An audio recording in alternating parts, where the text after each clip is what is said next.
Welcome to our channel. We are offering a free unedited and original version of this audiobook. To get your free audiobook, please follow the link in the description. This is Audible. Podium Audio presents Stupid Cupid, written by Maeve Black, performed by Javi Wilder and Aaron Shedlock. Content warnings/notes. They are detailed on this page, so please skip if you don't want spoilery stuff. Last chance. This takes place before and after Dear Monster Claus. While it's not necessary to read it to enjoy, you'll definitely see many familiar faces and a little sneaky sneak on who may be coming soon. There are sexual situations with masochism, honorifics, anal, praise, spitting, dom-sub dynamics, but light. Cinnamon and strawberry cum, a tree trunk-shaped dick, punishment, i.e. spanking, orgasm denial, and orgasm torture, cock-warming, sex without condoms, slight fire play, frauding, and exhibitionism. Final note. In my worlds, I refrain from all the isms and phobias. This book specifically focuses on two gay men. Queer people can be queer without ridicule or labels. They don't have to explain their style or why they are the way they are. They're accepted, they're loved, they're never questioned. They are who they are, and no one gets to question that. Heart. Cupid's Cocktail. 1 ounce strawberry rum, 1 ounce white rum, 1.5 ounces grenadine, 1 1/4 cup lemon lime soda, topped with whipped cream if you're feeling spicy. Té de canela. Hot water, cinnamon sticks, sweetener. Honey is my go-to. Chapter 1. Valentine. 10 months before arson meets so. Stupid Cupid. Mandy Moore. Love was a delusion both humans and monsters believed in. A sickness that corroded every morsel of their being. And as an anti-love Cupid, I wouldn't be caught dead catching it. Every single day I came to work. Yeah, giving love to others had an actual workplace. Love Hub. What nonsensical kind of name was that? My feet were propped on my L-shaped desk, rose petals scattered all over, and I just knew it was time for the Valentine's rush. Every year around the commercial holiday, we had a surplus of charges. One wished for love in their sleep, another went on a dating show, and the worst cases usually existed in best friends who crossed boundaries. Either way, for the day I was named after, I was booked and bored out of my mind. Grabbing my fizzy drink that I couldn't go a day without, I leaned back in my chair and gazed at the red and pink ceiling. We were everything cliché with the word love. Pink and red, check. Frilly shit and glitter, gag, but check. The most eyesore of decorations on the reg, also check. This place constantly reminded me that love only existed because we made it so. How lame. If people knew our touch created what they held so dear to them, would they even want it? They asked the fates for affection, romance, and a taste of true love. But we were the creators of that feeling. It was no wonder they forbade Cupids from finding love, even if they never truly explained why. Sex was on the table, though. Something to get us through the fucked-up world of romance. At least pleasure wasn't fake. My hand could reference that truth in many ways. Footsteps clacked toward me, and I immediately knew it was one of my sisters, or Paloma, our giver of shitty romance jobs. They were the only ones who enjoyed evil contraptions on their feet. "Remember when you asked me if I knew of any places?"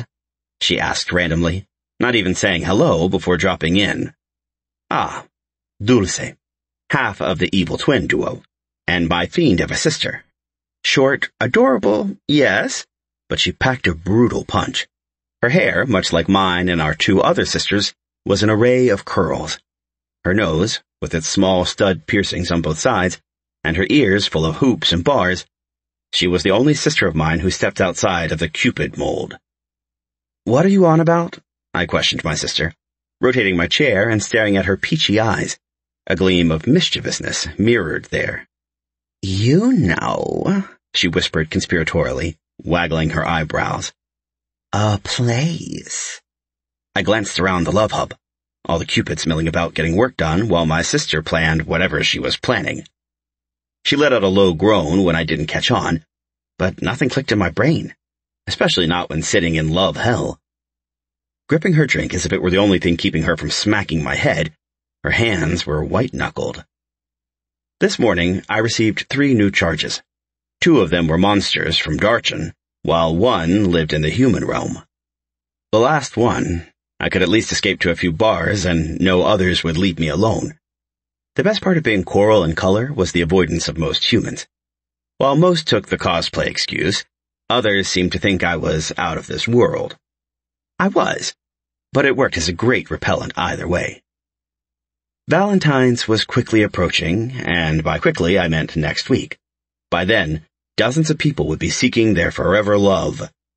The grief it gave to follow through consistently exhausted me. But you didn't get the #1 spot on the board without my work ethic. No sleep, no life, no happiness. But no one could compete with my follow-through rate. I was exactly who I was meant to be. Cupid of all Cupids. Not really, but really. Val, Dulce complained with a nudge of my shoulder. I finally fixed my gaze on her again. I've been talking to you for several minutes and you're ignoring me. Sorry, Dee. On deadlines and whatever. I grumbled, not entirely lying. I couldn't stop thinking of how much an ick romance gave me, while also wanting to get wasted and escape all things love-related.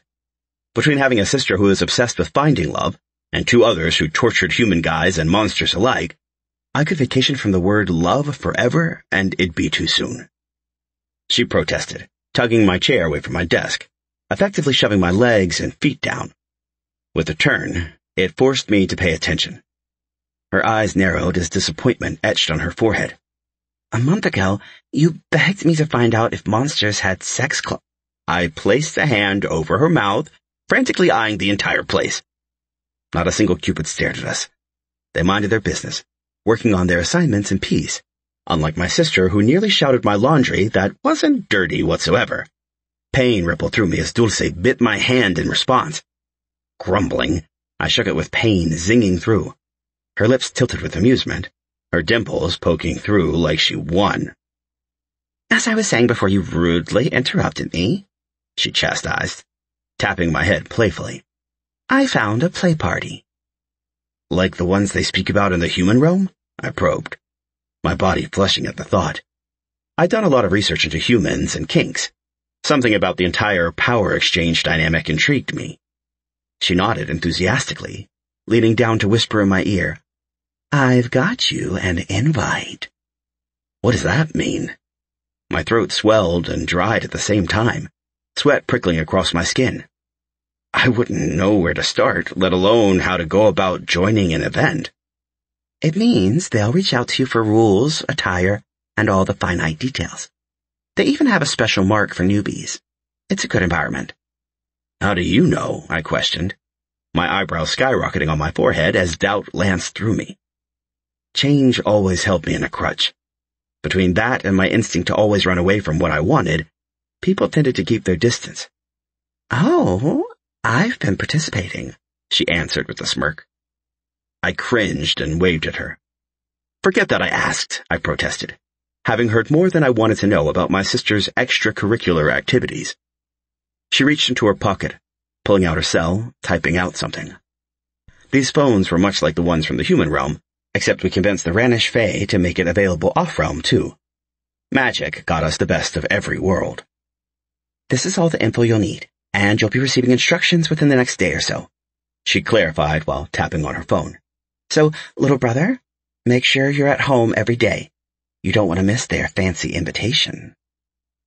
My stomach dropped at that, wondering exactly how fancy this invite was, and if I'd run head first into it, or away, like usual. As soon as my charges were together, I headed home. Usually our family lived within the human realm for convenience. Oftentimes we were only assigned there, but on a very rare occasion, Darchon called us back. 2 of my 3 charges were in Darchon. Time worked differently there.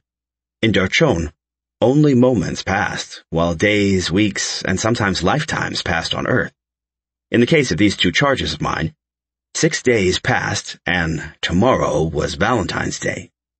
Which meant not only was my least favorite day here, but I probably missed my invite to that party Dulce invited me to. I hated holidays. They were insipid and vain, but I loathed Valentine's Day most. Ironic, since it was my name. Yet, it wasn't my day. Instead, people celebrated it by pretending love existed and that they truly cared about the people they bought things for.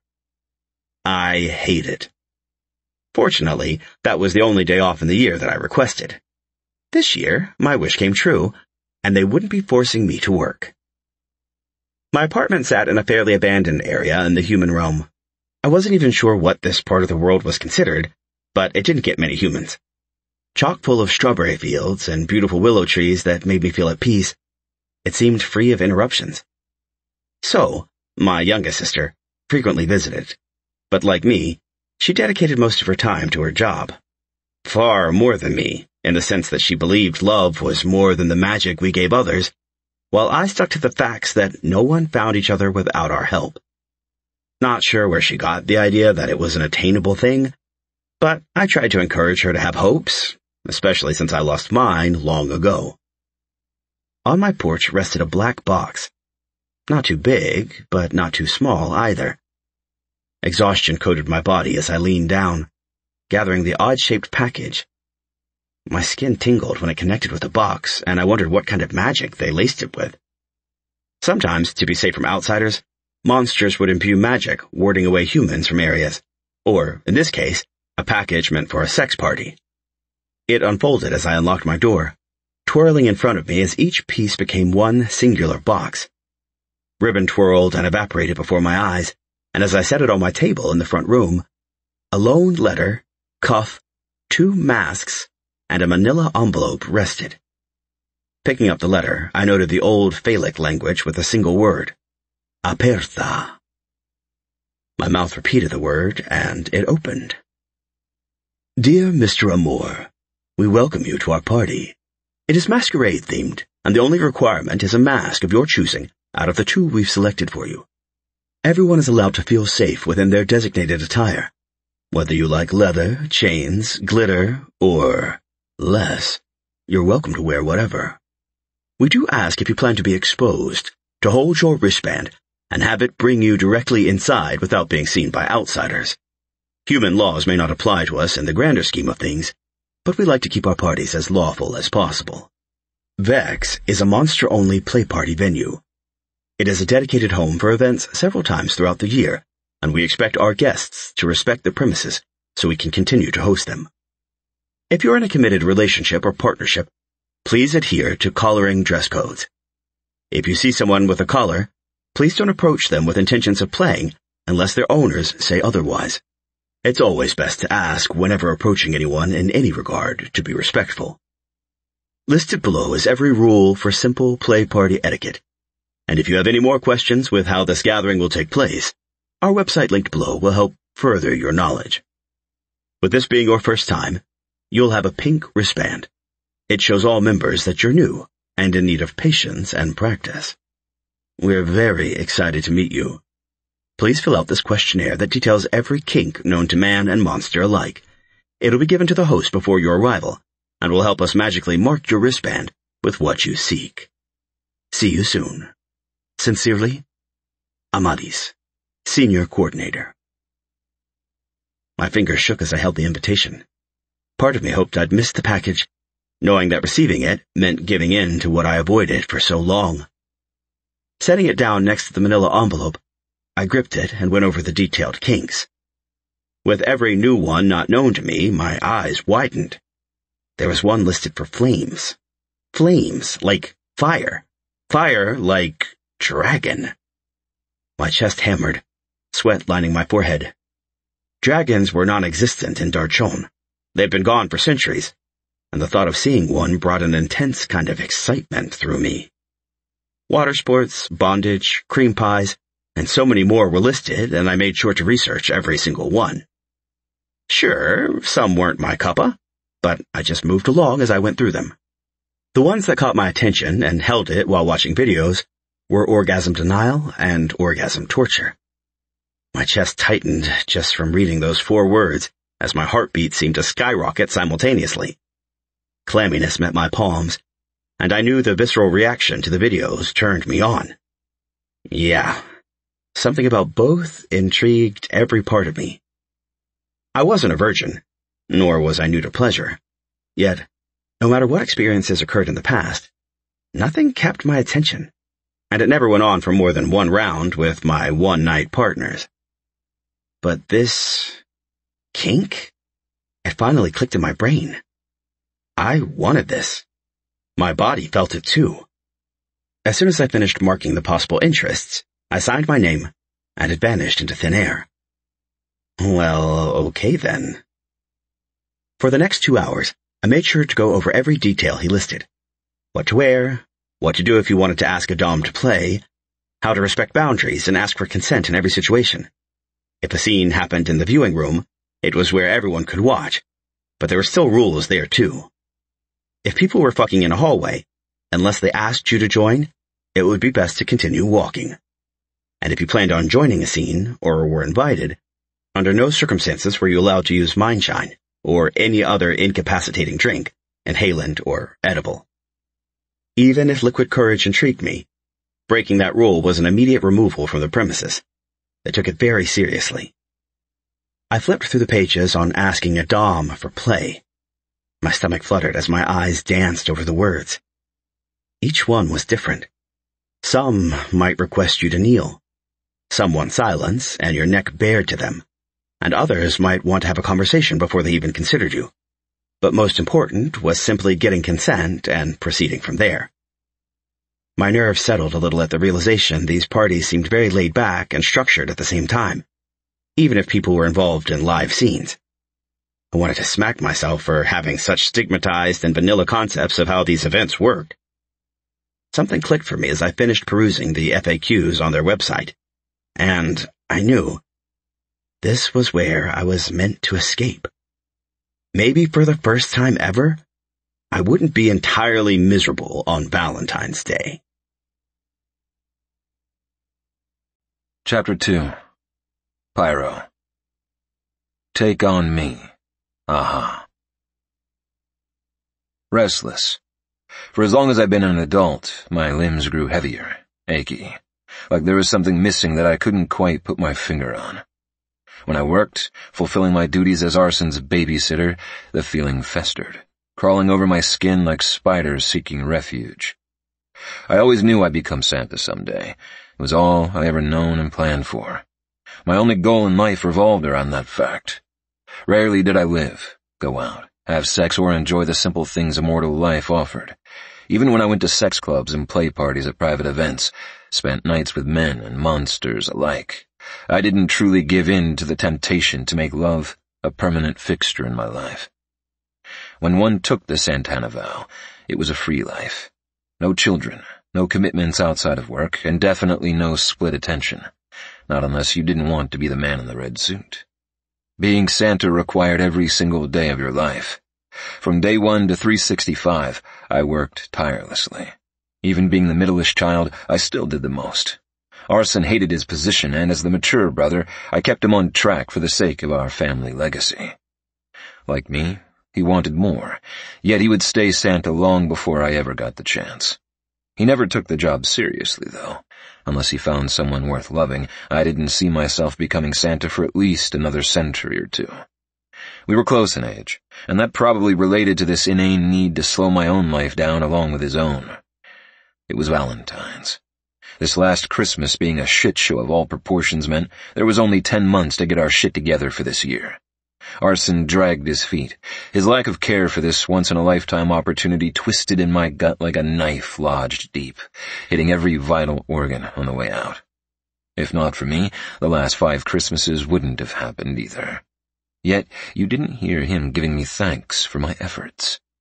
My body buzzed as anger and discomfort touched me. We were lovers, Anger and I. Control was never a hard thing for me, but resentment grew deep, a wound that never quite healed.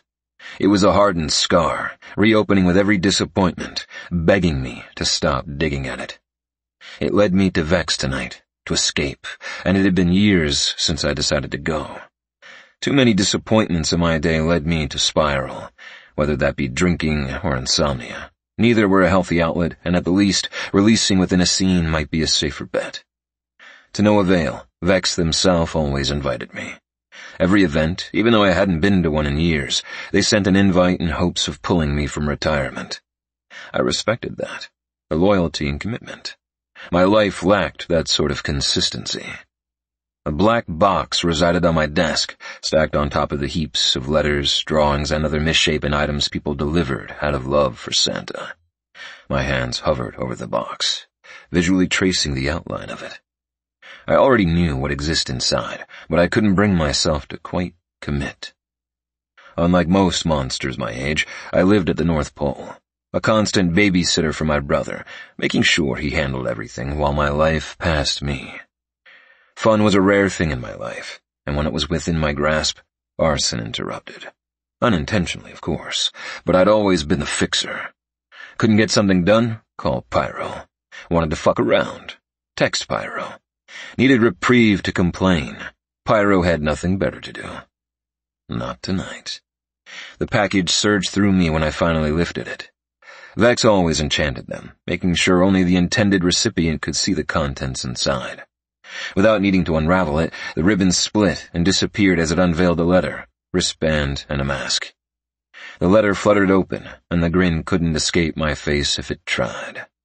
Dearest Pyro, it's been ages, old friend. I know you're out there being the next Santa, focusing on what matters, but as usual, I have an invite. There will be fresh meat, and one in particular filled out his questionnaire with some things I know you'd be intrigued with. If you're up for joining, you know where to send your RSVP. And of course, wear the mask, masquerade-themed. Since you're a tight-ass and always wear suits, I don't see this being an issue for you. Starts tonight at 8. Be early. You know you like to feel around first anyway. With love and insult, Vex. I chuckled with mirth, missing the old bat. Vex was an ancient as all hell siphon. They were fae, who required blood consumption to survive, much like vampires in human myths. We'd been friends for so long, life seemed to exist along with our friendship. The navy mask they gave me fit my face like a glove. As I pressed it to my eyes, it felt magically inclined to adapt to me. That monster was smart.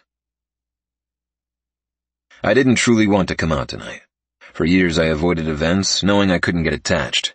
It wasn't easy to jump into a scene without getting to know my partner first. Sure, experiencing one-night commitments where they were at my mercy appealed to a singular part of me, but I also wanted them comfortable, and partners were more pliant and free where time wasn't an issue. That way the awkward stage passed with the negotiation stage, and not rushed for a quick power exchange that left me hankering for more. There was a lot to being a part of this world. The most important things were being safe, sane, and consensual, which made this specific party so enticing. Everyone was here for their own reason. Vex vetted every single person who entered their domain. Everyone made mistakes, and no one was a true expert, but everyone here knew what to expect, and accidents hardly happened.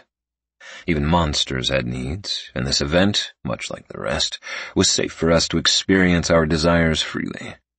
Especially when your craving was exhibitionism and voyeurism. Things that often could get you arrested in the human realm. Other monster things were illegal in most other realms too, and being in an environment like Vex's kept them safe. My body tightened with nerves as I grasped the cuff adorned to my wrist. Much like a watch, it sat perfectly without bothering me. Within moments, it flashed me to the location of one of Vex's places. He had many, and some were in pockets, magically infused places that didn't exist in any realm, but instead floated in an abyss. Tonight, I'd be playing. Knowing what I wanted was easy. I cultivated my tastes over eons, carving out each and every one with what felt good and what didn't do it for me. Vex telling me they had someone in mind helped ease most of my tension. Maybe he wanted someone to help him let go. Someone like me.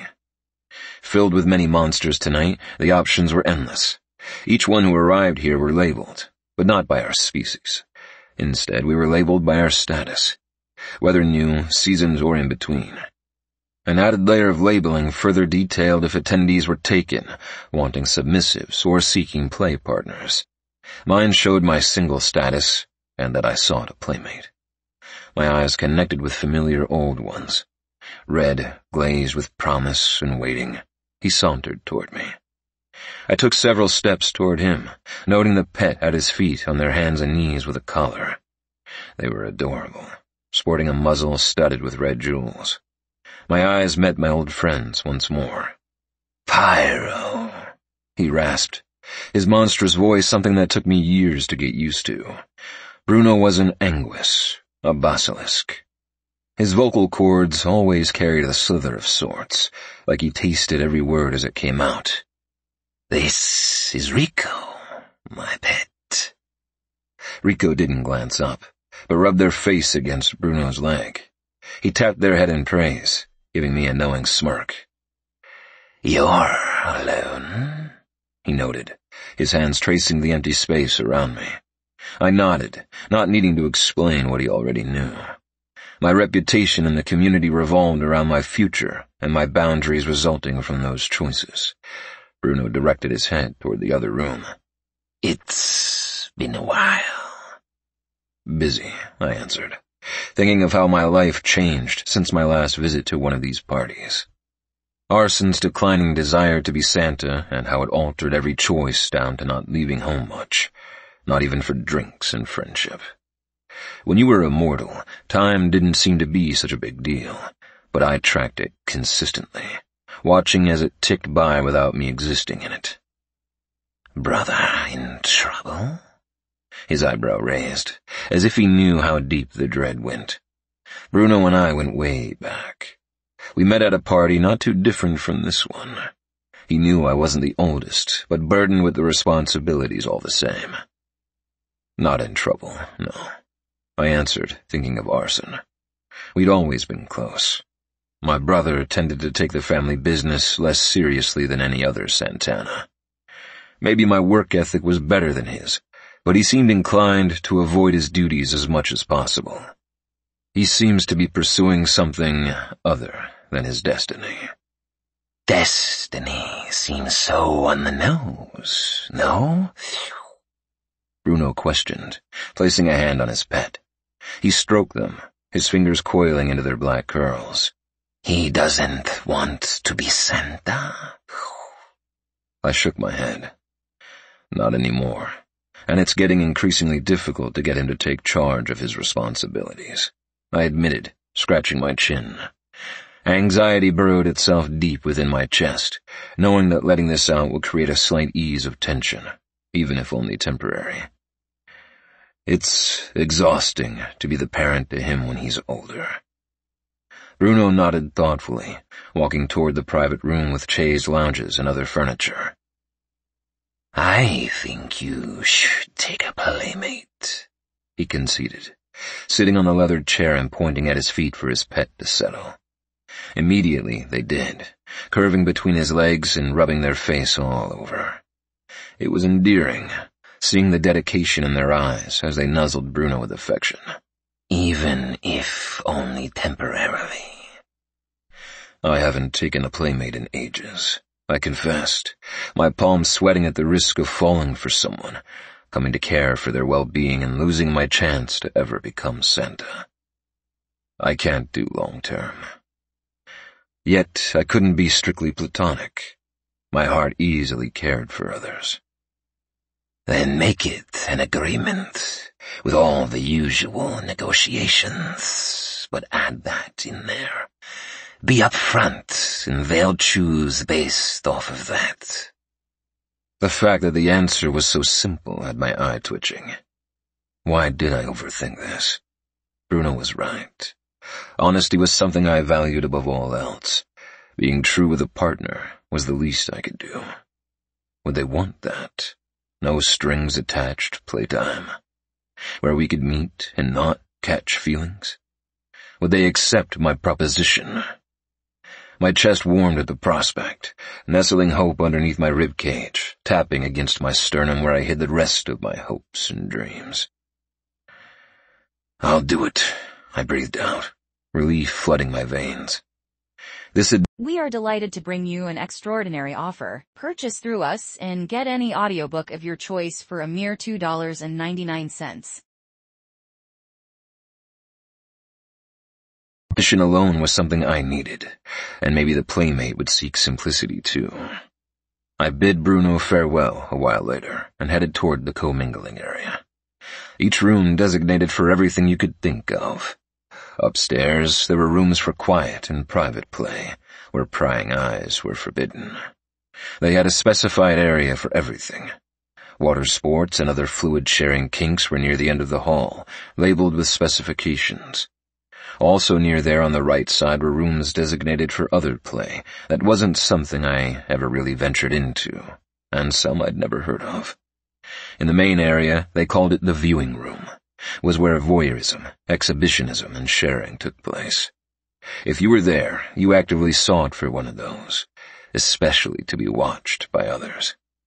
There was, of course, another area where you could find playmates that was more private. Depending on my mood, I might take that area instead. If you want privacy after choosing a mate in the viewing room, you could also take it upstairs.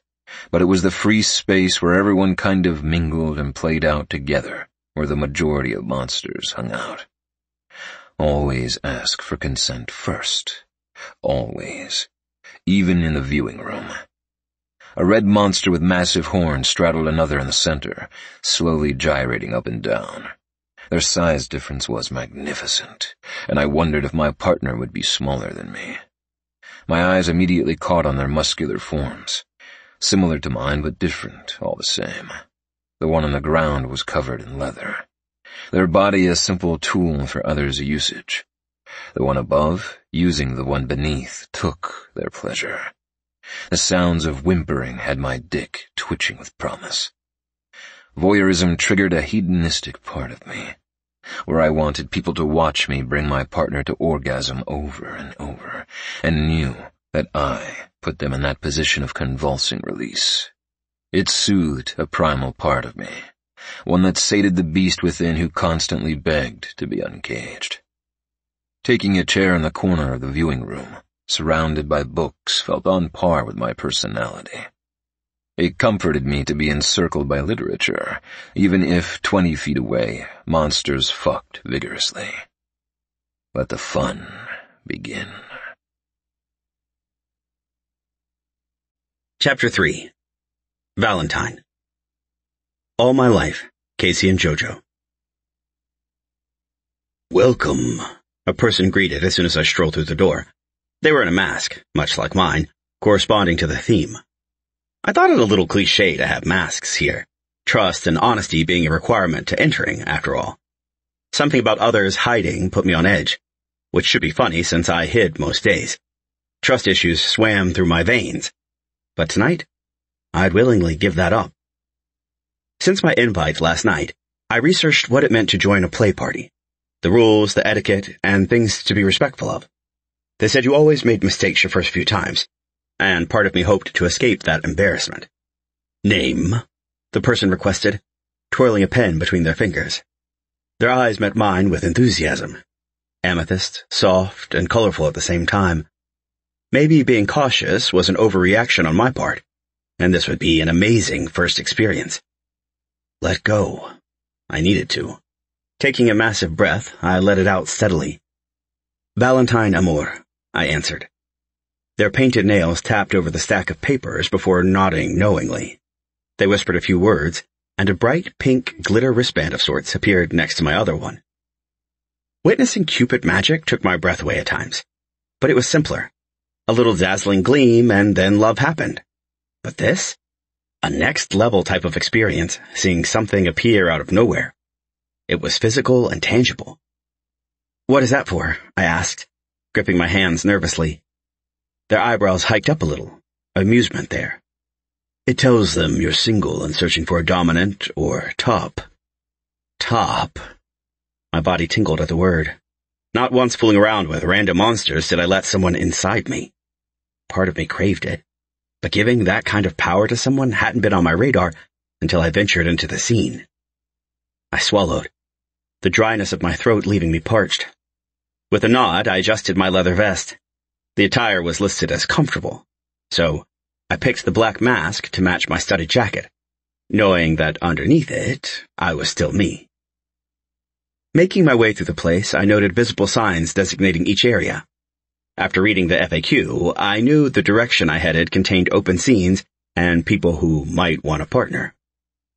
Nerves coiled beneath my skin as my steps drew me nearer. This place reminded me of old Victorian buildings, gothic and dense, with vintage armoires and chaises. As I entered the designated viewing room, my skin flamed. There were monsters in many different stages of undress. Several were gathered in the center, spanking people with crops and face-sitting as well. There was even a trio linked together, rutting ruthlessly, while others gathered to watch. I didn't linger on them for too long, not wanting to stay in one place. There was a slight urgency inside me, begging me to find someone who caught my attention and captivated me enough to erase my nerves. The room was massive, mostly empty of the vintage pieces the other areas had. However, it did have a lot of chairs, tables, and other leather-bound objects for use. I couldn't keep up with all of them as I made my way through. No one paid me any attention, my eyes not connecting with anyone as I trailed the room like a lost puppy. In the corner, near a wall full of books, sat a monster. No, a dragon, I think. Wings wide and expanding around him like a threat. My body tingled. Fireplay now made perfect sense. A pinch inside my stomach tapped against me, a flush building under my skin. Whether that feeling resulted from attraction or some weird desperation, I didn't know, but the desire to crawl and approach him nearly had me falling to my knees. My body throbbed at the prospect of being at his mercy, giving in to him and submitting. Unlike most of the attendees I noticed, he wore a suit, from head to toe. He seemed the image of a strict monster.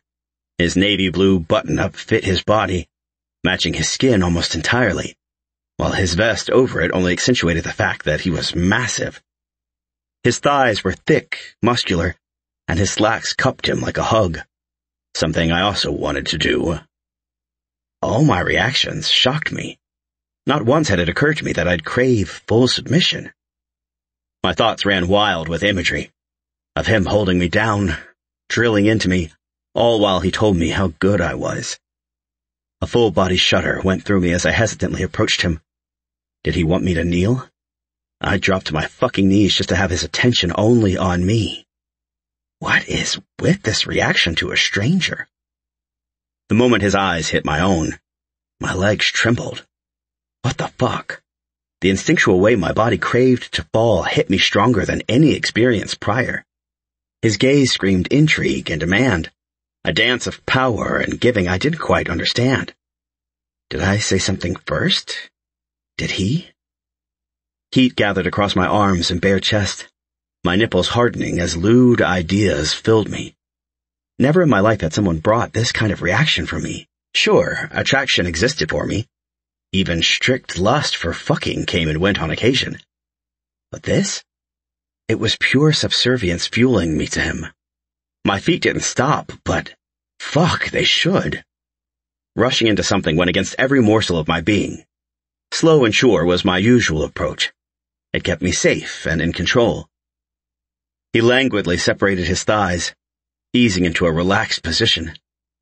Then he tapped his spread legs, the air of confidence unraveling my sense of restraint.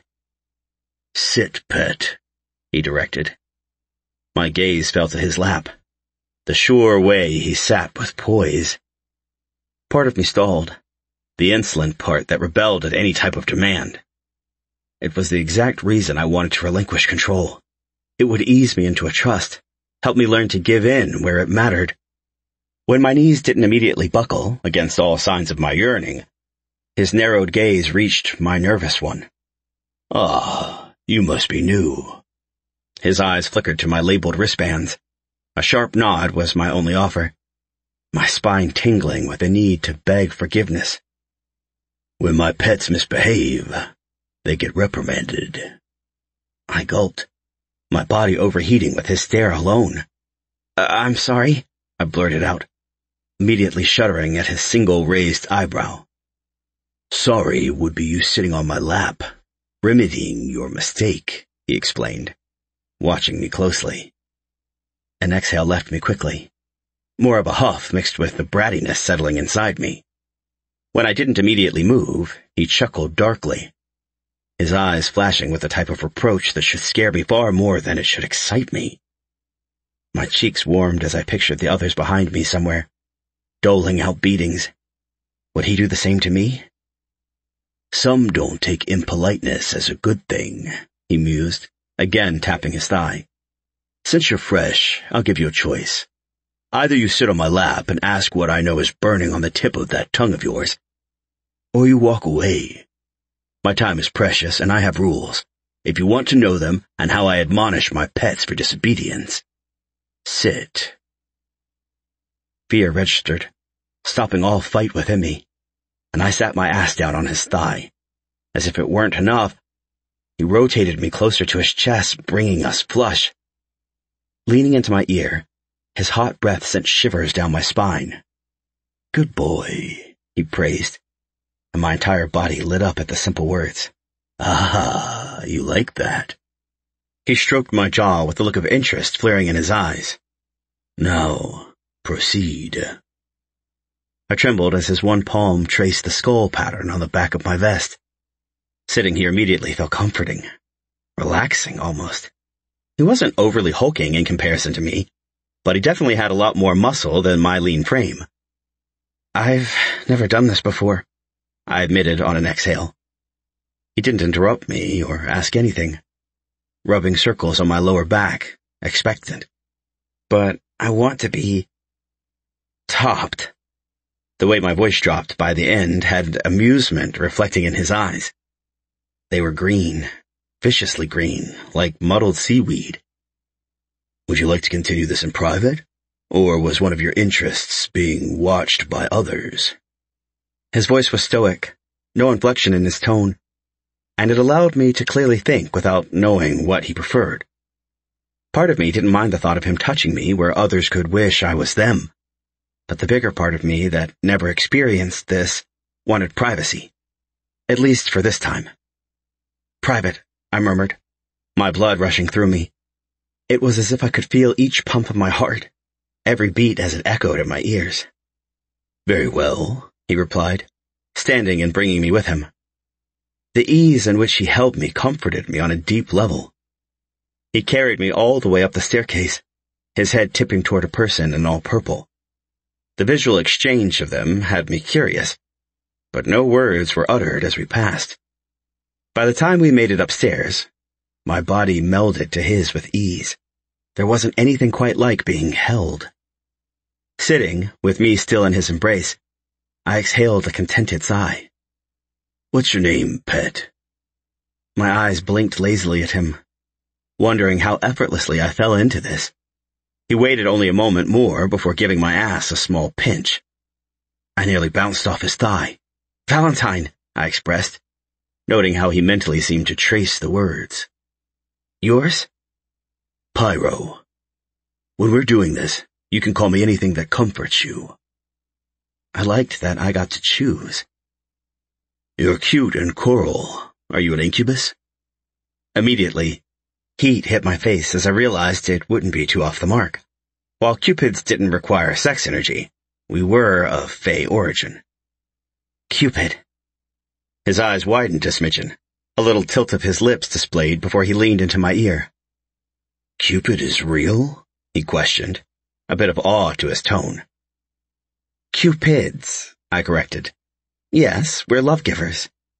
As if entranced with me, his eyes met my lips. The instant intimacy had me wiggling. And are you... I paused, thinking of how his wings expanded behind us. A dragon? A little rumble traced my spine. Yes, pet. Does that excite you? Yes, I admitted, thinking of touching them, licking them even. Good. I like when my pet is happy.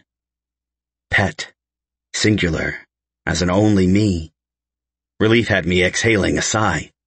Weirdly enough, I didn't think being with someone who planned on being with others tonight was in the cards for me. How does this work? I asked, turning my face to his. Our lips were mere centimeters away from each other's, and I shook, losing focus from our close proximity once more. We discuss negotiations and go from there. I nod, accepting this with silence. I have 3 rules that can't be broken, he started, tracing my back once more. First, no lying. You must be honest with me. Don't hold back. Without communication, we can't proceed safely. Whether that's something as simple as responding to a question I've asked, or as detrimental as you hiding pain. We must be open. I let out a little noise, and I hoped he hadn't heard it, but immediately he gripped my jaw. The warmth from his fingers mixed with the heat from his eyes dragged a gasp from me. Is honesty hard for you, Valentine? Him saying my name so demandingly elicited an immediate reaction. Shit. This connection felt too real, too fast. I offered a nod. I've always struggled with being open, emotions, and letting go. His eyes narrowed, but something must have clicked for him, because he continued with his rules. Second, I require you to be mine and only mine while we're together. As if he knew I felt the same, his gaze softened and he leaned forward. Thirdly, I want you on time. Don't be late. Be naked and ready for me unless otherwise instructed. If you're late, I will punish you. Understood. Now tell me what you like, he requested, his face still hovering close. It was hard to concentrate when all I wanted to do was touch his skin and feel how warm it was. I don't share well, I admit, swallowing the dryness from my mouth. I'm not into a ton of masochism, but impact and fire play. I sucked in a breath as flames danced in his eyes. That intrigues me. Go on, he encouraged. I've never been topped. Until recently I never wanted to. What changed your mind? His hand rested on my lower back, a silent support that no one had ever gotten close enough to me to offer. Until finding monster porn, I didn't feel interested. His face didn't change, but somehow I knew he wanted me to give more details. I hooked up with a lot of humans who were privy to our kind and some monsters, but I always topped. It felt good, but it also didn't satisfy me. Something always felt wrong, like I was missing an intrinsic part. He nodded, his thumb rubbing up and down my spine, lulling me into a sense of comfort. My sister told me that monster porn was a thing, and I fell into a hole. Not like that, I immediately corrected. An amused curl of his lips was my only response. There were legitimate ones for DS relationships and being topped, but with power exchange. And I realized it was what I was missing. You're being so open with me, pet. I'm so proud of you. His words caused a stir in my jeans, a pulsing throb straight to my dick. My physical reaction to his words only reaffirmed my need for praise within this arrangement. I enjoyed that, I confessed. His hand stilled, and he turned my chin toward him. Praise brings pleasure. Noted, he responded, that little lip tilt the only expression allowing me to know he approved. When you're good, I'll reward you handsomely. His thumb traced my bottom lip, touching the metal rings on both sides. Our eyes connected with reciprocated lust at the action. But if you're bad and break my rules, I will punish you. A jolt raced through me, but not with fear or apprehension. Thrill. I don't know if they'll be good for me. He shook his head immediately. Punishment isn't entirely meant to feel good, but not all pain is unpleasant, he expressed, his other hand still tracing my back. Some find pleasure in their pain, but what punishment is meant to do is give enforcement, and I positively reinforce it with rewards. You should want to please me when I've earned that part of you, as I will want to please you, too. My body strained with arousal, achiness my only companion. I think that's all I can think of, I admitted, keeping my hands to myself. Well, let me tell you my hopes. I hope that we enjoy our time together, and you fall apart for me. I want to undress you and mark you for others to know that while we do this, you're mine. We can meet up once every other week, unwind, and keep it to play only. After every scene, I'd like for us to discuss what you liked and disliked, and before, what your preferred aftercare looks like. While I want to create a good time for us both, I can't get emotionally attached in the sense of relationships, so I prefer we keep it sexual in nature. I gulped, knowing that was exactly what I came here for, but realizing hearing it from him saddened me. A small part of me hoped for a friendship out of this. Is friendship off the table? The words left me in a rush before I could rein them back. He stated a boundary of no commingling outside of our scenes, and already I overstepped. He sucked in a breath, but beneath the caution, his eyes flashed with interest. Friendship is acceptable. Relief filled me, and I didn't understand why the fuck I cared. Chapter 4. Pyro. These arms of mine. Otis Redding. What do you want from this? From the moment we met, hesitation stopped his lips from moving, but that was the first habit he needed to break. My eyes trailed his cheeks, flushed from my question, and he seemed to be sweating like he couldn't breathe. He sat on my lap, and it took everything in me to hide my arousal. No response. He knew the rules. I put them on the table only minutes ago, explaining my expectations as he did his. Eyes met mine, coral, a red that bordered on a dark side of a poppy. As he watched me, it reminded me of a pleased pet. He enjoyed being on my lap, craved my touch, and the way praise lit him up brought me so much peace. Yet he already fought me. Soon he'd ease from that immediate distrust. Words, Valentine. I instructed, my body flushing with purpose.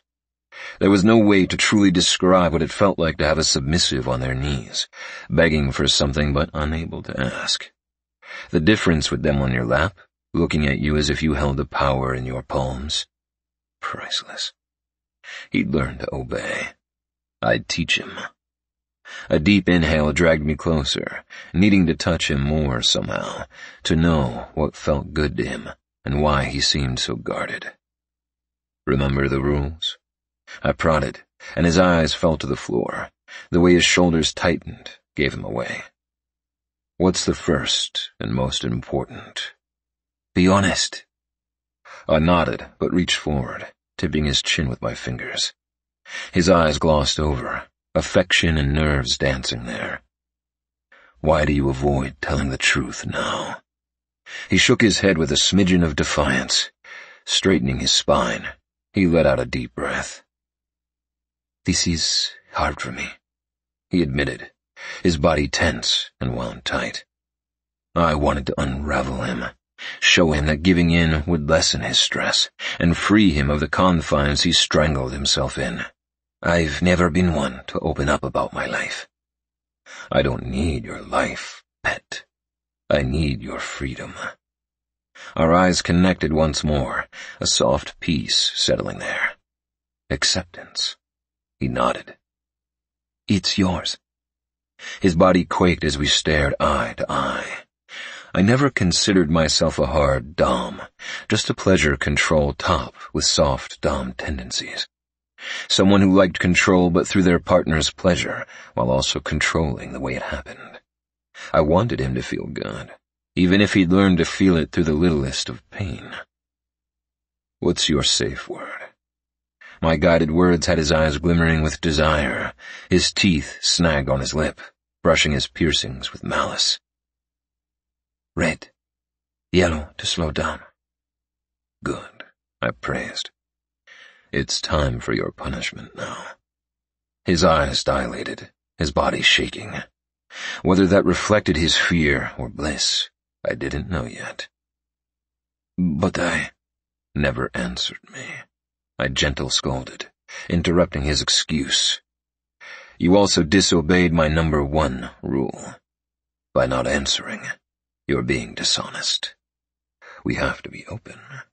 Honesty is important to have a good time together. How can I take care of you when you don't tell me what's affecting you? He let out a little grumble, drawing a little growl out of me. His face cleared of pouting immediately. Then he nodded once more. I stood, letting him stand alone as I made my way to the leather chaise lounge. It was black, smooth, with the most delicate sewing patterns. Sitting there, I waggled my finger at him. Undress? Apprehension flickered across his face, but he removed his vest anyway. Next he took off his boots, socks, and went for his jeans. I didn't allow him an ounce of privacy.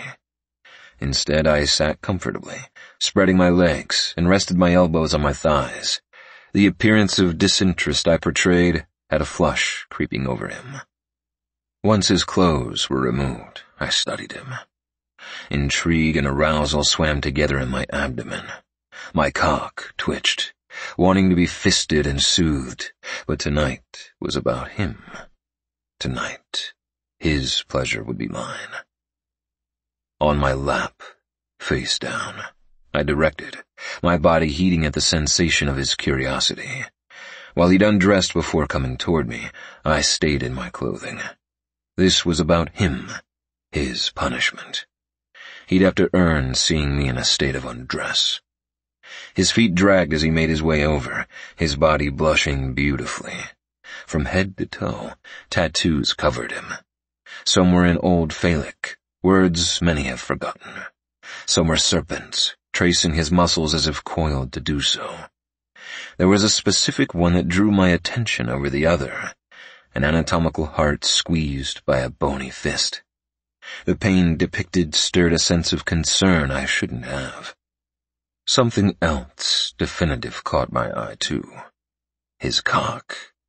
Not once had I ever considered one beautiful, but Valentine's was nice and thick, veins straining on the underside. Along with those were 6 barbells that triggered a feral part of me. I wanted to lick him from root to tip, see how long I could prolong his pleasure until he cried for me to stop. I craved that more than my next breath of air, but it would have to wait. Doling out his punishment came first, and knowing his fear of letting himself be honest would be something to break him off. Part of being in this kind of agreement meant communication and comfortability. I wanted to take care of him, be what he needed, and in return, I only sought his truths. Chapter 5. Valentine. All of me, John Legend. He was going to spank me. Not even 15 minutes passed where he told me he hated dishonesty. It was a hard limit for him. The thought never occurred to me that people would hate lying so much. I lived most of my life in mistruths to protect myself, whether it was something little about liking someone or wanting more from them. This was my scariest truth, being touched intimately. I wanted to bathe in his arms and allow him to hold me while I just existed in his warmth. Sitting in his lap only reaffirmed my denial. The thoughts confused me, brought on a fear of all new levels. I wasn't affectionate. My family never did that, and neither did I. My friends gave side hugs and compliments, but the deeper part of that never was given to me. In the future, when I ask a question, I expect an answer, he clarified, tapping his thick thighs for me to be on his lap. The moment I saw him in the viewing room, his wings pressing outward like a warning, and my body reacted. My feet took me toward him before my brain could tell me to stop. Call it fate, or even attraction. But I saw his eyes as I drew nearer, the depthless green almost serpentine and slithering. They commanded me without words, and it had me near kneeling. While waiting for my invitation, I studied play party etiquette, and didn't realize how real the draw of people could be. I felt safe here. Scared from the newness of my environment, but safe all the same. If not for their website detailing all the rules, I might have not felt so inclined. His eyes hadn't left mine since noticing me in the room. They scoured my body, the leather vest, my tattoos, and while his body seemed entirely unaffected, His eyes told me everything I needed to know. "Valentine," he rasped, drawing me back to the room. He raised an eyebrow. "This can't work if you're not present." I nodded. "I was thinking of the moment I noticed you," I admitted, knowing I had to give him something. Anything to keep him here. If he left me from breaking the rules, I'd fall apart. Whether or not he realized it yet, I needed this. We are delighted to bring you an extraordinary offer. Purchase through us and get any audiobook of your choice for a mere $2.99. Had as much decision in this as I did. Both of us could walk away, never see each other again. That thought alone had fear sluicing through me like a deadly poison. "Bend," he directed. I did, laying across him and the couch. It felt smooth beneath my skin, and he felt hard. The contrast drew a contented sigh from me. "Continue." "I thought about the moment of being in your presence," I told him, my blood humming with arousal. It was potent being this vulnerable for someone you didn't know, giving them trust and having the expectation of them handling it with care. You sat there with such nonchalant dominance. His hand smoothed across my ass, his touch warm and inviting. It didn't occur to me that being touch-starved meant every caress would ignite my skin. 6 hits is your punishment. If you behave, I'll give you a reward after," he explained. "Count for me, pet." Without warning, his hand was bearing down on my right cheek. The resulting sting brought a throbbing pulse in my dick. "Shit." 1, I hissed, not knowing if the pain was entirely discomfort or if pleasure drove my reaction. His palm came down on my left cheek then, this time harder. My skin flamed with heat, and a moan ripped from me before I could hold it in. 2. His hand soothed the burn, kneading my cheeks with care. "You're doing so well for me," he commended, and my entire body blazed. I learned new things about this monster with every interaction. "Keep talking," Pyro encouraged, his hands still moving across my bare skin. "You stole my thoughts and erased my caution. I wanted to kneel for you in the doorway and crawl your way," I confessed, my face as hot as hell with shame. Did I just say that? His hand came down quickly, and I yelped with the strength of the hit. Tears stung my eyes, and I sucked in the pain. My dick didn't get the discomfort memo because it leaked, and I was certain he knew, or at the very least, he felt it. 3. It came out as a whimper, and then he swatted again. 4. Tears trickled from my eyes as the pain and pleasure danced together, my balls aching for something, and I wasn't sure what that was. With my dick pressed upward, it felt suffocated and tight. Torment wound in my stomach, twisting like a spiral ready to destroy everything in its path. My release was moments away, and he hadn't yet touched me. "Last 2, he rasped, his voice affected and heady with lust. As I adjusted, bracing myself for the pain, I wiggled and felt something massive and hard against me. Fuck. He could be stiff and stoic with expressions, and mostly even tones, but he liked this too. His erection reassured me this wasn't merely one-sided. His hand slapped against my lower cheek on my left, and then my right side. A new string of curses flew past my lips as pain bit at me. My body shook with adrenaline and desire, something I'd never experienced on this level. "Shit," I whimpered, my body overheating with need.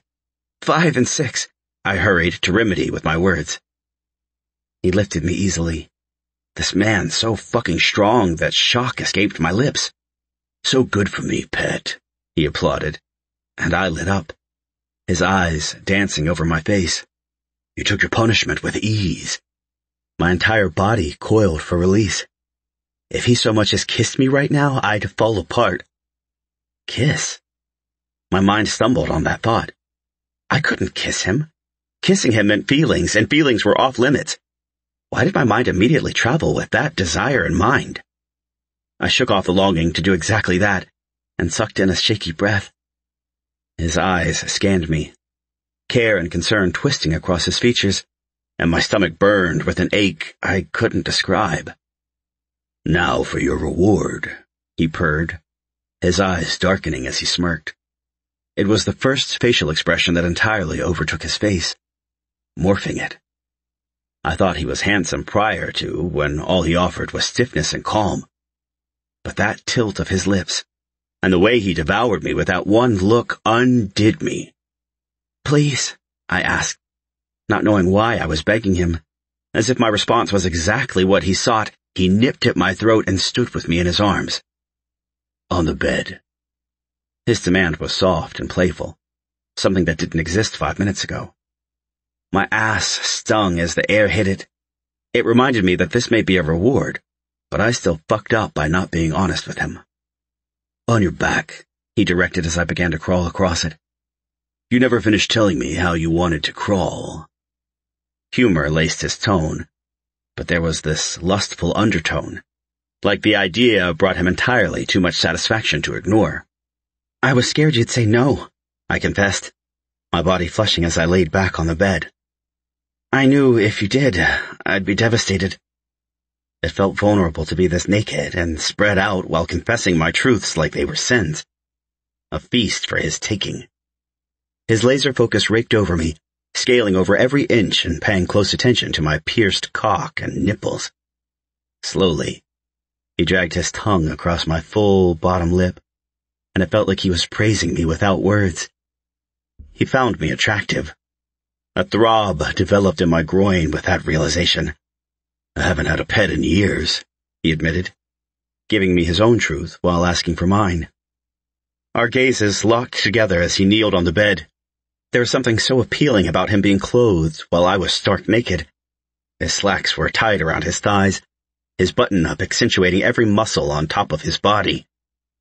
This dragon had me by the balls, and we'd only just met. What would it be like if we met bi-weekly like he requested? Would I garner feelings? Ones that couldn't exist for a Cupid? "You're learning quickly," he softly appreciated, his hands drawing up my thighs. The contrast of his blue and my red had a shiver racking my frame. The bed dipped as his knees boxed me in. It was the closest we'd come to touching, not skin to skin, yet somehow just as intimate. "Tell me what you want from this," he rasped, his voice dropping as he eyed me curiously. Again, he asked the hard questions. He paused, waiting for me. My comfort levels were non-existent at this point. He unraveled my very armor, expelling all notions of secrecy. If he knew he did that, he didn't mention it. He gave me moments, expecting an answer, and knowing this was important to him, I relinquished my fear. "Everything you're willing to give," I brokenly uttered, hating the way my body winced at the confession. My skin prickled with awareness as his wings expanded, widening before my eyes. They were amazing, blue and black, dark in some spots, sharp in others, and so fucking cool. His eyes didn't leave mine as his left hand gripped my cock.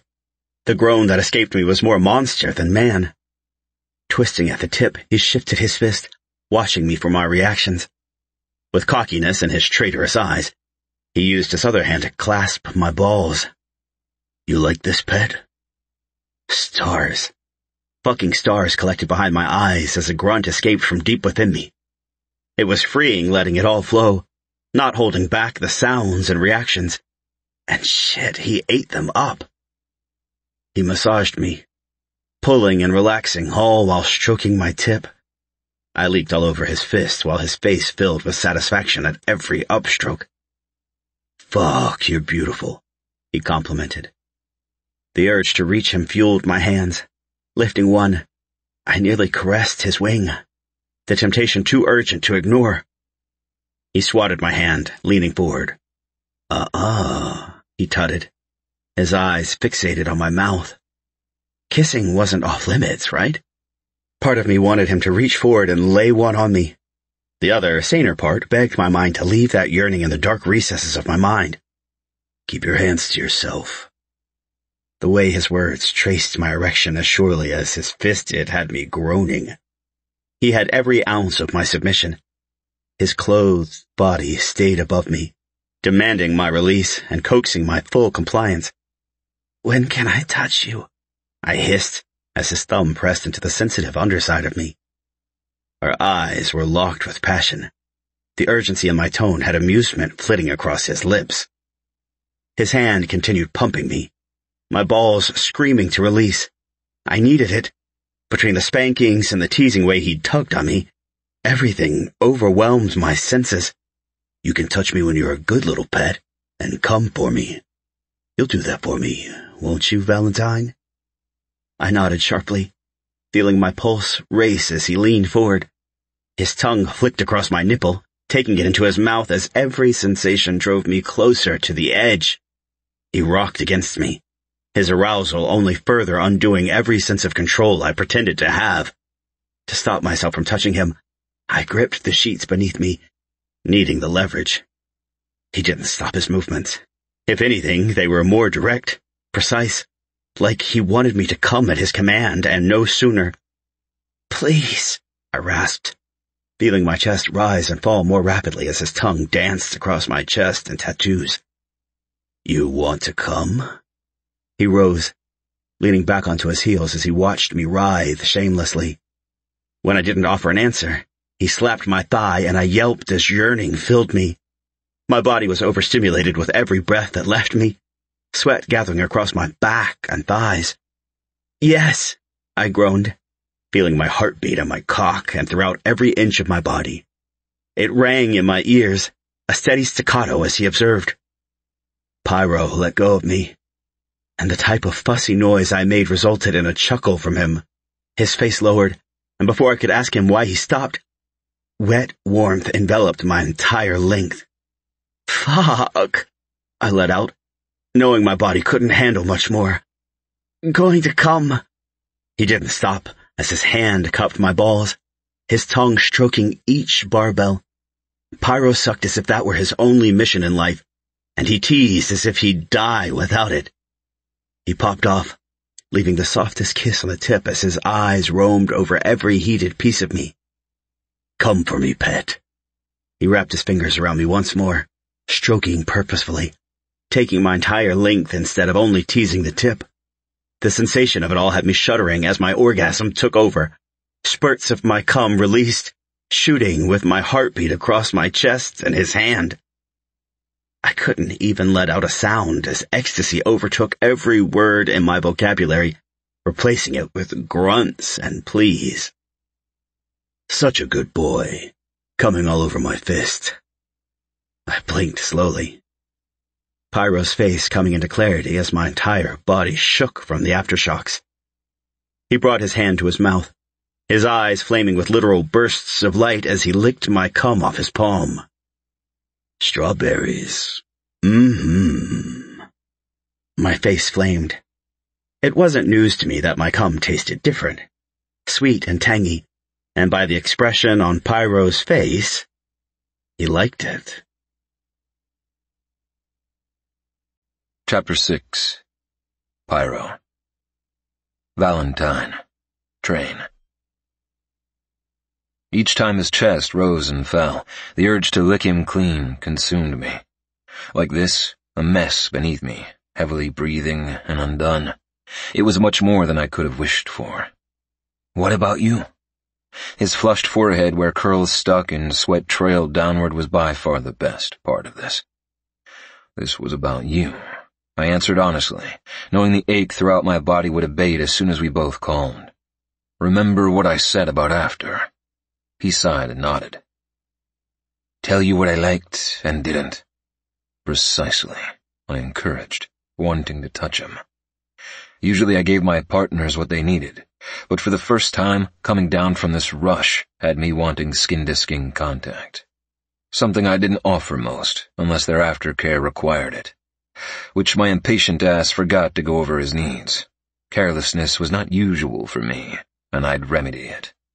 Out of all the encounters I experienced, only a few ended with me naked and inside them, and never without protection. Right now, not even a small portion of me wanted to be separated from him, not even by clothing. The high of the scene must have overpowered all sense, Either way, I waited for his response as he controlled his breathing. "I want to touch you," he began, his eyes flashing with need. "Without your clothes." My cock twitched at his desperation.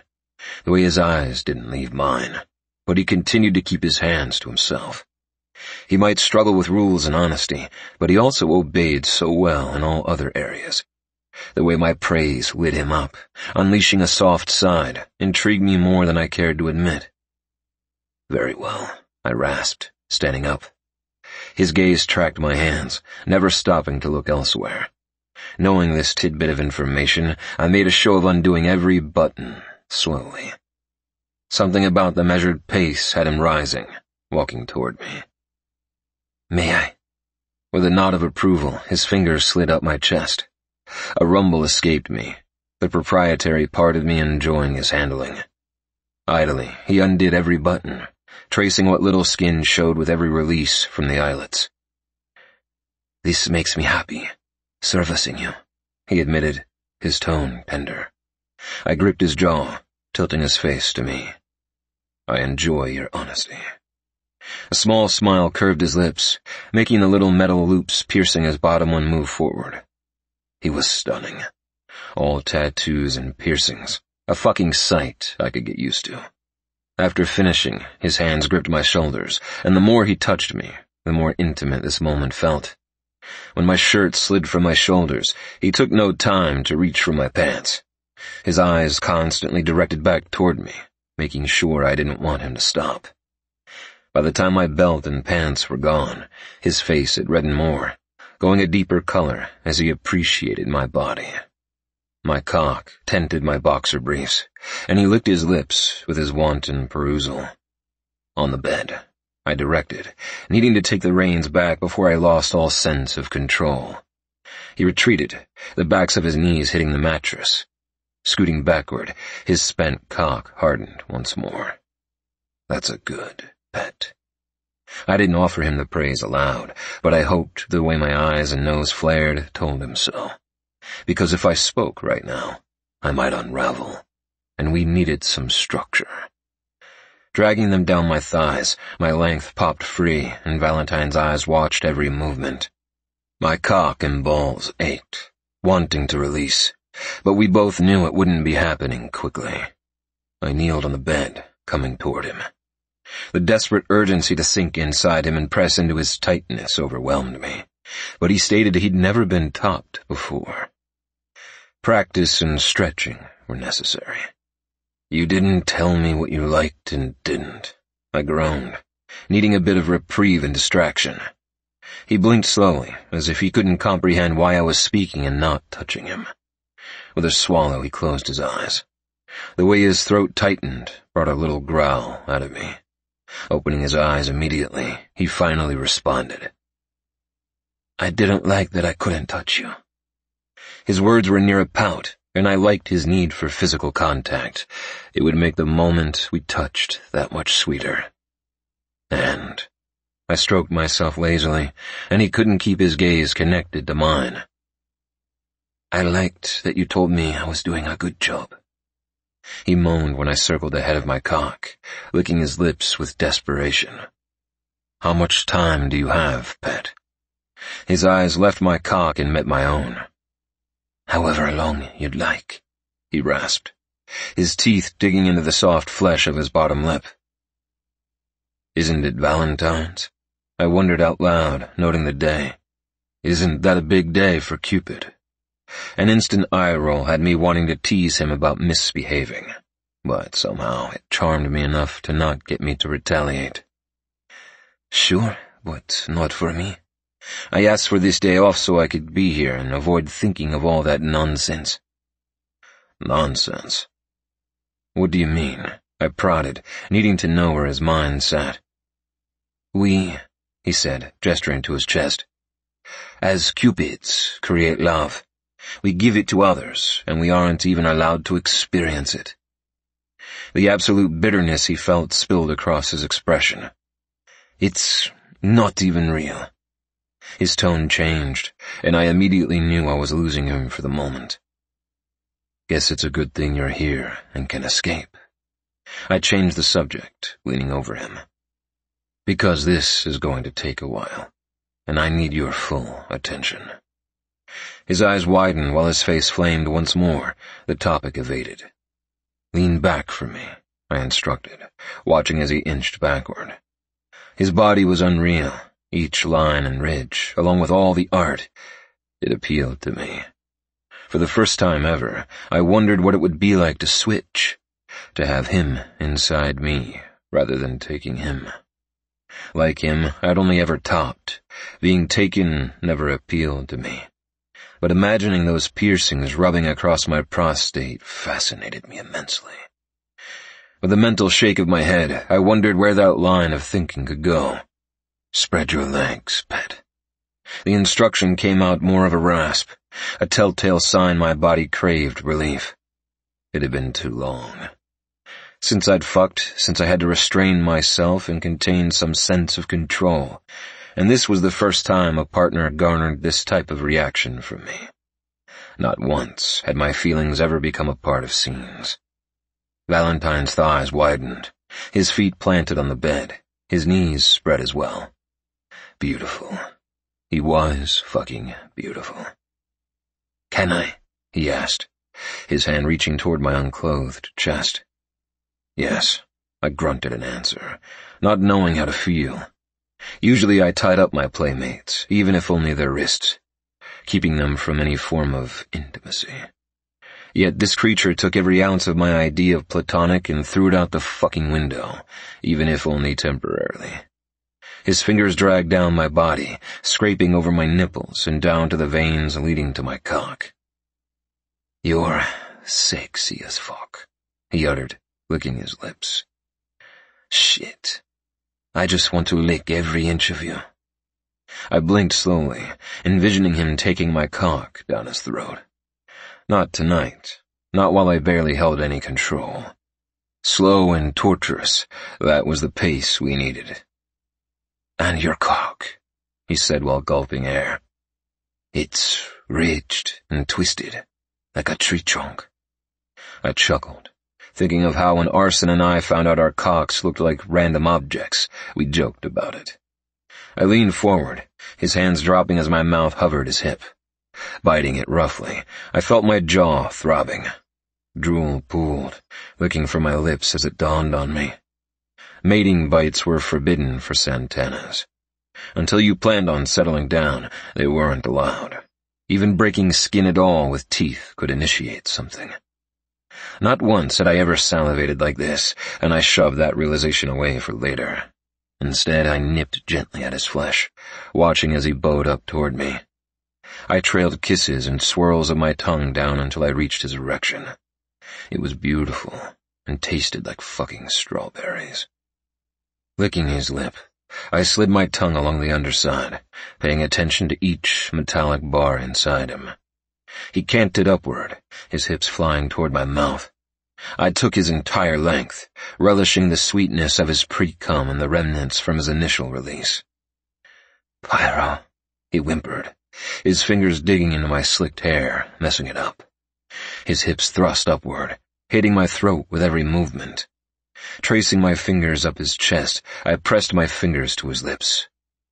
"Suck," I commanded after popping off his erection. He took my fingers into his mouth, sliding his tongue across them, and I noted his tongue rings. 2, parallel to each other. Shit. His mouth would feel phenomenal on my cock. After dragging my fingers out of his mouth, I pressed one against his hole. He whimpered, and I distracted him with several licks. Pressing inside him, he moaned, and I took his cock in my mouth as his reward. With only one knuckle deep, I pushed upward, wanting to make it good for him. The way he wiggled and thrust in my mouth guided me to press in more. When he stopped tensing around my finger, I leaned down and drooled onto his hole. "We'll go slow," I promised. "Then, when you're ready, we'll go all the way." "I want you inside of me," he groaned, demanding, his face glistening with sweat as he clenched down on my finger. "Please." I pulled out of him and reached for the drawer, knowing they kept lube inside. Grabbing it, I kneeled before him. Pressing his legs upward, I leaned forward and licked a stripe down from his balls to his hole, feathering across with precise movements. His groan urged me forward, and I continued, laving at him, and making sure to dig my fingertips into his thighs, knowing that tomorrow, when he was alone, he'd know it was me who marked him. Me, who owned him. Chapter 7. Valentine. Antología, Shakira. Every stroke of his tongue eviscerated me, each swipe winding me up like a little spindle toy, waiting to release and watch me spiral. His fingers replaced his tongue, pressing inside me. The pressure built on my balls once more, promising another orgasm. This one would be so much more intense. My dick ached, the kind where numbness overtook and settled deep. You take me so well, pet. Do you want another finger? I nodded enthusiastically, nothing but mumbled whimpers as pleasure sank inside my very marrow. He scissored his fingers inside me, then leaned forward, sucking me in his mouth. Warm wetness met me, and nothing compared to the way he sucked me down, stealing every thought and replacing them with only him. I need more. The way my voice dropped to a mere pant had shame tickling my skin. Never had sex felt this way, this intense, this good. Heat swarmed my skin, my stomach, and it even surged across my back. He released me, his fingers and mouth retreating while he panted. His eyes scanned me, studying my features for any denial. There wouldn't be any. I wanted this, him, and nothing would stop me from feeling it. Logic be damned. Grabbing the bottle of lube, he stroked his cock. And it was fucking huge. Not only was it daunting to see one so massive near my ass, but knowing he'd be tearing me apart with his words had a new fear lancing through me. Wetness reached my entrance as he trickled lube over me.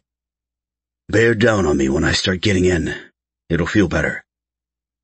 I had no doubt it'd feel amazing just by the way his fingers felt. Ass play scared me for a long time, but somehow I knew pyro put my pleasure above everything else. He pressed in with his cock, and the pressure overwhelmed me. Slowly, inch by inch, and other than the initial pain, his pausing made it dissipate quickly. It also helped with his lazy strokes over my erection. I felt so full, and he wasn't entirely inside me. You're doing so well taking me. Those little noises you make turn me crazy, he groaned, pressing forward. You look so fucking good full of me. My body tensed with pleasure as he held himself inside me, not moving, just resting. His hands rubbed my thighs, my hips, and then my cock once more. Still, he stayed without moving, and I wanted that more than anything. Why aren't you moving? I couldn't help the complaint from leaving my lips. His smirk told me it was intentional, and then he spread my legs wider. Warming myself up, pet. Getting all snug.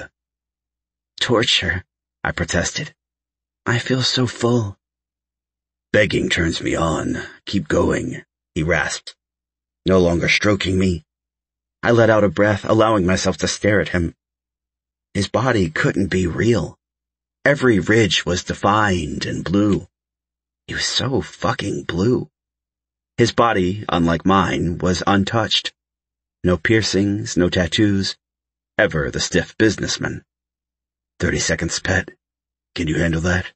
He asked, breaking me from my appreciative perusal. With a slow nod, I tried to think of anything but the pressure inside me, throbbing against that spot that had me panting. I feel like my balls are going to explode. The admission came with a laugh, and then he growled. Fuck, don't do that, he gritted out, his face one of pain.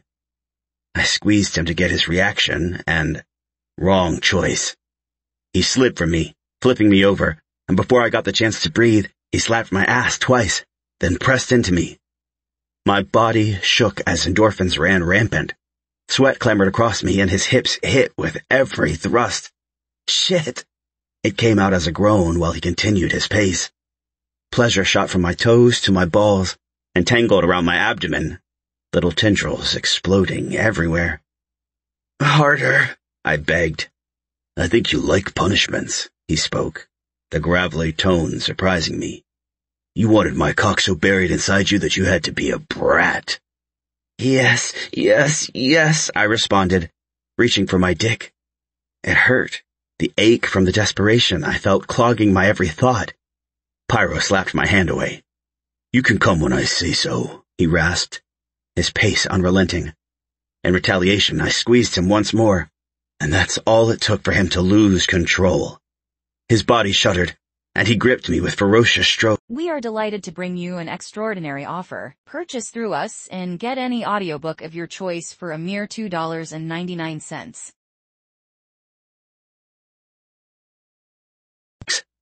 It took seconds before my orgasm overtook me, making me a shuddering mess as he jolted behind me. The feel of him releasing surprised me most. The hot heat felt even warmer than expected. It rushed down my thighs as he continued to spill, and the scent of cinnamon filled my nose. His hands gripped my hips as he finished, a few jerky thrusts before collapsing, bringing me with him. Not leaving my skin, he traced patterns on my waist, his nails dragging as he laid kisses across my back. You're such a brat, he complained, but he didn't sound angry. If anything, it came out as teasing. I nodded, unable to form words. If I wasn't so spent, I'd punish you. My body hummed at the concept, knowing I somehow enjoyed it too much. I can't help myself. It's too good. You'll learn, Cupid, even if I have to paint your ass with bruises. I liked that idea. A whole fucking lot. Chapter 8. Pyro. Give me love. Ed Sheeran. We up for next week? My text to Valentine read as I sat at my desk. For the last nearly 2 weeks, we talked daily. Little things, like updates, how each other were doing, and how much we hated slackers in the workplace. It was sweet, a bonding I wasn't expecting.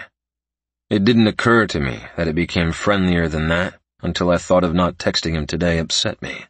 So I decided to invite him for our play date and drinks 3 days earlier than intended.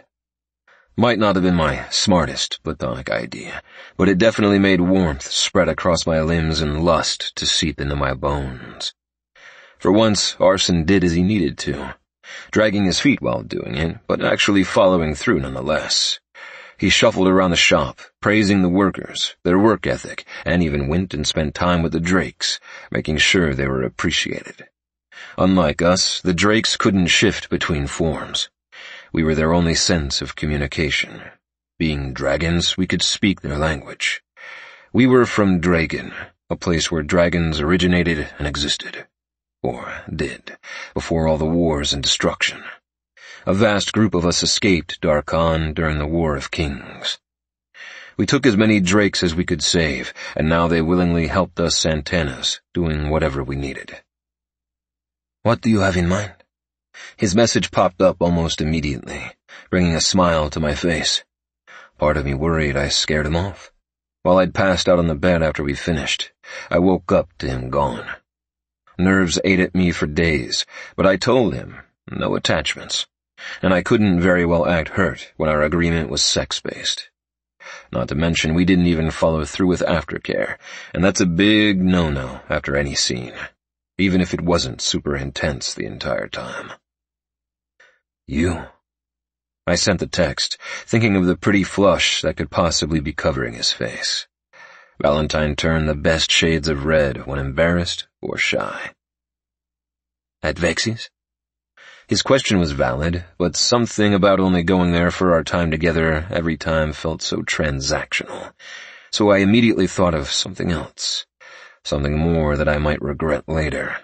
It took us from simply sexual to intimate. No, I think something simpler might be fun. Maybe drinks and see where that leads us. I wondered if that sounded past platonic, but friends went for drinks, right? Fuck buddies, even. We could keep our agreement and not be confined to only a sex room. Maybe we'd get to know each other more this way. A weird feeling settled in my abdomen, telling me it wasn't that simple. Nothing was ever black and white, let alone easy. Oh, I know a place if you don't mind realm traveling. Realm traveling. He never told me what he did as a Cupid, and there wasn't really a definitive answer unless you were privy. If he was speaking realm travel, he must have had a pretty lucrative career. Hell, he didn't know I was a Santa-to-be. Did he know Santa even existed? I chuckled to myself, wondering if he ever pieced together my tree-trunk-shaped dick. It wasn't prickly like a tree, but the ridges definitely helped pleasure him. He didn't complain once, other than to tell me to fuck him harder. You're on. As soon as I clicked send, a knock sounded at my door. Come in, I hollered, knowing if I didn't, they wouldn't be able to hear me over the Christmas music playing in the corridors 24/7.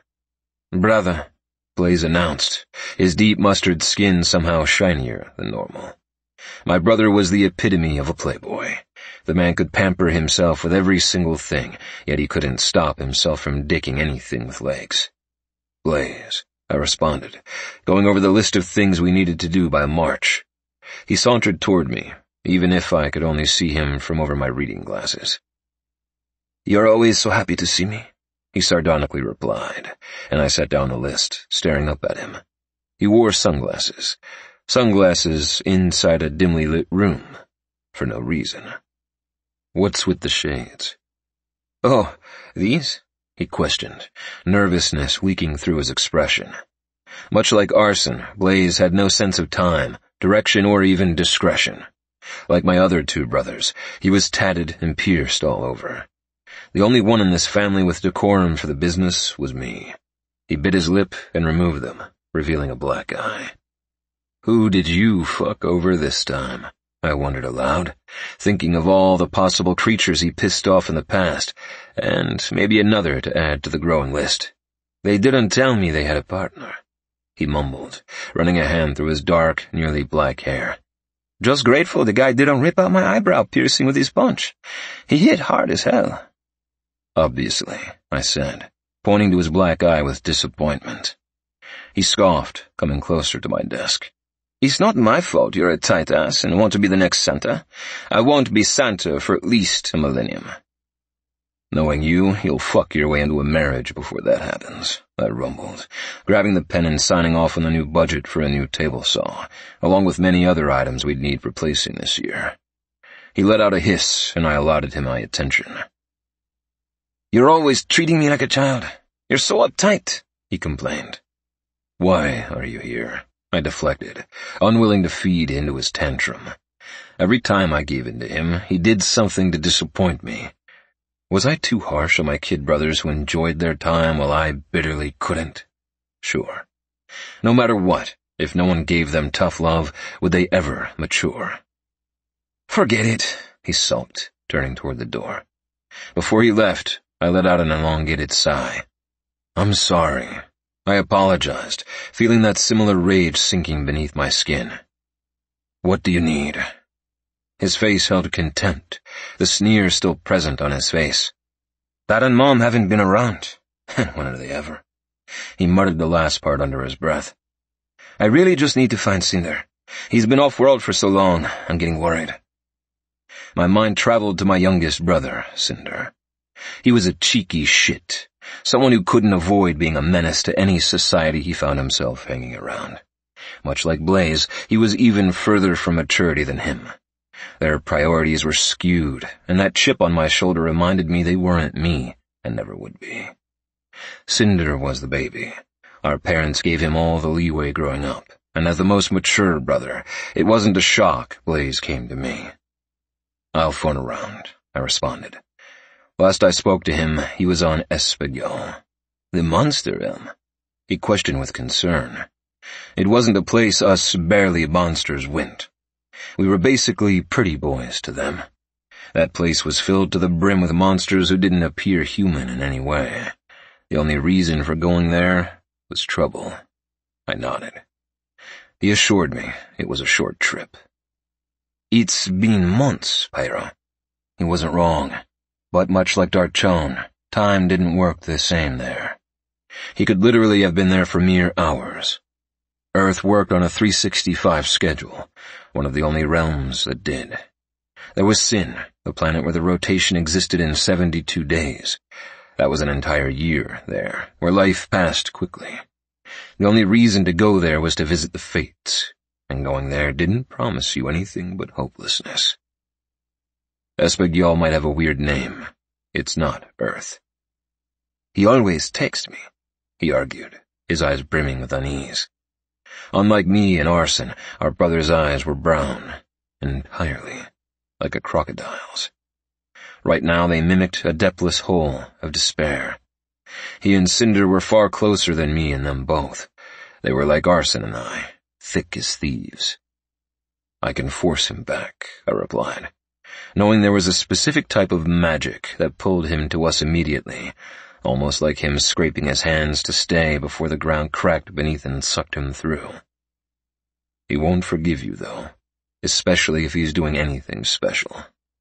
Blaze closed his eyes, unleashed fury there. It sucked being helpless, and the magic that forced a Santana here didn't feel good. It knocked you off your ass for days on end, if not weeks. It was the equivalent of putting us in a snow globe and shaking it until we fell from the sky like snow. You're right. If he's not back, and you have any type of gut feeling that something's awry, I'll handle it. I'll even reach out and text you if something changes. I offered, wanting to see him ease back into his careless self. Seeing Blaze anxious set off alarm bells. First a black eye, and then a missing sibling. There was something he wasn't telling me, and if he tried with subtle references, I couldn't read his mind. He needed to be honest, which brought me back to Valentine. My family brought out this mistrust. The lies and sabotage each sibling did over the last 1,000 years tired me out. They lied more than they divulged, constantly living, and that forced me to expect honesty in all aspects I could control. Try to take care. I attempted one last time when Blaze didn't say a thing. He shook from head to toe as his eyes blazed with smoke. He was seconds from blowing a gasket. Before I could attempt to remedy the situation, his rage overtook him and he flew out of the skylight. Glass crashed around me, filling me with unease. My brothers would be the end of me. Chapter 9. Valentine. La Santa, Bad Bunny and Daddy Yankee. Where are you going with a smile? So teased, her eyes lighting up with hope. She couldn't get it in her head that I could have feelings, so I erased the look. Coffee, I answered, thinking of how much I hated it. The lie was bad. Even I knew that. Immediately, her left eyebrow shot up with suspicion, and I shrugged it off. I wanted to try something new. You loathe coffee, she muttered, tapping her mug of hot chocolate. My sister lived on sweets, especially sugary coffee. I preferred tea, the subtle richness of the flavor consumed in a pleasant way. It didn't overwhelm me with bitterness or the strength of something that didn't appeal to my taste buds. Yeah, okay, she muttered, with the funniest expression on her face. When you're ready to divulge your secret, you know where I'll be. Yeah, living in your dreams where Christmas is every single day, I groaned, thinking of her obsession with that holiday. Besides the notion that love was more than magic, she believed Christmas to be the best season invented. She was wrong. The best holiday is and always will be Halloween. Anyone who argued could get fucked. I've got to head out, I told her, avoiding the fact that being late was a rule Xochitl would have me break with her questioning. Find me if you need anything, she tacked on, a knowing look building behind her pink gaze. We were close. She told me everything, and I let her believe I did the same. The difference being, her comfort for confiding in me didn't reflect my own with her. I always felt like the older brother, her protector, and sharing my woes seemed to stress her out, and being a burden would never be on my tombstone. Immortal humor, we don't die. My mind couldn't focus on that. I was already behind schedule. I couldn't imagine how Pyro would punish me for it, but a thrill shot up my spine at the thought. He wasn't wrong when he mentioned pleasure being a part of pain. When he hurt me, I craved more, and that realization didn't scare me at all. It called to me, giving me hope. He texted me later in the day to meet at Vexus just for a point of contact, and then we'd travel off-world. This entire concept of meeting outside of the place blurred lines for me. Mentally, I knew it was so he could be my friend upon request. But the other part I didn't give much credit to wanted it to be a desire to be around me. I held the cuff given to me, right outside the fuzzy door. Pyro leaned against the brick building, his body calm and ever stoic. He was beautiful outside of our playtime, the way he held himself together as if it were as simple as breathing, whereas I struggled to keep my emotions in check. There was not a single being who made my knees weak, yet this monster did. Not being able to express myself usually suffocated me on a daily basis, but seeing his casual demeanor as he waited for my arrival brought me a sense of calm. "You're late," he chided, checking his watch. "Only by 7 minutes. I barely got home in time to grab my shit and go." "My sister," he pushed from the wall, tipping my chin. He teasingly tutted. "No excuses, pet. Punishments are to keep us both in line." I shivered at the dark tone of his voice, how it dropped as if he switched into Dom mode. Nodding, my body felt every buzz of our closeness, almost drunken with the feeling. My skin craved his warmth, and the pinching in my chest would be ignored all the same. "What was your idea?" He changed the subject as I let out a shuddering breath, needing the distance. He overtook every sense when nearby. It felt far more than friendly, and less than lovers somehow. But I didn't know how to feel about it in the grand scheme of things. "There's a place out in Darchon, a place where fae and monsters have a safe spot, where wars don't exist, but drinks and dancing are the norm," I explained, thinking of Vivere. His eyes darkened, and acknowledgement flickered there too. "Vivere," he echoed, his palm sliding down my hip, gripping it.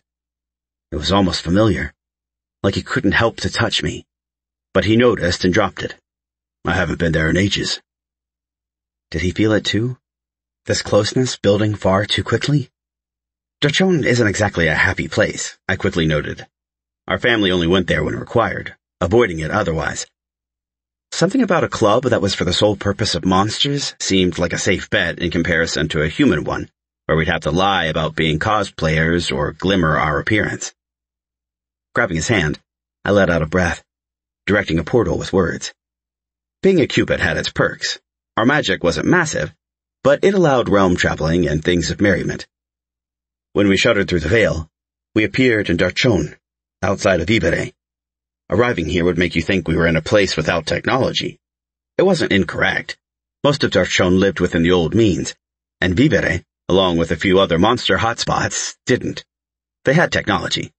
Things that felt almost science fiction with their grandeur. We didn't touch as we walked in. We were friends. Friends who fucked, nothing more. I let out a breath, knowing that was for the best. The place was dark, sleek, lit only by dim lights in the sitting area and neon ones in the area where you'd go dance. "Val!" Oscar called out, noting me as we reached the main area. His eyes roamed over me, reminding me it had been ages since we'd last seen each other. My spine straightened with curiosity as I peered at Pyro. Disinterest in every definition coded his features. We were friends. Friends didn't get jealous of other friends. Oscar and I were friends too, except we were friends who didn't fuck. That was an important distinction. "Oscar, this is Pyro. Pyro, this is Oscar." "A dragon?" Oscar nearly went nuclear with interest. "I thought they were all gone." "Oh, yeah, that's how to introduce yourself," I scoffed, trying to tamper down the jealousy licking my heart with barbed edges. Oscar was a flirt, simply put.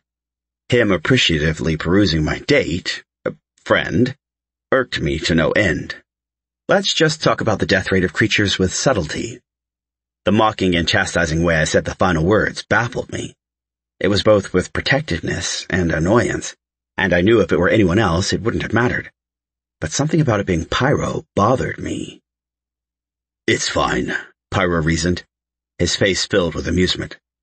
He gripped my arm momentarily, a little squeeze of reassurance.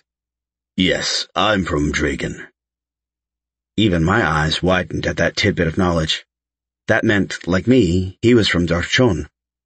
Our gaze connected, and something passed between us, unspoken.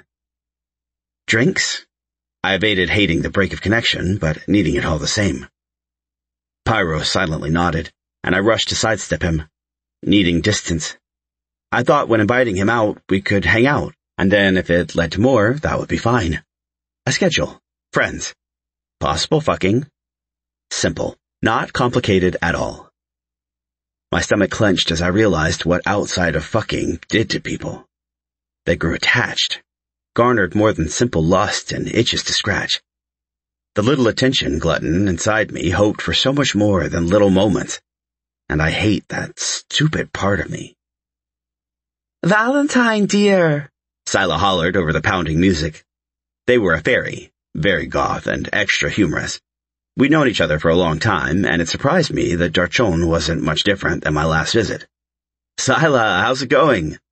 Amusement danced across their expression as they dragged a towel over the bar top. "The same old," they answered.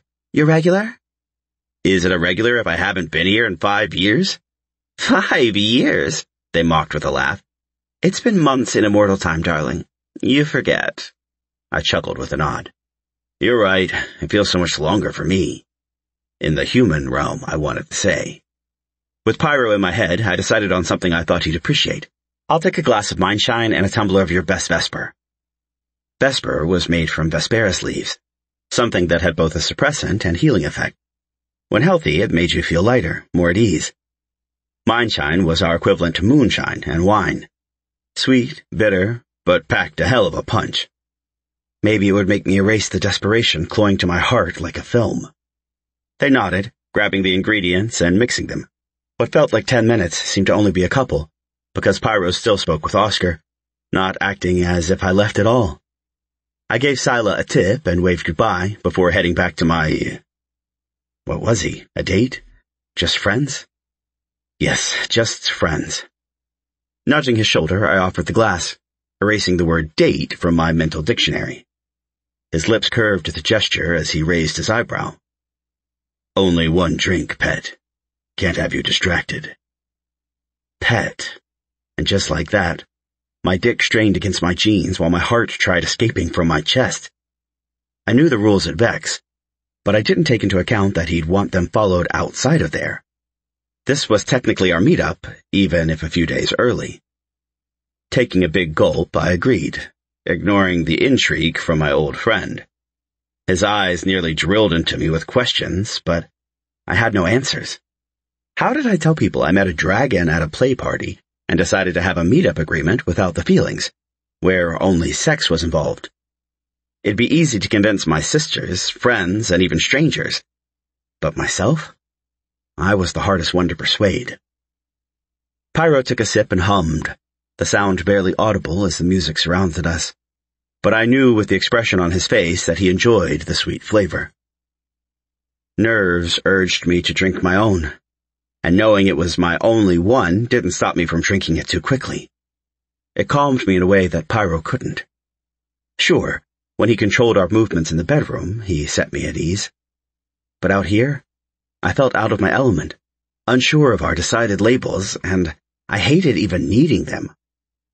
Oscar eyed me suspiciously, and while we hadn't spoken in a long time, he didn't act as such. "Want to dance and tell me how life has been?" I was about to say yes, needing a breather from the giant dragon next to me, but Pyro shook his head. "He's going to dance with me," he claimed, his voice dark. I didn't know what it meant and didn't understand the way his eyes seemed to be glowing. But fuck, it did something to me. And the more my heart beat in reaction to him terrified me to no end. With a nod, I handed Oscar my half-gone drink and followed Pyro's moving frame. "What was that?" I asked hurriedly, my skin sweating with unease. We agreed to be friendly, nonchalant, and outside of the bedroom, I wasn't his. He didn't respond, but weaved through the bodies.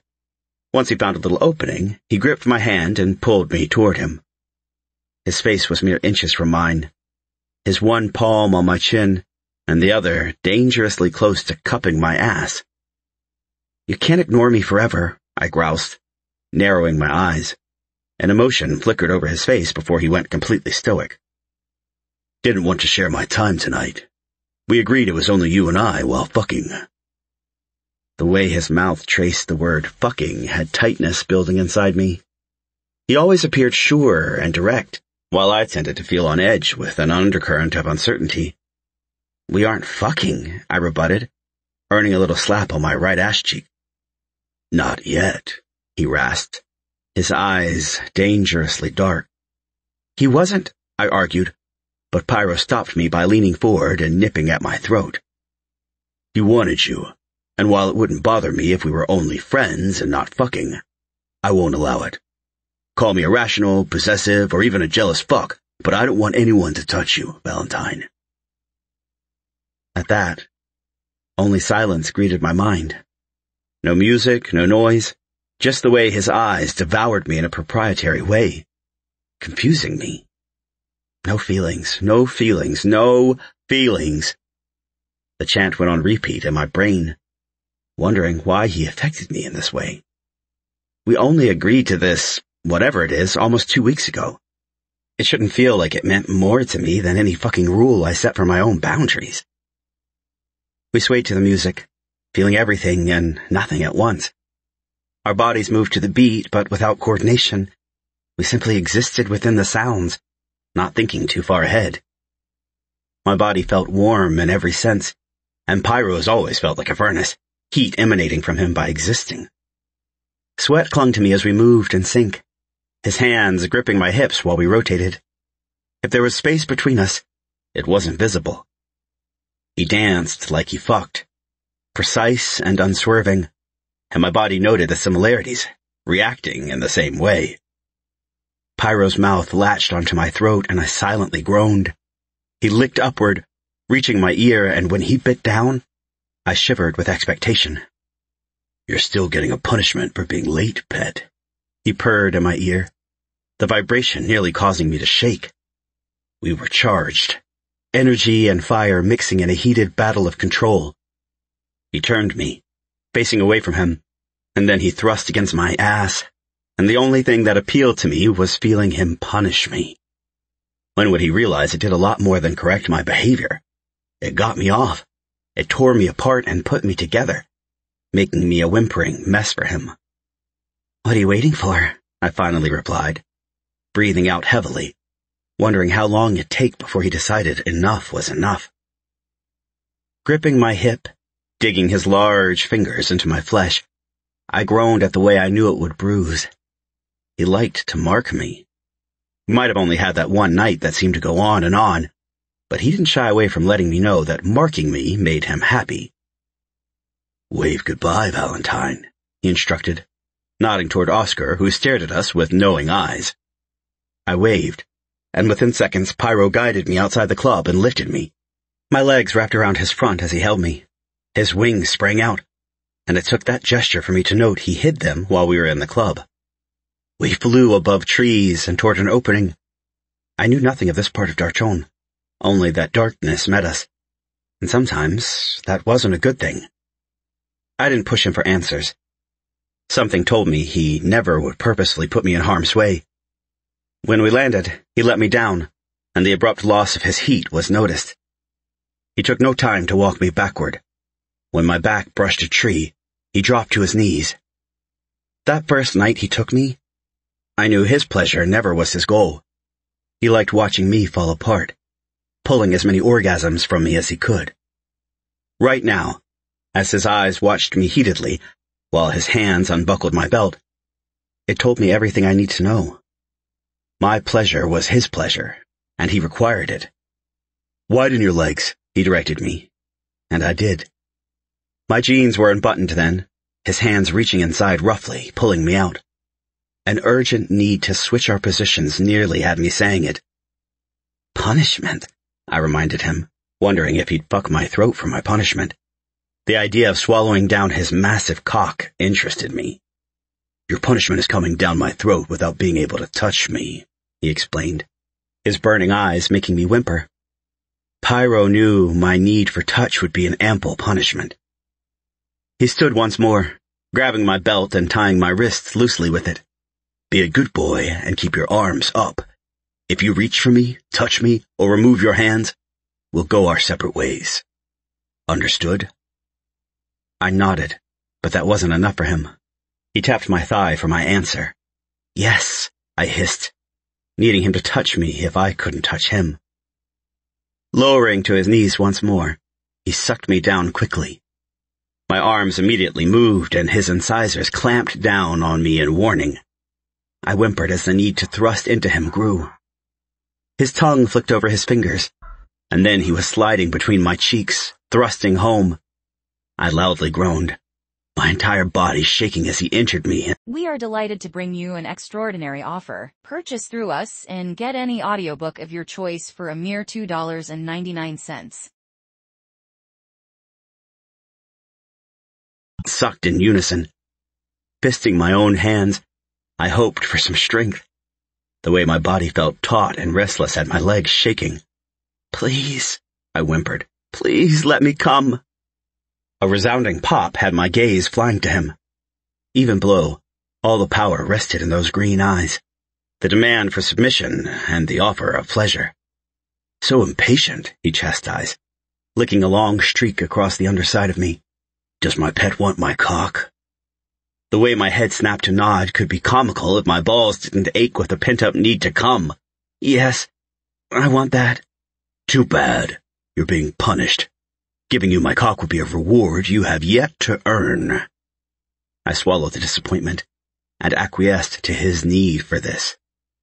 If I'm good, I started, and paused when his mouth engulfed me. He sought my silence with pleasure. He knew if he got me riled up enough, I wouldn't barter. It didn't take long for him to swallow me down, and when his fingers clamped on my prostate, I felt a pleasure I didn't know existed.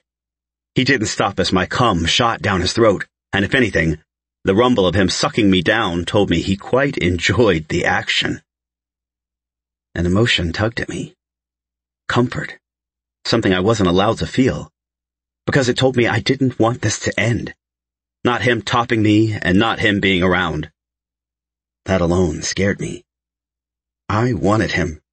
His sighs, his groans, the contented murmuring into my hair when he thought I was asleep. We couldn't be more than quick fucks and playmates.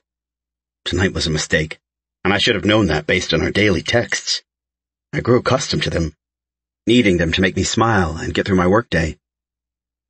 This was moving too quickly, and breached that friendship we labeled this as. My heart didn't understand what my brain knew to be for the best. We couldn't extend past every other weekend.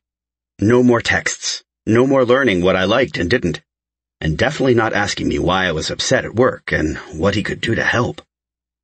Then I thought back to his words of not fucking me, latching on to that as if it were creed. Sure, I knew he wanted inside me, but I also knew I needed to detach immediately. Feelings were something everyone experienced, but feelings where I wanted to meet up with him more than bi-weekly? That was a problem. I disengaged, even as he fucked into me still. Worry sliced through me, wondering if he didn't like me like that, and whether I was garnering feelings that could never be reciprocated. Cut and run. I needed to fucking run. Stop, I rasped, not knowing why I said the words when my body begged otherwise. It needed more. We needed to talk about this, right? About this random fucking shift? It was too quick, too real. His possessiveness along with my comfort? This was fucked up. This couldn't happen. His mouth released me immediately, his fingers retreating from my body at the same time. Are you using stop for a safe word, or is it a stop? It feels too fucking good, but continue. Did I overstep? His eyes softened, not with anger, but pure concern. Something about that look broke a part of me. My mind wandered too quickly. Fear. I recognized it immediately. It came and went. The lack of emotional connection with others usually drove it, but when it hit this suddenly, I had to backpedal. Embarrassment heated my face, and I pressed farther against the tree, needing to run. Run, my mind begged. My body went into overdrive as I pulled up my jeans and wordlessly rushed away. I didn't know where we were, and Pyro yelling after me didn't stop my legs or stupid heart from beating faster. Shame as potent as the first time I started to feel things for the random boy I met at the Love Hub coated me, making me nauseous. Feelings weren't real. They were a figment of our imagination. Human in creation. Not real, not real, not real. My body shuddered as a drunken stupor clogged every thought.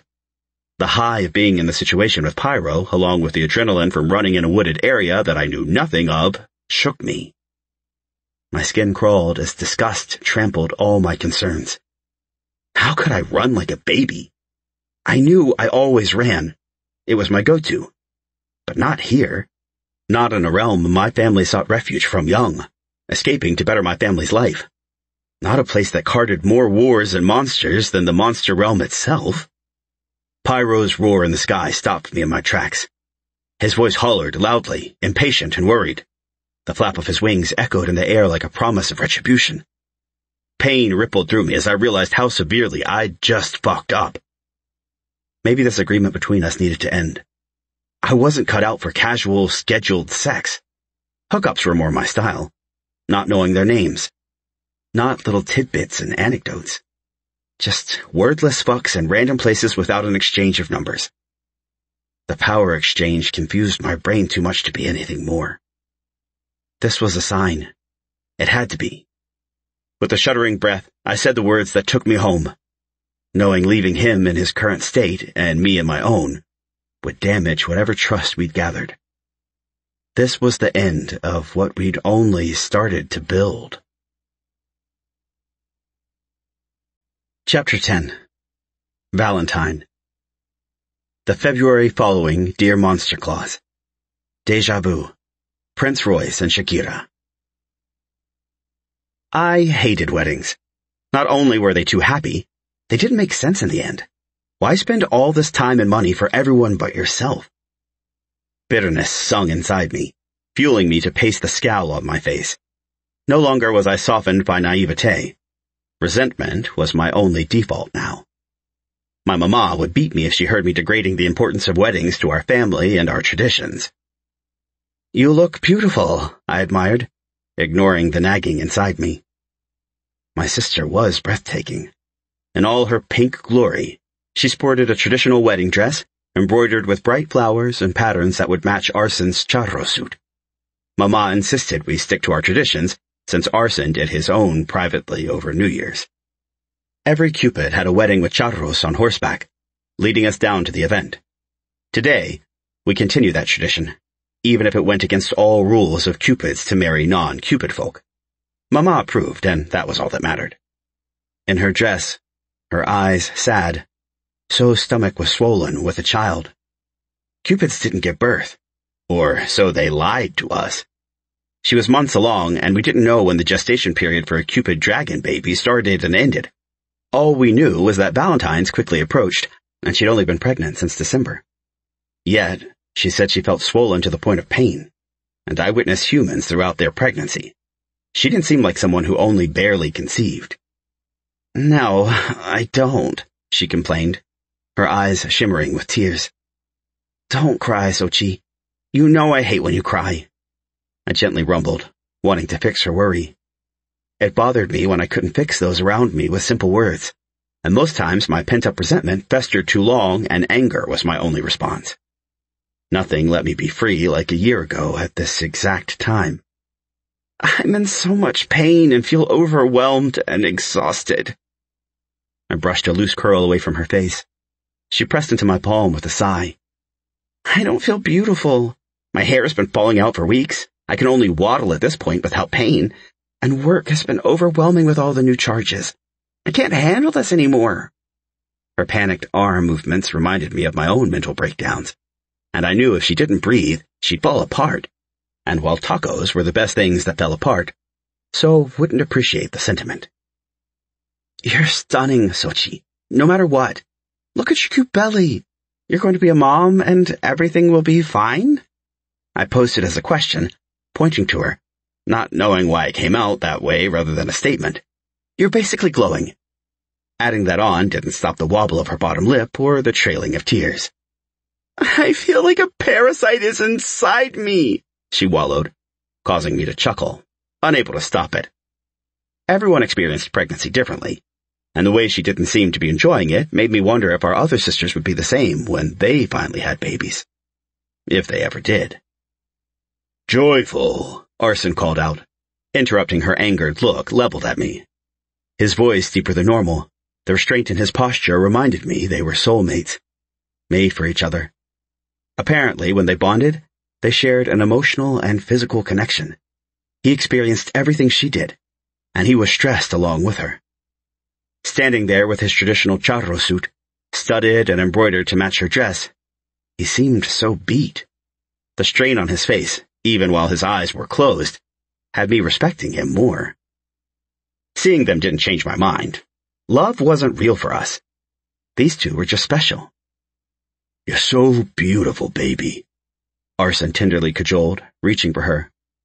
She whimpered, tears streaming down her face. How do you know? You can't even see me. The hysterical way she whined sobered me up. This moment wasn't mine to experience. But when I tried to leave she grabbed my arm. Her eyes glanced at me, stilling me in my spot. I don't need to know, my love. You're always beautiful to me. Nothing could change that. And nothing will. But I feel your misery. We can call off the event. We don't have to go out there. Let's get you in a warm bath, where I'll wash your hair and remind you how breathtaking you are. His eyes still hadn't opened, but his eyebrows moved with the emotions scattered on his face. Even I could tell he was weary, living her pain too. He couldn't erase the bags beneath his eyes and the stress lines on his forehead. We can't cancel, So argued, stomping her foot in a childlike manner. I just wanted to escape this moment and let them decide what to do while I got wasted on tequila. Let me help you, baby, he begged, reaching toward her once more. Momentarily, she dropped my arm and let him hold her as she sobbed. No one matters but you. Whatever you need, let me do it. She shook her head and then eyed me. Can you get Mama? The way her face softened as if she needed something only our parents offered. With a nod, I escaped, rushing to find our mom. Outside the bedroom, So holed herself up in, Mama chatted with Dulce and Dion, ease in her shoulders. Mama was far older than us all, but you couldn't tell it by looking at her. Her hair was curly, longer and bouncy, but looser than the rest of ours. Her skin a Hayden mango color, with more orange than not, and her eyes were a softer red. She had a beauty mark above her left lip, and unlike me and Dulce, she didn't have piercings. Hell, she didn't approve of ours when we got them. Least of all, my tattoos. A lecture I still got to this day. She loved us in the way she could, but in moments like these, it was enough. One look in my direction and she excused herself from my sisters. Where's Mamita? Mama always babied so. She'd always be her little baby, the smallest and sweetest of us all. Scared and crying. She shushed me at the way I didn't inflect as much softness. I did when in the presence of So, but didn't show it well otherwise. Be nice to your sister, she chastised as I led her back to So. As soon as we walked in, So whimpered and grabbed her. Mommy, she snibbled. And I wished I could be more help. Her shoulders shook as Mama held her, cooing to her reassuringly. I let out a sigh and pulled Arson with me. Let's go out there. I directed with the point of my finger. You've got a crowd to distract. He grunted, not wanting to leave So, but reluctantly followed me. People waited to walk Arson and So, charros on horses, their eyes wandering over to Arson while he put on his dazzling smile. It'll be just a moment, he announced, as if he wasn't just falling apart along with her. He was a good man, one who respected my sister and made her happiness his first priority. If only his petulant brother was the same. I closed my eyes tightly, ignoring the disdain garnered in the last year. It was childish, uncalled for, and all my fault. Yet, I still held Pyro accountable. He could eat glass for all I cared. What was that about? Dion snubbed when Arson went to talk to the guests. There were Santanas, Amors, and even some Enamorados, too. All the Cupids closest to us, and who didn't look down upon their wedding, joined. She's not feeling well, I offered, not wanting to bring up her hormones. Our sister didn't deserve to be judged by her emotions when they weren't easy to control. She went through a lot in 2 months. Met the love of her life, which I still thought was somehow a fluke, mated and got pregnant, all while trying to stay a Cupid as the entire love hub hassled her for answers. We had rules. She broke every one to be with him. I admired their dedication, and even if their love was a once-in-a-lifetime thing, I didn't fault them for falling. They matched too well. Her softness and his hard-headedness, they were perfectly imperfect for one another. What if her baby is killing her?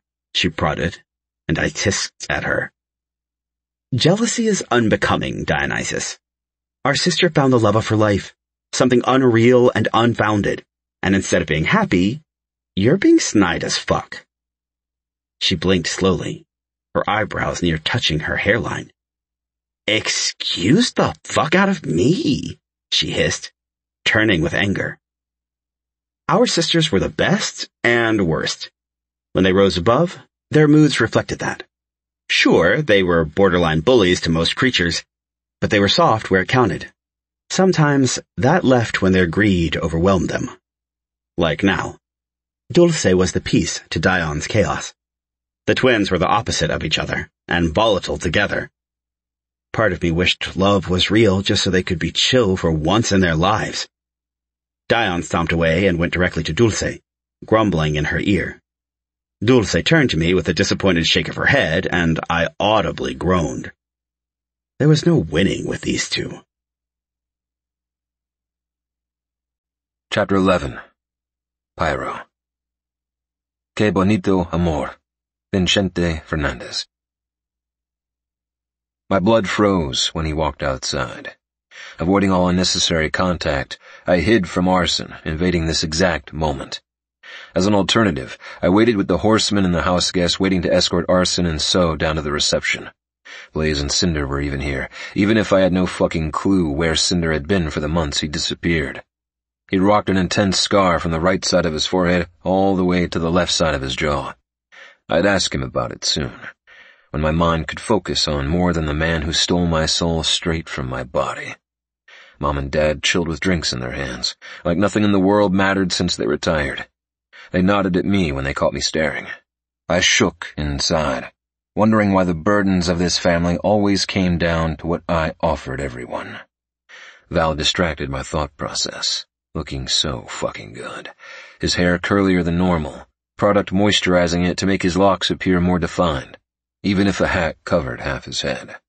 He wore jeans with an embroidered button-up tucked in the waist, looking so different. He was a certified bad boy, piercings, tattoos, and an angry frown. Right now, I'd say he looked ever the rugged horseman.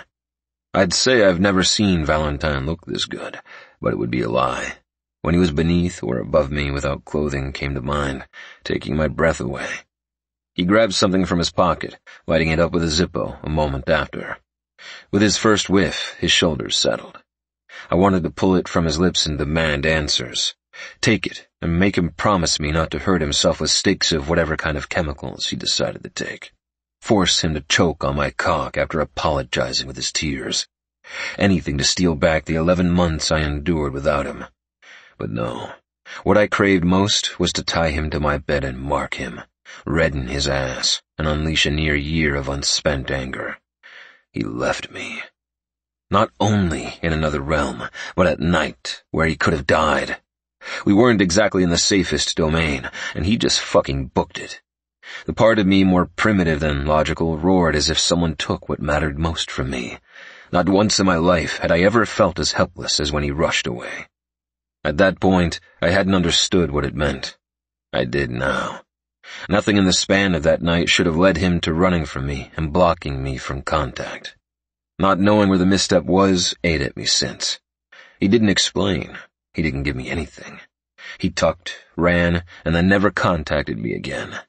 Not even when I saw him at Christmas did any of it make sense.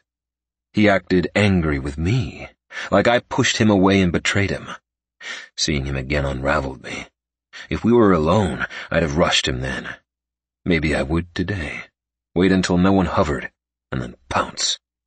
My body burned as he threw his head back, enjoying whatever he inhaled.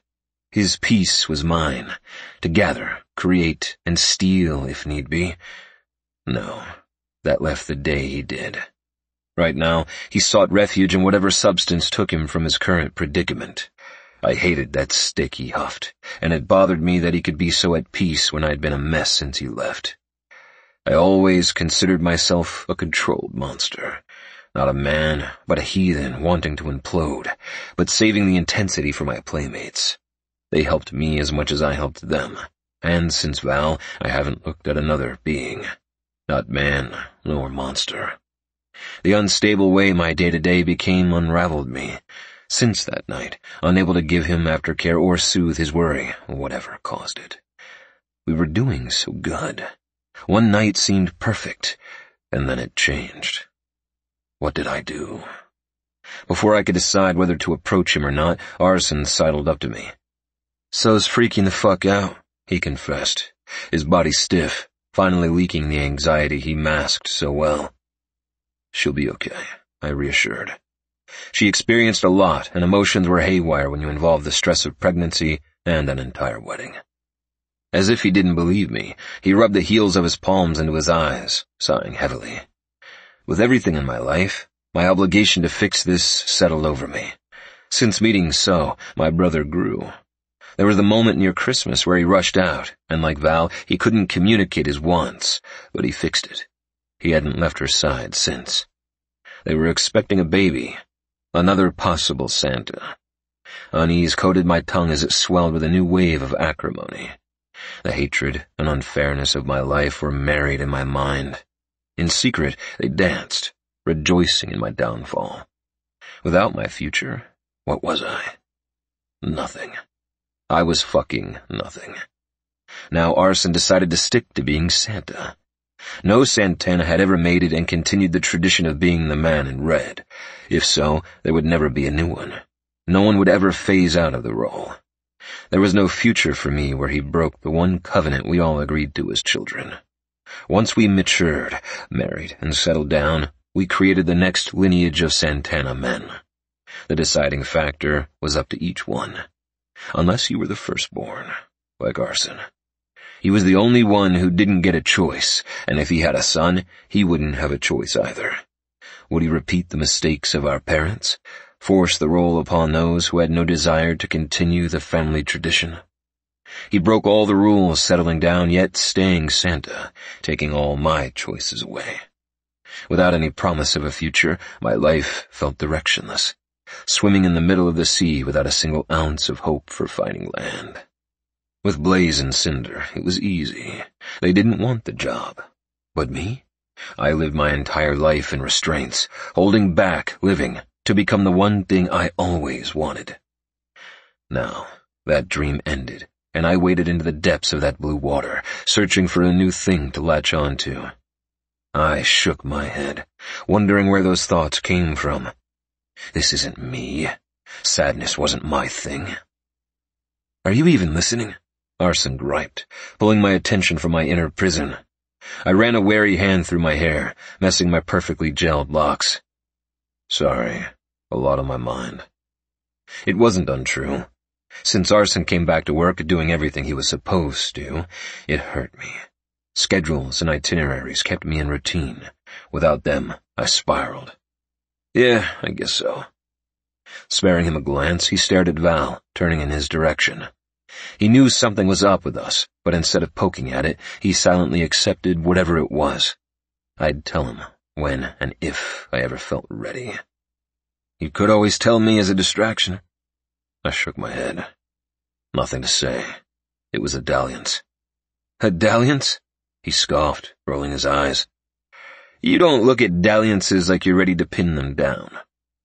My mood worsened when Val didn't even look my way. He ground his smoke into the dirt and left, much calmer than the last time he disappeared on me, yet it still stabbed at me.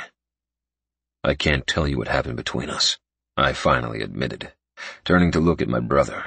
His anxiety lessened, my own issues a salve for his current situation. Well, you start with words, they form sentences, and then... You're a pain in the ass, I grumbled, thinking to all the times I offered him the same type of response.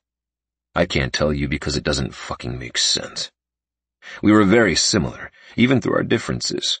Arson was me if I ever gave in to my desires, letting caution fuck off. He was who I'd be if I didn't take Val's running for a safe word. He was who I'd be if I ran headfirst into the coral devil that shot his fucking arrow through my heart. But he wasn't me. I wasn't him. And Valentine might have shot me, but like the heart-sick monster I was, the festering and unhealed wound existed from my own choices to not move on. Whatever happened next was on my shoulders. Chapter 12. Valentine. ¿Dónde está el amor? Pablo Alborán, featuring Jesse and Joy. My sister finally came out of the bedroom, her tears gone and a newfound piece of hope in her eyes. She married the love of her life with all of us surrounding her. Afterwards, the charros lined up, and we all walked toward the after-party venue.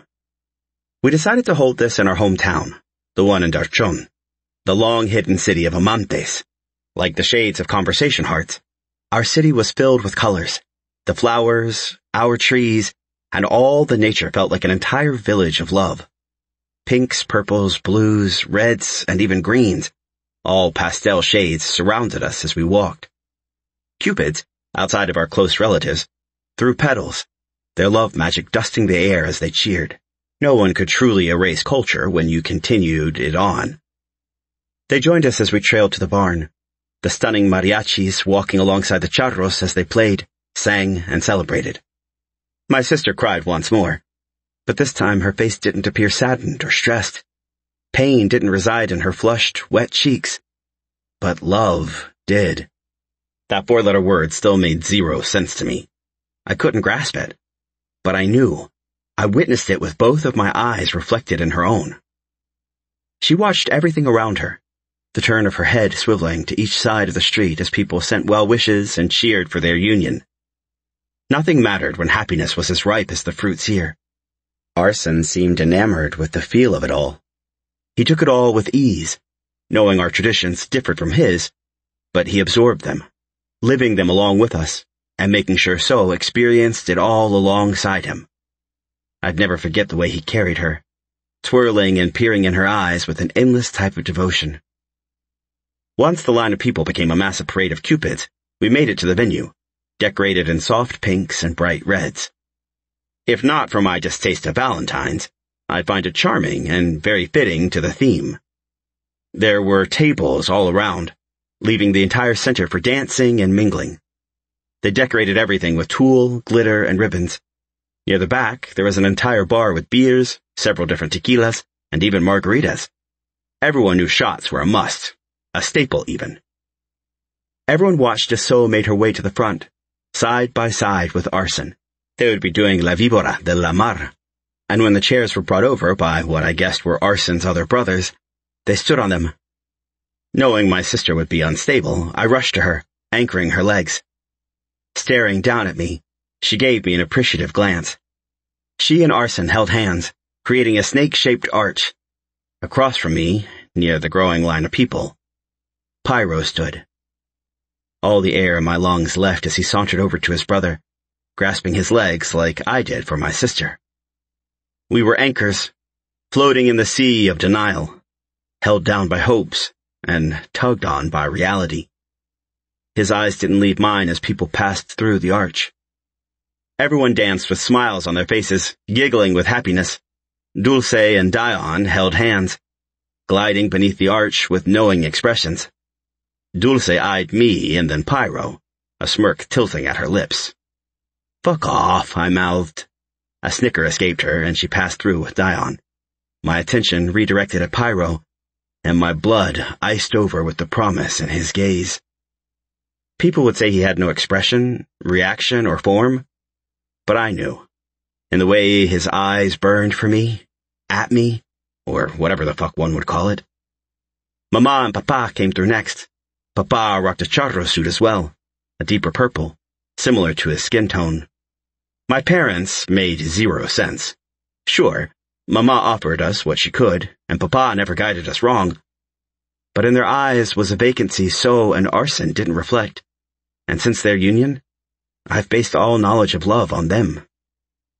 My parents didn't spend time together outside of appearances. They weren't caught up in each other, smitten. They almost appeared shackled to their fates. Smiles were offered to us kids, big ones, where it reached their eyes. But in their expressions when they twirled together, there was nothing. All a facade. My eyes drifted back to Pyro, who still scanned me. And this time, anger existed there. It was tangible, a rubber band stretched past its threshold, and I was worried for the inevitable snap. Punishment, his eyes promised. I closed my eyes, blinking away any residual effects of his expression, and peered at my sister. The line was nearing its end of dancers, and fatigue set into her features. Glancing at Arson, I could see the same expression, but his had a big wave of concern. My hand rubbed soft circles. We are delighted to bring you an extraordinary offer. Purchase through us and get any audiobook of your choice for a mere $2.99. Over my sister's back, soothing her in whatever way I could as the final dancers went through. Before I could help her down, Arson hopped off his chair, grabbing her bridal style. Their gazes locked. The type of passion flickering there had envy gnawing deep within me, a cavernous mouth of endless hunger. "I'll take it from here," Arson uttered, leaning toward me and Pyro. We both grabbed the chairs and the songs ensued. Arson didn't let Sochi down. He carried her while they did their dance, a non-traditional one where she didn't have to do anything but peer into his eyes. As soon as I made it to the farthest table near the exit, I set the chair down. Before I could even grasp what my role was in this event, my shirt was gripped, and I was dragged soundlessly away, out the back door to the barn. Gathering my wits, I struggled in the arms encasing me. When he let me go, our glares mirrored one another's. "We had a deal," Pyro bitterly snapped, his angry orbs of heat blazing with disappointment. I didn't think he'd ever call me out on it, but he'd never been the meek type. Yeah, and? Wrong answer. Definitely the wrong fucking choice of words. His eyes somehow darkened further, his lips twitching with a sneer, his only response. He was pissed, and again, I was the object of all that ire. He pressed me against the wall outside. The 2 suns had crested over the valley, growing darker with each passing second. Pyro smelled so smoky, a cinnamon type of spice that settled in my groin far too fucking fast. I had 3 rules. His darkening gaze stripped me bare, digging where it hurt. He saw me. Not the me that felt fine in the presence of others, but the other side that needed his type of dominance, needed to be called out on my shit and handled without care. 3 too many, I argued, pushing at his chest. He didn't budge, not even a little. He boxed me in against the slatted wood like a caged animal. "Valentine," he growled, his control teetering on the edge. The fuck? I couldn't think of anything when he smelled so good. "What do you want, asshole?" The insult felt bitter leaving my tongue. But he was. He pushed my boundaries and tore apart my composure. He chuckled, fully, his head thrown back as if it was the funniest thing he'd ever uttered. When he glanced back at me, only heat reflected there. "I forgot how big of a fucking brat you are." His words enunciated with our lack of space, the way his chest pressed against mine and left me no room to run. I opened my mouth to respond and felt the retort too easy, not enough snark. "Cat got your tongue, pet?" Pet. Fuck me. I blinked as if he hit me in the face, shock my only response. "Don't call me that," I rushed out, wanting to hide. It was like no time passed, but it had, and I ran. He pressed into me, his erection matching my own. The thought that he and I both got off on the rush of us only further angered me. "Why? Does it make you hard?" he gravelly asked, his tone too deep, too fucking sexy. The way he spoke to me in a domineering way that made me a puddle, his hand flattened near my face more, barely distracting me. Anyone could come back here and see us, but I didn't care. "Fuck you," I hissed, needing space. Between the air filled to the brim with his spicy cinnamon and the heat he emanated by existing, it overpowered everything. Why did I run? Why didn't I just give in? My chest hammered, my palms clamming up as they did every time he invaded my space. "I bet if I dragged you to those bushes out back and fucked you raw, you'd like that." My dick throbbed with his words. Yet anger drove me to turn my face. He gripped my jaw, forcing our attention to each other. "I bet your cock is even leaking for me, pet. I bet the last 11 months you fucked your fist thinking of how I made you come harder than you ever have before." "I hate you." I grimaced at the lie, my body pulsing with need. "You don't," he taunted, trailing his nose up the side of my face.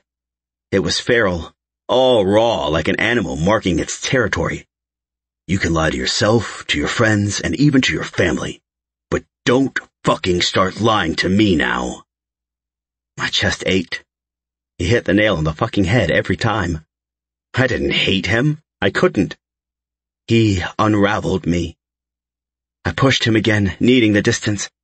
This time he let me, but not before leaning into my ear. "You're mine, Cupid. Today, tomorrow, and every day after that. You will kneel for me again, and I'll prove to you that running is fruitless." With a gulp, I pushed past him, escaping him as far as my legs would take me. This wasn't supposed to happen. The fact that our paths are forever crossing scared me. I couldn't do this, let alone fight it. Chapter 13. Pyro. Solo de mi. Bad Bunny. I lost it. That string that kept me tethered to sanity. It frayed, leaving only anger and desperation in its wake. We had a deal, and he fucking reneged on it. I adjusted myself and headed back inside to let Arson know I'd be leaving. Between him taking my Santa spot and losing all sense of life, I needed to breathe. Valentine wound me up, not even purposefully. His very existence promised me pain and disappointment, yet for 11 months all I thought about was saving him. I couldn't escape this weird concept of holding him, forcing him to see his accomplishments, and praising him every step of the way. Who'd have thought that nearly a year ago, taking him on 2 little sexual excursions would lead us to this anger and doubt? In those 11 months, doubt didn't exist or linger, and I mentally plotted how I'd find him once more. Fate was funny in that sense, leading us together by marrying our siblings. There was a part of me that felt snubbed, but that didn't drive me to pinning him on the barn's wall. No. It was the festering ache he created when he opened up to me. Instead of running into Arson, I bumped into his wife. "Pyro, hi," she said on an anxious laugh. Pain etched wrinkles on her forehead, a telltale sign she needed to sit down. "Let's sit," I offered, and appreciation lit up her expression. We sat while Arson still took dances from everyone. Instead of pinning money, they pinned words of affirmation, things that would be helpful in their marriage. Little tidbits, jokes, and even some family recipes. Xochitl let out a heady breath, her smile a little forced. "I was meaning to speak with you all night, but I've been a little emotional." "Don't even stress," I reassured her, remembering how Arson was earlier. "What's up?" She frowned a little and then grabbed my hand. Hers seemed cold, clammy, almost worrisome. "I'm really struggling with my charges," she said, her eyes brimming with tears. "Like, to the point that I'm in constant pain and I'm upsetting the other Cupids. People are missing their fated dates and it's starting to wear Val out." I wanted to tell her it was okay, that she was pregnant and stressed, that nothing could be controlled like that, and Valentine could handle his own, but she hurried to continue. "I know you haven't told Arson, and won't, but it's plainly obvious to me." "What do you mean?" I offered the only ounce of nonchalance I could. Whether she somehow knew how deep these feelings for her brother went, or the fact that I was lost, she didn't say. She simply offered me a small, knowing smile and patted my hand reassuringly. Arson told me you convinced him to read my letters, that you always were the person who handled everything. He explained that you carried the entire world on your shoulders, and he never knew how to thank you. Emotion clogged my throat at her words, making it nearly impossible to breathe. All the anger festering from my encounter with Val dissipated simply from knowing my brother saw me in some way. He acknowledged what I did for him, even if he only told her and not me. I know it's not easy seeing him take the role as Santa, even now. Our gazes connected, and I knew I'd given my entire life away with whatever my expression showed, because she nodded as if she was right. Yet I hadn't said a single word. Until you find your footing again, I need you to help me with something. Purpose became apparent in her words. Since leaving the North Pole on Christmas, I hadn't done anything but stew, dwell on Val and drown in the realization that I wasn't needed anymore. So Cheel gave Arson a hope and spirit he missed, and he didn't even need my push to get things done. Anything, I finally offered, noting her waiting expression, allowing me to take in her words. Be Cupid for me. For a little while at least. My numbers are low, and while the Love Hub hasn't shunned me entirely, they don't offer me help or lessen my load. When there's an imbalance with love and hate, the world grows darker. It might sound silly, but the more hatred that overpowers love, it makes us all suffer.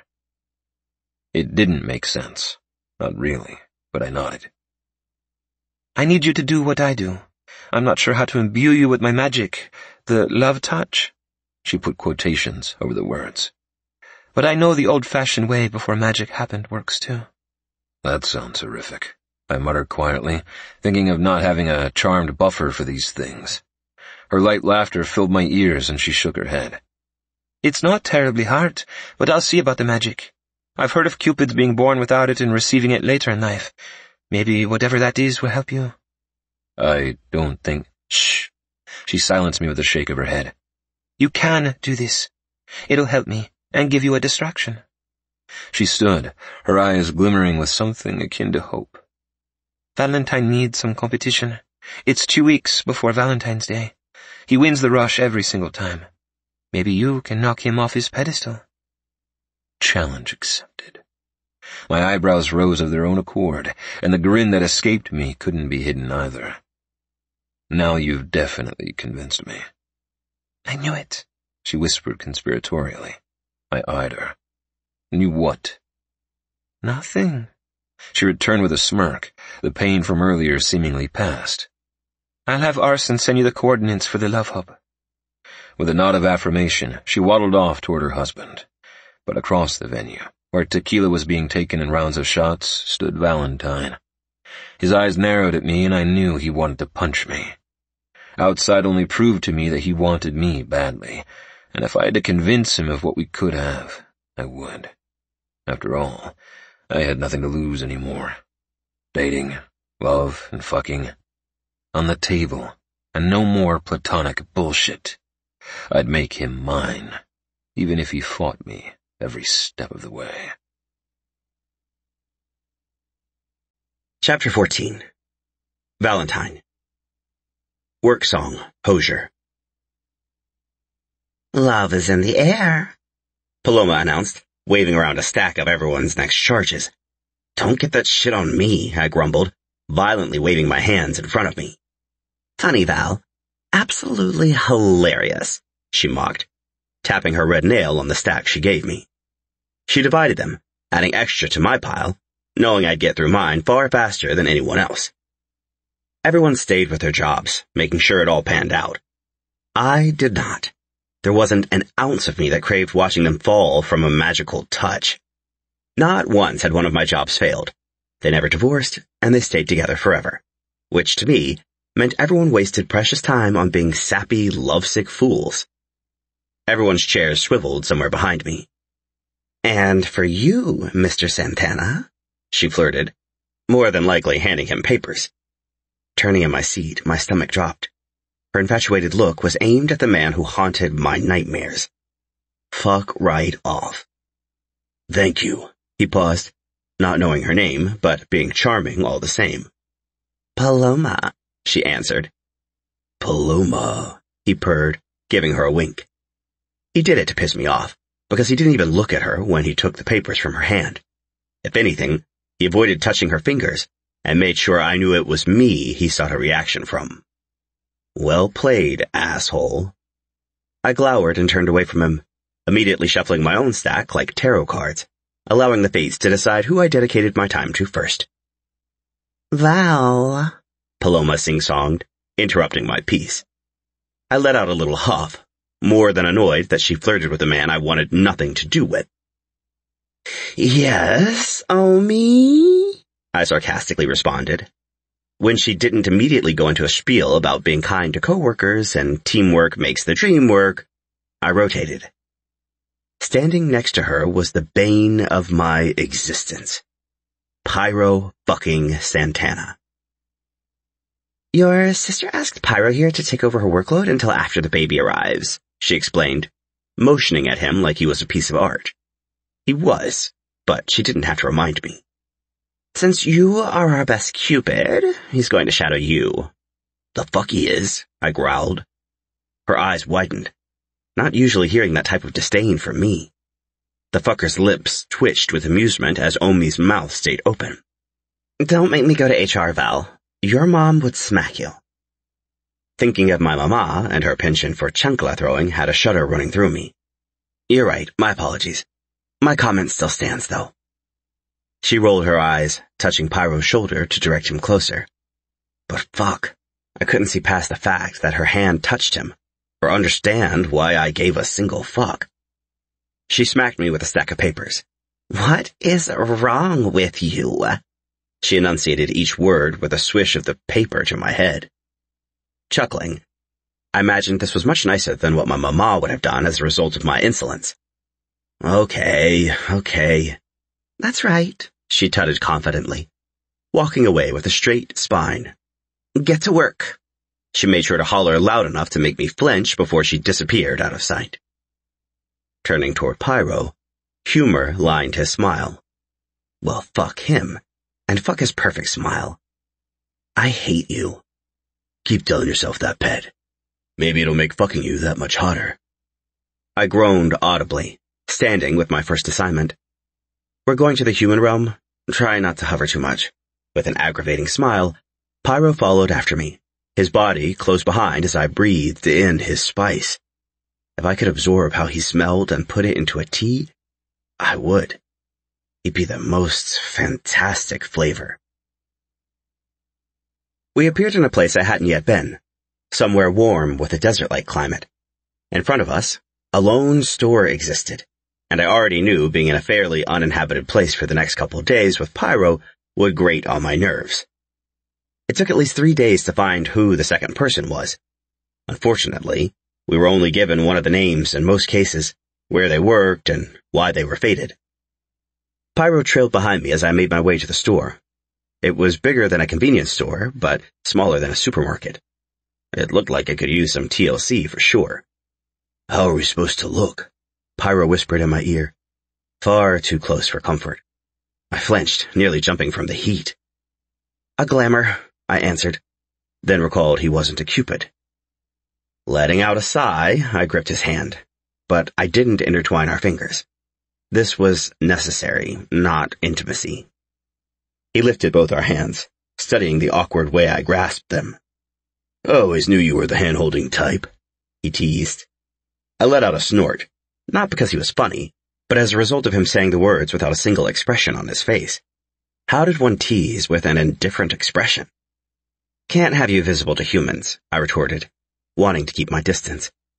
He made me feel things, and no one wanted to feel less than me. The door automatically opened for someone, and we rushed through behind them, making sure we didn't get hit. Sensors couldn't always detect us when we were glamored, which helped when sneaking into forbidden areas, and sucked when sliding doors randomly hit you. Inside, there was one cashier, a bag person assisting, and a few people milling around the aisles. I scanned for the woman on my sheet. Her description listed her hair as black, long, slick straight, and that she wore glasses that didn't quite fit her face.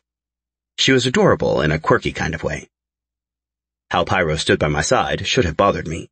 His proximity almost more than friendly, but with his hand in mine, I couldn't think straight.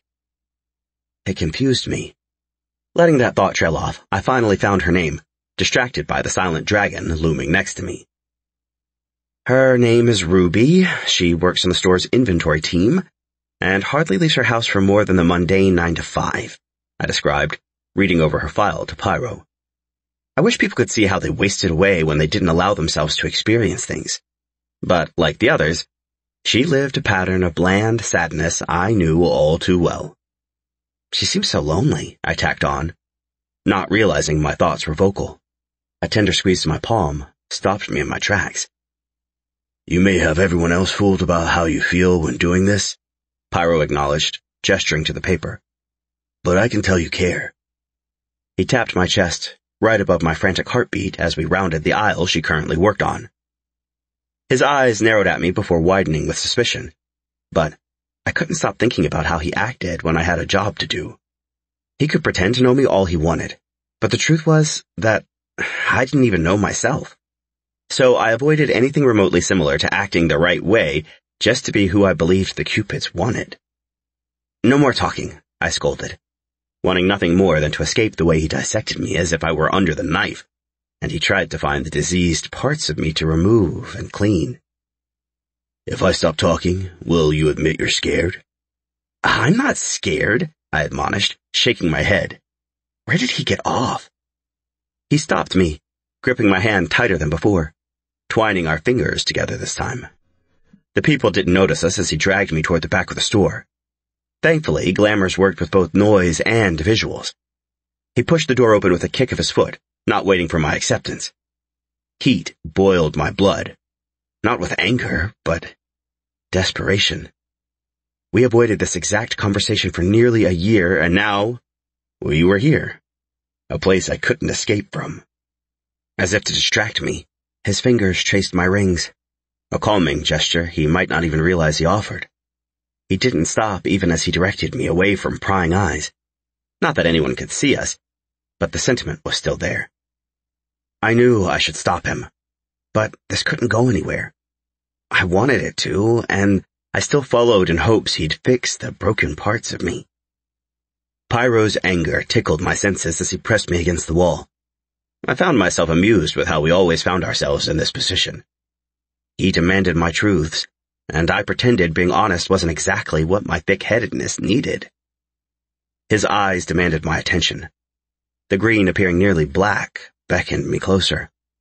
He licked his lips, and I couldn't look away even if that was my only want.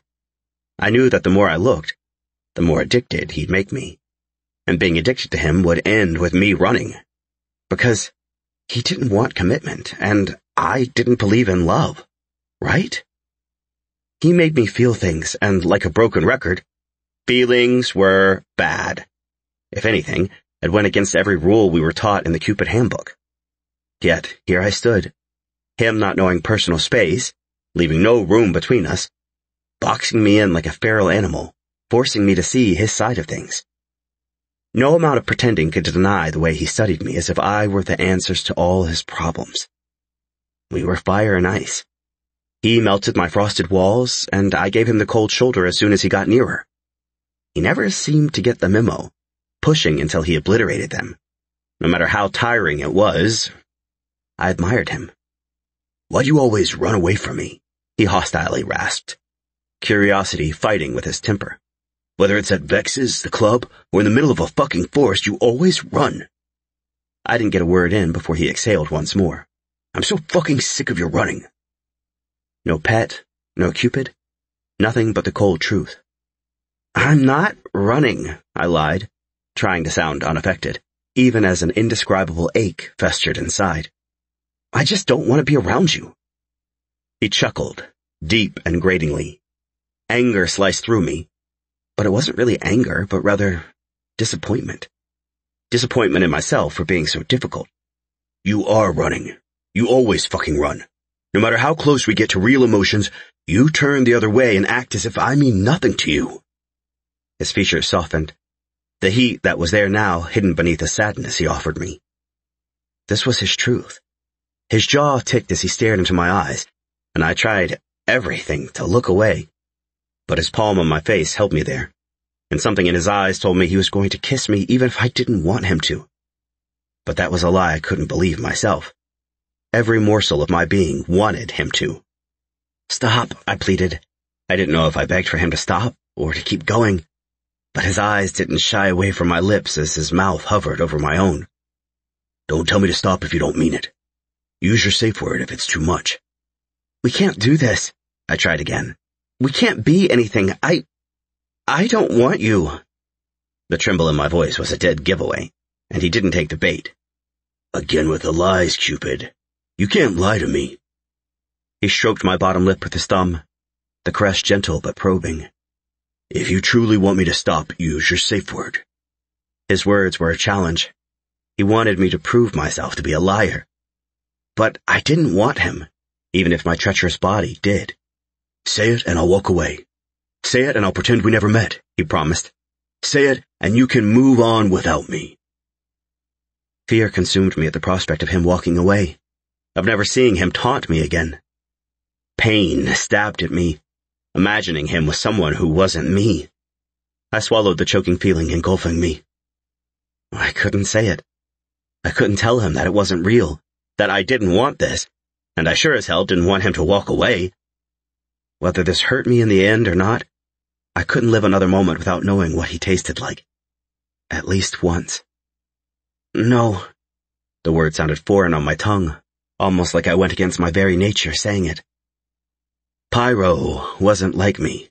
He didn't pause, overthink, or even lack conviction. He knew what he wanted, always. That alone terrified me. He didn't take any time before gripping my throat, closing the distance between us. We were all teeth and lips, tasting each other in a starved fashion. Just the fervor building between us melted the icy cold tendrils I wrapped around myself. They dissipated as he pressed his lips against mine. Cinnamon filled me as I licked the seam of my lip, stealing all the noises I made. A groan escaped me as I allowed him access, unable to stop the way I fell apart at the seams. We were the elastic band, together, and he had finally tugged too hard, too roughly. My hand snuck up his shirt, even though I knew he didn't like to be touched until I earned it. But he didn't bat my hands away. He pressed into me, urging me on, and a groan wrenched from him as my fingers traced his chest, going to his jaw. I tugged on his perfectly gelled hair, bringing us closer, and I wanted this more than I wanted anything. There was not a single thing that mattered more at this moment than his lips against mine. It was a religious experience. Our aggressive movement and hip bucking while his tongue flicked inside my mouth, tasting exactly how I thought he would. Cinnamon, spiciness, and hedonistic pleasure. He growled as my tongue traced his, teasing, wanting to feel what his felt like too. The rumble from his chest pressed against me, vibrating across my skin. Goosebumps lined my arms and neck, winding me up once more. As if he couldn't help himself, he lifted me, gripping my thighs as I wrapped my legs around him. Our bodies rutted, clothed and guarded, but that didn't stop his grinding. It was too much, wanting more than what we could do in a storage room at a random-ass store. I knew if we gave in to this, I'd be the one to fall apart, and the pieces of me would scatter at his feet. And then what? He'd leave. Not a moment, not a fuck in the dead of night. Something permanent and real. Would he want it too? Was I worth that kind of dedication? His teeth dug into my bottom lip as my focus came back to our moving bodies. I wanted him to take off my clothes and push into me with abandon, tear me apart and then put me back together. I wanted him to tell me that I was good and worthy of something I didn't believe in, that I was his and only his. I wanted him to touch me everywhere and not leave a space of my body untouched. Would he do that? Would he tell me that my needs were dumb, that I was some stupid Cupid who couldn't stop myself from ignoring what was right in front of my face? Or would he ignore it just like I did, and tell me I was so good for him, and that he wanted every part of me that I was willing to give him? Chapter 15. Pyro. Thinking out loud. Ed Sheeran. This is what I wanted. His freedom. His everything. His mouth pressed against mine, demanding, frantic, and unlike his worries, running wasn't my thing. He grunted, threading his fingers through my hair. The pleasure his touch brought erased the near year we were apart. It made it all worth it as he tightened his legs around me. Even with his forced vitriol, he fell apart for me. Denying the body its needs always ended with an explosion, and this was ours. He tasted of strawberries and fear, a potent mixture worth absorbing. My hips bucked toward him, wanting to erase the fabric keeping me from my goal. Once this heated moment passed, reality would rain hell on us both, and he'd hide. If I wanted to last, I'd have to make it so. Pulling away, I groaned at the loss of his warmth, wanting to coax his thighs around me once more, just to feel his erection and desperation. "Unbuckle your pants," I directed, noting his kiss-swollen lips and disheveled appearance. It never escaped me how sexy this man was. He didn't even stroke his own ego about his looks, and he could. Maybe that was half of the appeal. He existed for my praise, rather than living within his own cockiness. "What?" he hummed, his eyes not even opened as reality flashed back at him. His chest heaved with each breath, his palms flattening against the wall. Did the cool temper him like it did me? "Your pants," I said again, reaching for his belt. We are delighted to bring you an extraordinary offer. Purchase through us and get any audiobook of your choice for a mere $2.99.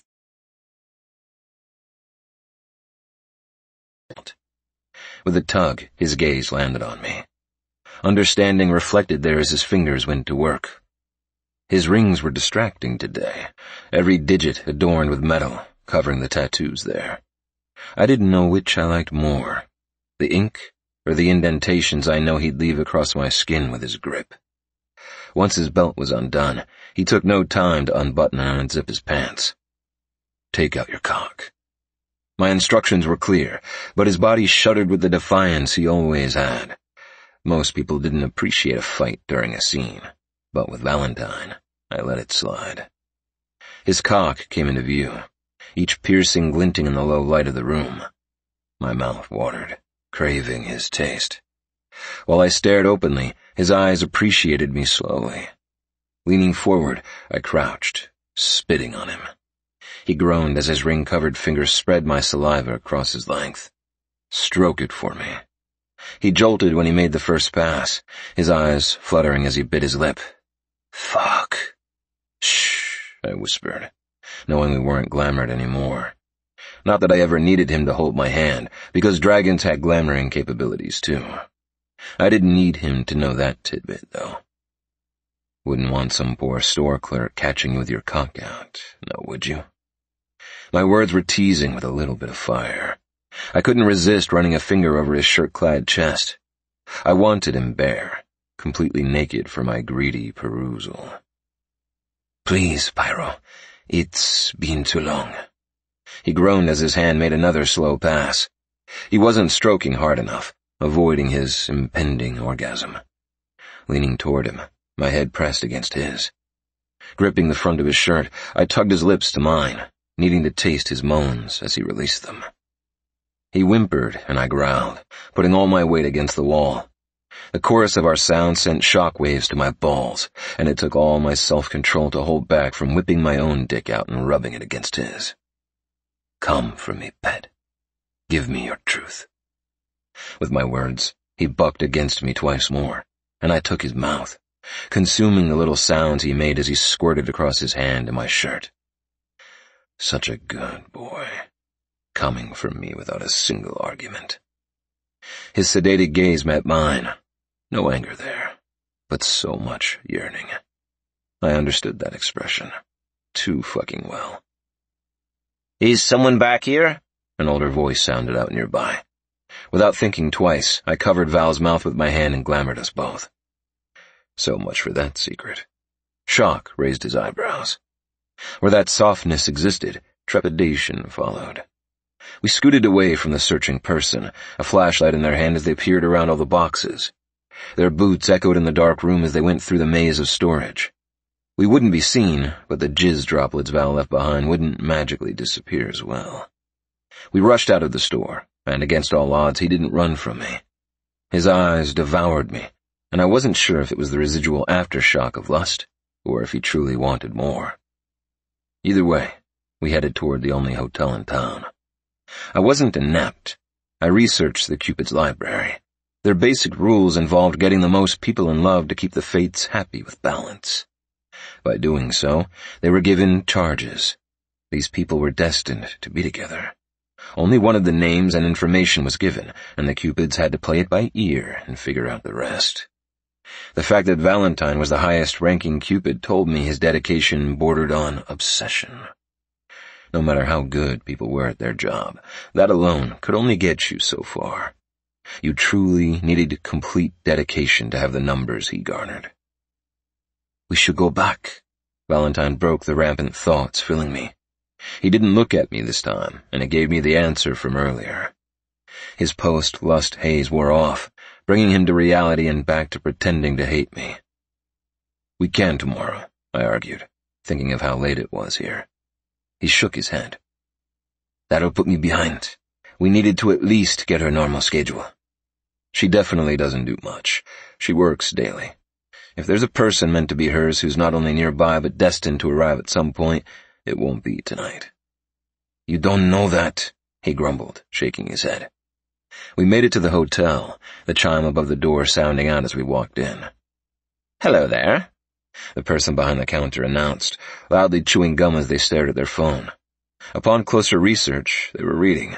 Their eyes traveled over the words, still not looking up at us. "How many?" "2," I answered. "That's unfortunate," they responded. "We only have one room." "It's basically a graveyard here," Val moped, his voice bordering on petulant. Finally the clerk peered upward with a raised eyebrow. "I said one room. One bed, too." Their eyes narrowed on us. "Are y'all from a convention or something?" "Or something," Val bitterly muttered. They rolled their eyes dramatically, giving us a key. Not like a digital one, either. A physical, metal one we'd have to put in a deadbolt. Handing them my credit card, I waited for them to give another salty remark. But instead of being rude, they quickly ushered us away, and I knew their e-book was the only reason. We walked away, peering at the mini-map offered at the entrance. We were in a dinky little motel, and there were only 6 rooms. Walking east, we reached the 3rd door easily. "At least their books have more romance than what Cupid's offer," Val muttered, not loudly, almost like his errant thoughts seeped through. "You don't believe in love?" I questioned, knowing the answer already. It wasn't like people believed what they did as work. Arson struggled with believing that Santa mattered because he only witnessed the back end of it. He saw the ins and outs, not experiencing the hopes and wishes kids had daily. That was one of the reasons I wanted him to read the letters we received. They wrote to him, to tell him he changed their lives, gave them hope, and made them want to be better. With Val, he didn't see love on the outside of his touch.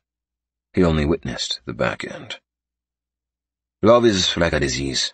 Everyone gets one at least once in their lifetime, but the cure is simply ridding yourself of it." Harsh. His eyes connected with mine, wariness there. "If love is real, like an actual fucking thing, then why do only the people we give it to succeed?" "What do you mean?" We entered the shabby place. At least the linen seemed clean. The walls were an off-white, and not because of the paint choice. More of a sun-bleached white from age and wear. He wandered off to an ugly striped chair that had seen better days, sitting with a huff. "People divorce a lot. The rates are high, and heartbreak is rampant." Okay. I didn't know how to respond to that. Shit happened. Humans and monsters alike. Things out of the control of everyone occurred. If love was real, we wouldn't battle with a hate scale either. "Love and hate are lovers," I said. "You can't truly hate someone without actually experiencing some type of love." "People hate others all the time," he argued. "They think they do," I countered, invading his space. "They think they hate because they're confused and overwhelmed." I thought of him, how he said he hated me. Too often for my liking, but that didn't really mean what he thought. Hate wasn't the way I forced his feelings to the surface. Instead, hate was the rules of forbidding his entire desire for love. He thought he didn't want love, and didn't believe in it. But he did. The unfairness of him being warned away from it garnered his true ire. The way he wanted to fall apart and allow me passage to his heart was obvious, and the more he feared the possibilities, the more he believed it was hate. "You're unbearable," he replied, his words not minced or chopped, just cruel. I sidled up to him, even closer, needing him to see me. "One day, when your stubborn ass has some clarity, you'll remember this moment. Then you'll fall to your knees and worship my cock for being so wise." His eyebrow rose, the harshness still there, hiding away his softer side. "You're the only one who has fallen to your knees, jolly boy. How does it look from down there?" Humor curled my lip as I bit the inside of my cheek. Looked like submission to me. He didn't argue, but we both knew he lost the argument. Regardless of whether I was above or below him, he fell apart for me. Chapter 16. Valentine. Wrecking Ball. Midnight String Quartet. The first assignment went without a hitch. The second, too. Even if there was that singular moment in the store's back area. It wasn't until the third where we didn't see eye to eye. "That's not how it works," I complained as Pyro watched the couple. "They seem to be all wrong for each other," he suggested. His glasses, which I didn't know he wore, sat low on the bridge of his nose. "Not all couples get along right away," I muttered, thinking of how we almost never did. Not that we were a couple, but same goes. When I glanced back up, looking away from the sheet of details about the two we were helping, I noticed Pyro was gone from my view. Where the hell did he go? "Pyro!" I lowly hissed, wondering if he hid behind a tree or something. We were seated in a park. About 10 feet away, our charges argued, their hands flying with passion. There was a man near them, tall, black hair, and in a suit. Immediately, without question, I knew it was Pyro. He spoke to the guy, and the couple's passionate hand-waving stopped. This was wrong. We were meant to be unnoticed, not fucking talk to them. Shit. This man threw his hands up in the air, anger his only reaction. The woman stomped off as well, and I wondered what Pyro said. I stayed glamoured, sucking in my annoyance as I walked to him. Even in his weirdly human form, he took my fucking breath away. No matter his shape or appearance, my eyes drew to him incessantly, like an electric current to a conductor. "What the hell are you doing?" I hissed, the demand crueler than I meant for it to be. His eyes raked down my frame studiously, his glasses still hanging low on his nose. He reminded me of a librarian or some shit, attractive and intelligent, and why was my dick getting hard? "Fixing it." "Fixing?" My voice rose with the word, sucking my lungs free of oxygen. "Yeah, I told him if he didn't get his shit together, she'd find someone with a bigger dick to do it for him.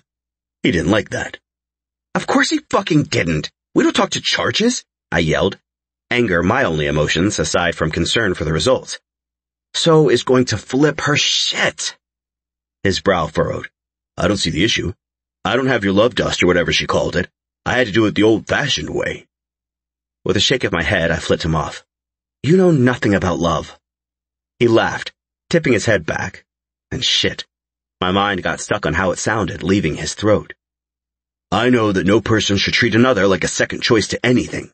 His argument had validity, but we didn't choose. The fates did. We only pushed them together at their scheduled time.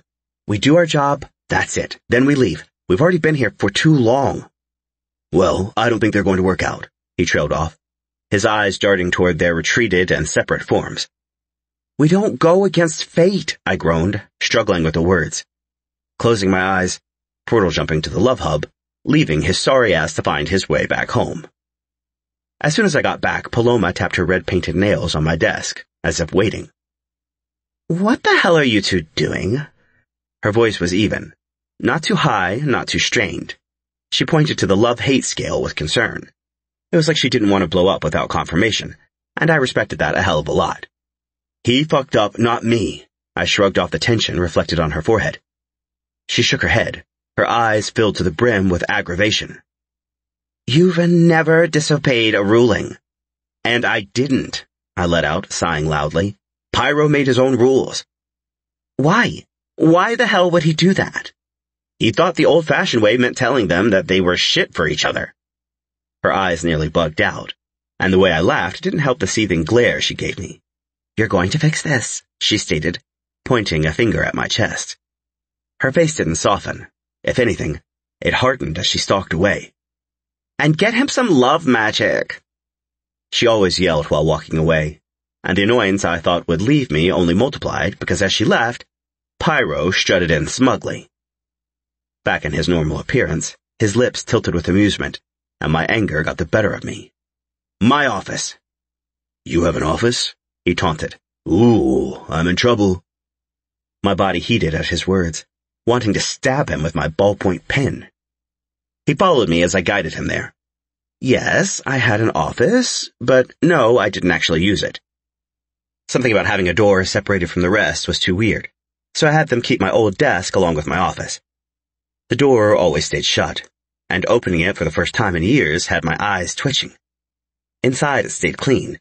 Even the night crew knew it was unused, but made sure dust didn't overtake every surface.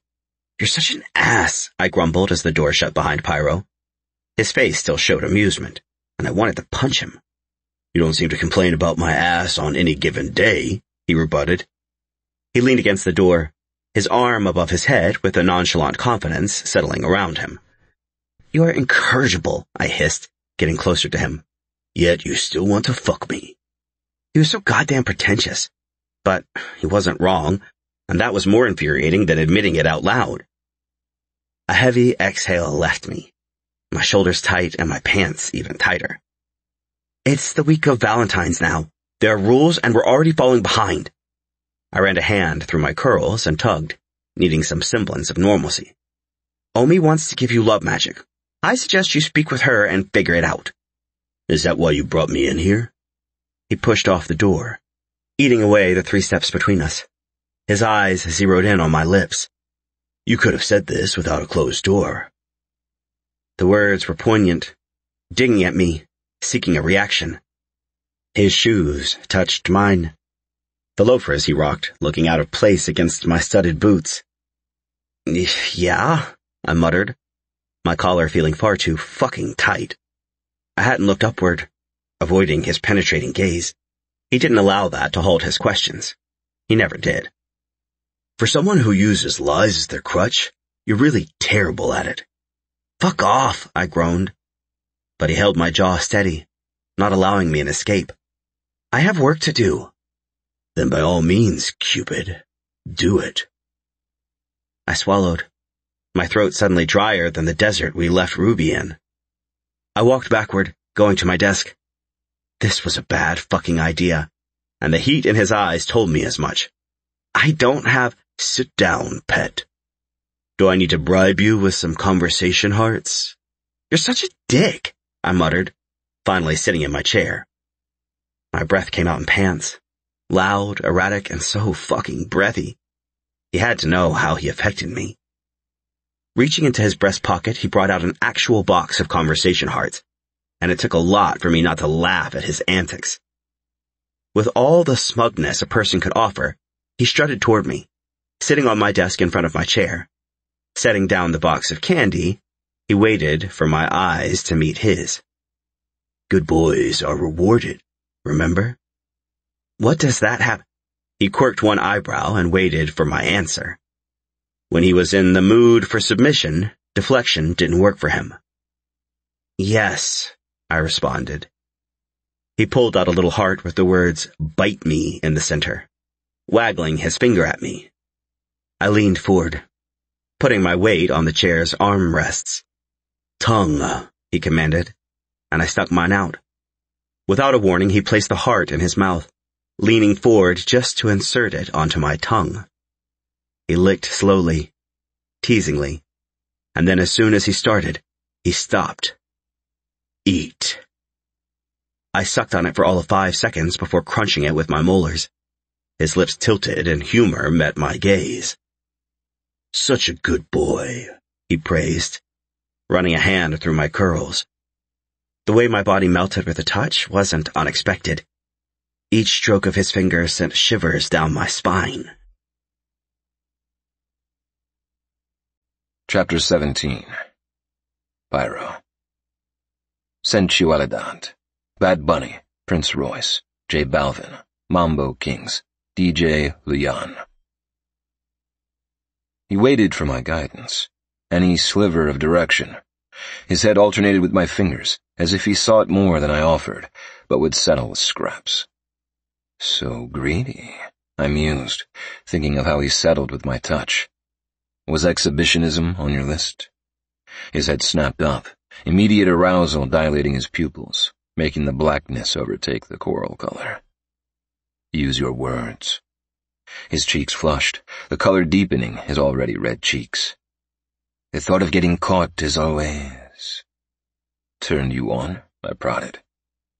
Yes, that. Ah, the shame trailed down Val's throat, along his collarbones, before disappearing beneath his shirt. Moving my legs wider, I leaned backward, leaning on my elbows. Unzip me. Immediately he licked his lips. His hands shook as they reached for the button of my slacks. Shit, I've never been this nervous. Offering a sly grin, I waited for him to reach my waist. When he finally did, he let out a sigh. My cock strained against my pants. The tightness would be comical if the sweltering heat in Val's eyes didn't unravel me. It's taking a lot of control to not say fuck the slow playtime and instead bend you over your desk to take what I want.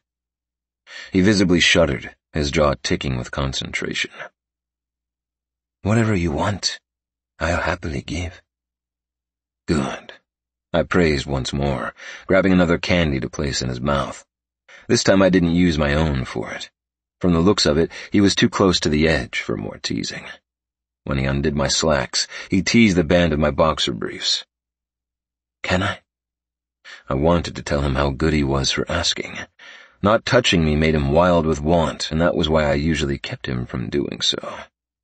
I nodded reassuringly, noticing the visible strain in his jeans. You can't resist getting hard, can you? It was a slight taunt, but the redder his face got, the more it told me he enjoyed it. I can't help what you do to me. Don't hold back, I rasped. Nervously, his hand pulled me from my confines, and a little hiss escaped him. Now, I want you to call Paloma for me. He stuttered, his eyes searching my own. While I apologized to her for not following the rules, you're going to take my cock down your throat. His teeth dragged across his bottom lip, alternating between nervous and hungry. If you make me come while she's still on the phone, I'll reward you. If you're unsuccessful, I'll punish you. He seemed to ponder the prospects of both. Whichever he decided, he was on a mission. Lifting the landline, he dialed the extension to Paloma, wasting no time to suck me down. I jolted at the action. He didn't hold back. His mouth working me over with precise movements, his piercings rubbing roughly against me. Yes? Hello, Paloma, I answered, trying to keep the strain from my voice. Val fisted me, rotating with each of his bobs. A little groan attempted to escape me, but I swallowed it down. Pyro, she responded with a lighter tone. I'm guessing Valentine spoke with you? With the mention of his name, he sucked me harder, deeper, as if he wanted me to pay attention to only him and not the woman on the other side of the phone. With his second hand gripping my balls, tugging on them, I had to bite back the hiss that wanted to escape. Pleasure zipped through me, tingling from my toes to my groin, promising release. Pulling back, he teased the head of my cock with the barbells, his eyes watching mine with promise. He did. I barely uttered, the tightness drawing up. For this moment, I was his puppet. My strings tugged and pulled in support of him. I wanted to apologize. My body shuddered as Val's mouth traveled south, licking every inch of available skin. Without asking for direction, he wet his fingers and teased my hole. The foreign feeling had me jolting with shock, but I didn't reprimand him. I just ran my fingers through his curls and shoved my cock deeper, punishing him with a steady punch of my hips. "Oh, no need. You're new, and we'll learn." Regardless, I knew it's not easy losing someone as amazing as So during the rush. I trailed off, barely biting back the pleasure-filled groan as Val entered me and deep-throated me at the same time. So I apologize. Val told me I'm due for some love magic. Yes, he's correct. We'll be able to help you, and maybe you can knock him down a few pegs. With that, Val took no prisoners. He pressed against that rough spot inside me, sucking me down with loud slurps. I gasped out and felt my ass clench around him. He kept his pace, and I fell apart, spurting my release down his throat.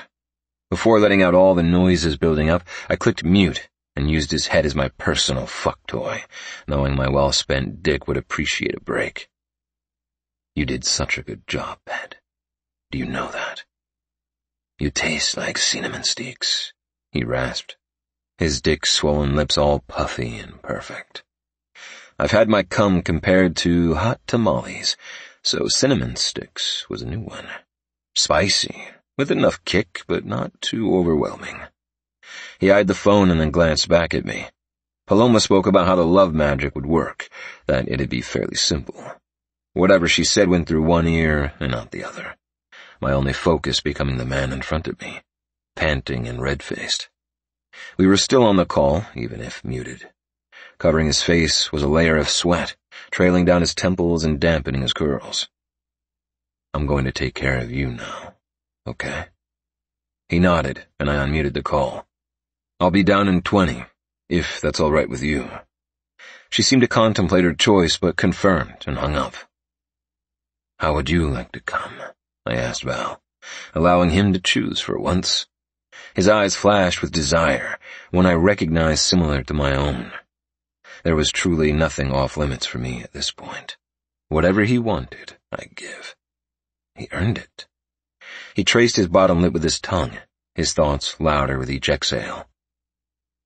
I want to feel you, he gritted out, worry meeting me. His eyes danced over my face, waiting for a reaction. I wasn't lying to myself when we were at Vex's, and the thought of him inside me appealed to me. It did. Standing up, I wordlessly took off my cufflinks. Our eyes never left one another's as I removed my vest, then my shirt. He panted, his chest rising and falling in rapid succession. It was like he couldn't sit any longer, coming toward me, helping with the entire removal of my shirt. It slid down my shoulders, and his grip appeared firm and sure. He raked his fingers through my hair, pulling backward. The little action stole a smile from me. You'll tell me if you hate it? I swiftly nodded, knowing anything he did would turn me on. There wasn't a brain cell left for any type of doubt. Silently he reached for my throat, peppering kisses across the flesh there. He sucked on my Adam's apple, his tongue laving before he bit down. A hiss was his only response. He was a greedy man, his hand sliding up my waist, digging into each ridge across my stomach. Not stopping until he reached my nipples, he twisted, eliciting a rumble. Against my skin, he smiled, laying little kisses over each bite as his teeth dug into me. I didn't stop him, allowing him every ounce of exploration. It didn't take a genius to know Paloma expected us soon, but there were no fucks to offer. This moment was ours, one where only we existed and the rest was fodder. In a swift move, he unclasped my pants, letting them pool at my feet as his mouth latched onto the pebbled flesh of my nipple. He groaned when my hand snaked into his hair, pressing him against my chest, rubbing his face against my damp skin. Warmth diluted to a simmer as my body shuddered with pleasure. He was a toucher, someone who took the majority of their time tracing every inch of their lover.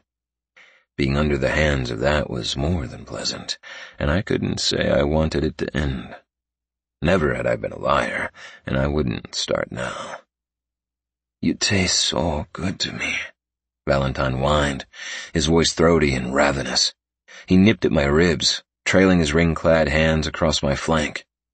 When pressure met the muscles of my back, I just knew he'd bruise me.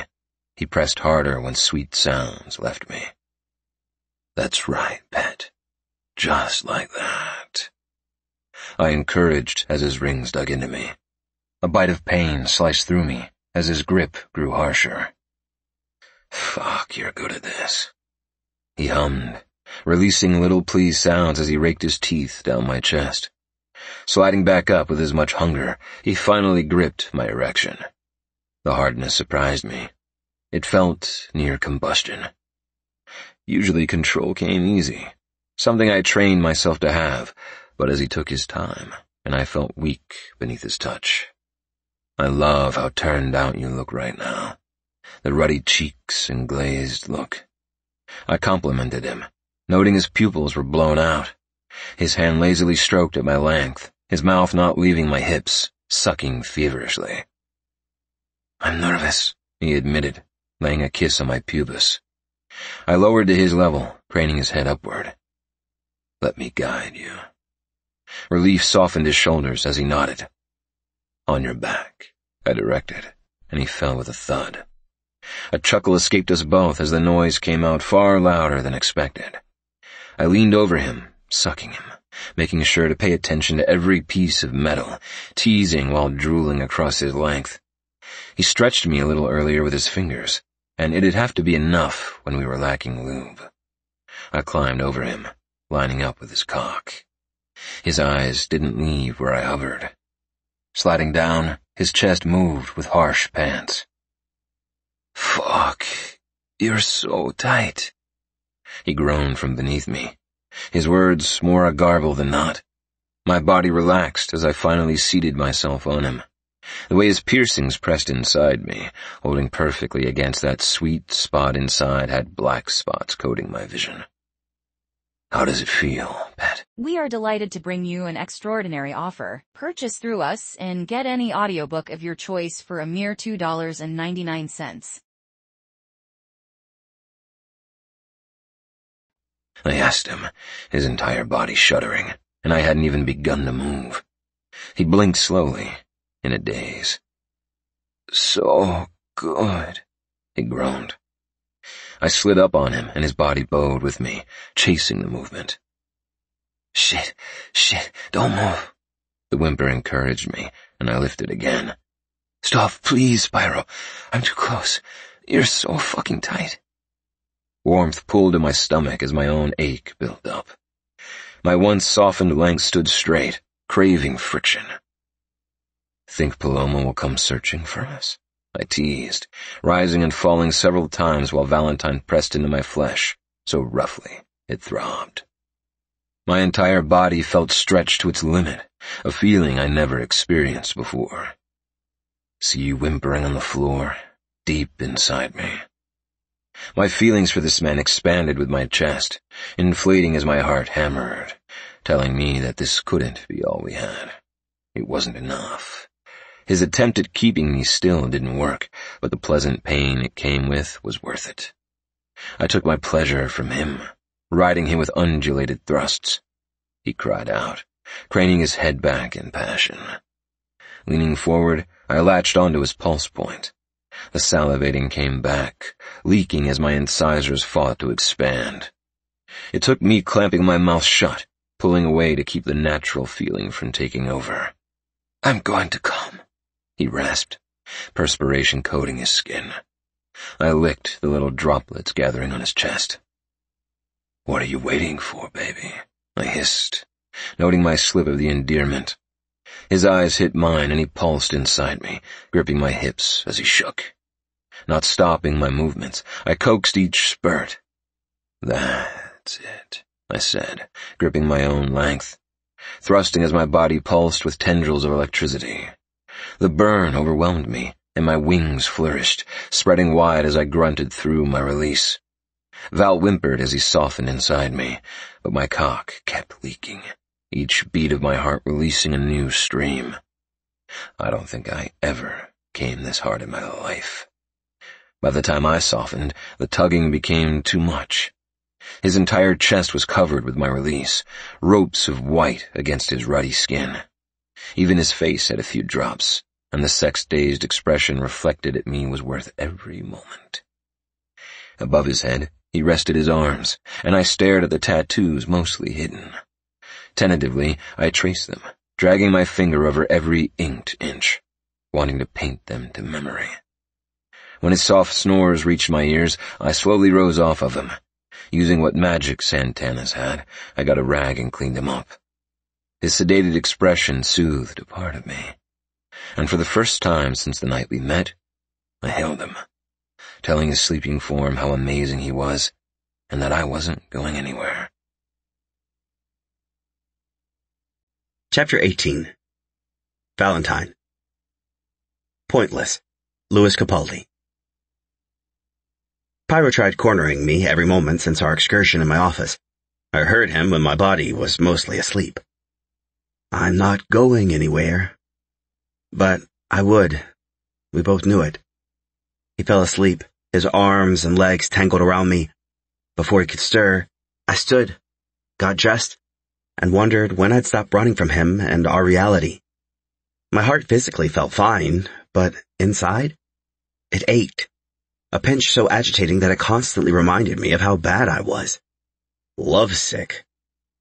I'd heard about this from other Cupids. It was where a person denied their feelings so much, directly hurting themselves from the tether being tugged on too much. Whatever that meant for us, it scared me. We didn't make sense.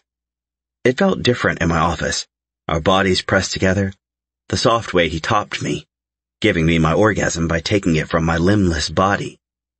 He coached me, talking me through how to fuck him. He wrecked me, and I was still there in a state of unrest. Since our moment with me expertly fucking up again, I had evaded his every advance. In return, he outranked me in the office. He got the love magic imbued, and his name toppled mine on the chart. It was a show of power, a silent fuck you to my immaturity. The day I noticed was the day his perfectly planned out unraveling of Valentine began. His eyes followed me as I rushed away from the main room. He sat, his legs widened with confidence, a smirk my only warning. Everyone gathered, talking about their Valentine's charges, how most were super sweet, buying flowers, chocolates, and rings. Fucking rings. How could they be so committed to a person they only just met? Love didn't magically happen to anyone else. You didn't just wake up one day and find the love of your life, right? Heading to my office, which has been my hiding place from Pyro because it has a lock, I noticed a heart-shaped box on my desk. It was gaudy and red, velvet wrapped with a big-ass bow. My heart hammered. Is this a joke? Bile rose. Love. What a stupid fucking concept. Knock, knock, Sochi sounded out before opening my door. Her round belly and rosy cheeks welcomed me in kind. How's the baby? I asked first, wanting to avoid the concerned gaze she carded. Her eyes darted to the red heart on my desk, and I knew she wouldn't be letting it go. Amazing. Well, I grew fast. They think I still have a good month to go. That's wild, I replied. Normal gestation is 9 months. For humans, she confirmed. There's never been a Cupid dragon. Is that what we're calling it? She tisked, walking toward me. Not it. It's not a foreign creature. Isn't it, though? I teased with a furrowed brow. She shook her head in amusement. You will forever be a pain in my ass, brother. Yeah, I know. You going to tell me why you've got Valentine's Day paraphernalia on your desk that you've never used? Ugh, I gritted out. Who knows? A prank, I'm guessing. She hummed. Curiosity far too potent for me. Her hands clasped over her stomach, rubbing circles. The way she naturally did it made me wonder if she even noticed. When are you finally going to admit what's going on with you and Pyro? Swallowing the gravel lodged in my throat, I shook my head in indifference. There's nothing going on. Lies. You always struggled with emotions. She ignored my complete disregard for the truth. When you were younger, you flirted with the Cupids in training. You pretended you didn't feel anything. I didn't. I rejected the idea. Always. She chuckled with mirth, humoring me. Okay, you didn't. She rolled her eyes, coming closer to me. She seemed in far less pain in the week or so she'd been gone. However, it worsened when that one Cupid... She trailed off. tapping her chin thoughtfully. Azar, was it? Our gazes connected. I was sure she could sense my disbelief. Whatever, I deflected. Azar stole your first kiss? Hades, all your Valentine's cards, chocolates, and especially the conversation hearts you loved so much. I huffed out, trying to forget the boy who I grew up with, turning into a ruthless teenager who tormented me. Every Valentine's Day, he'd ruin it. Stomping on my little mailbox, eating my candy, and even going as far as writing hurtful notes on cards others gave me. He would point at me in front of everyone and say I was a loser. Doesn't ring a bell, I rasped, emotion burning behind my eyes. That stupid kid turned into a big asshole, too. He became a Cupid, and while he worked at this specific love hub, there was more than one, he took every moment to hurt me. I'd get a charge, he'd rush to them behind my back. I'd win a huge bonus, which only came with street cred, truly, and then he'd say he did it and gave me credit. No matter how I succeeded, he was always there to rub it in my face. The way you're grinding your molars and fisting your palms tell me otherwise. Can we not? I grumped, thinking of all the things in life I never gave time to. Not the pain, the hurt, or the fact that my parents not once noticed my bullied childhood. It made sense how I threw away the only man who ever vied for my attention, working hard toward it, and never once giving up. We need to, she argued, her hands gripping both my arms. My sister was quite a bit smaller than me. All of my sisters were, in fact. Well, Dion was tall as hell, but still a half head beneath me. You're my brother, Val, my best friend in the whole wide universe. Tears burned my eyes as heat bloomed across my skin. Out of the family I had, so she never shied from affection, even if it made me uncomfortable. Unless it was Pyro. Her eyes bore into my own, forcing my train of thought away from the beast who owned me. You deserve love, brother. It's not real, I automatically responded. It was the same answer I always had, the one that acted almost like a defense mechanism. She shook her head with a sigh. You can't look at me and Arson and tell me what we have isn't real. My heart panged with her words. They had love, but it was a fluke. They were special somehow. I swore it. That's different. It's not. She immediately challenged, cupping my face next. You're worthy of love, the best kind in the world. You're even worth cheesy Valentine's gifts and love songs, but especially the chalk candy you call delicious. I sputtered out a laugh, thinking of how everyone bagged on the crunchy hearts but never gave them a real chance. Peeps? Those were gross. Conversation hearts, though? They were delicious as fuck. I'd always loved them, and Red Hots. Knowing how Pyro tasted only further confirmed my addiction to the flavor. Their goddess tier, so. I narrowed my eyes at her until she giggled.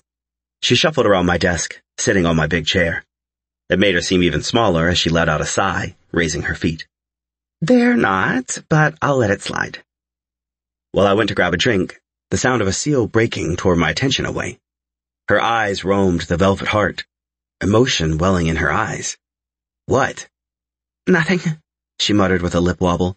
Nothing at all. Sochi, what's wrong? I asked again, wondering if she was in pain. Her eyes met mine, red-rimmed and already wet. He loves you, Val. I shook my head. Who?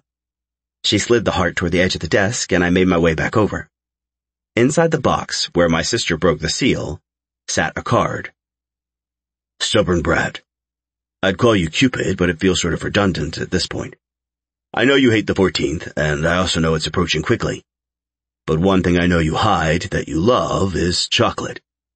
Not that I notice everything you do, like the conversation hearts you enjoy and the little red balls of bitterness that you seem to crunch when no one's watching. Enjoy these. I found them in a little shop while doing one of my assignments. There's even 3 cinnamon-infused ones. And no, I didn't stuff my dick in it. Forever yours, Jolly Boy. Emotion threatened to take over, and I couldn't help but smile over his dick comment. I'm super grateful for So not mentioning it. We're close, but not that close. He just likes my tattoos, I offered, not wanting to admit the clamminess of my palms and the way my skin seemed to itch with discomfort. Yeah, okay, she mocked, giving me the wildest facial expressions. Go out there and tell him you want him. Have his babies. Babies? At my ripe age? How about no? She chuckled, absent-mindedly rubbing her stomach once more. Maybe one day. I nodded at her and immediately shook my head. She noticed too quickly and raised a single manicured eyebrow. While I love your visits, was there a specific reason you stopped by? A nod, a belly pat, another nod, and then a yawn. Pyro's kicking your butt on the charts, she noted. At first, I thought it was going to be a disaster. Omi contacted me and told me I set her up for failure, nearly putting me in labor, but then she called a couple days later with hope.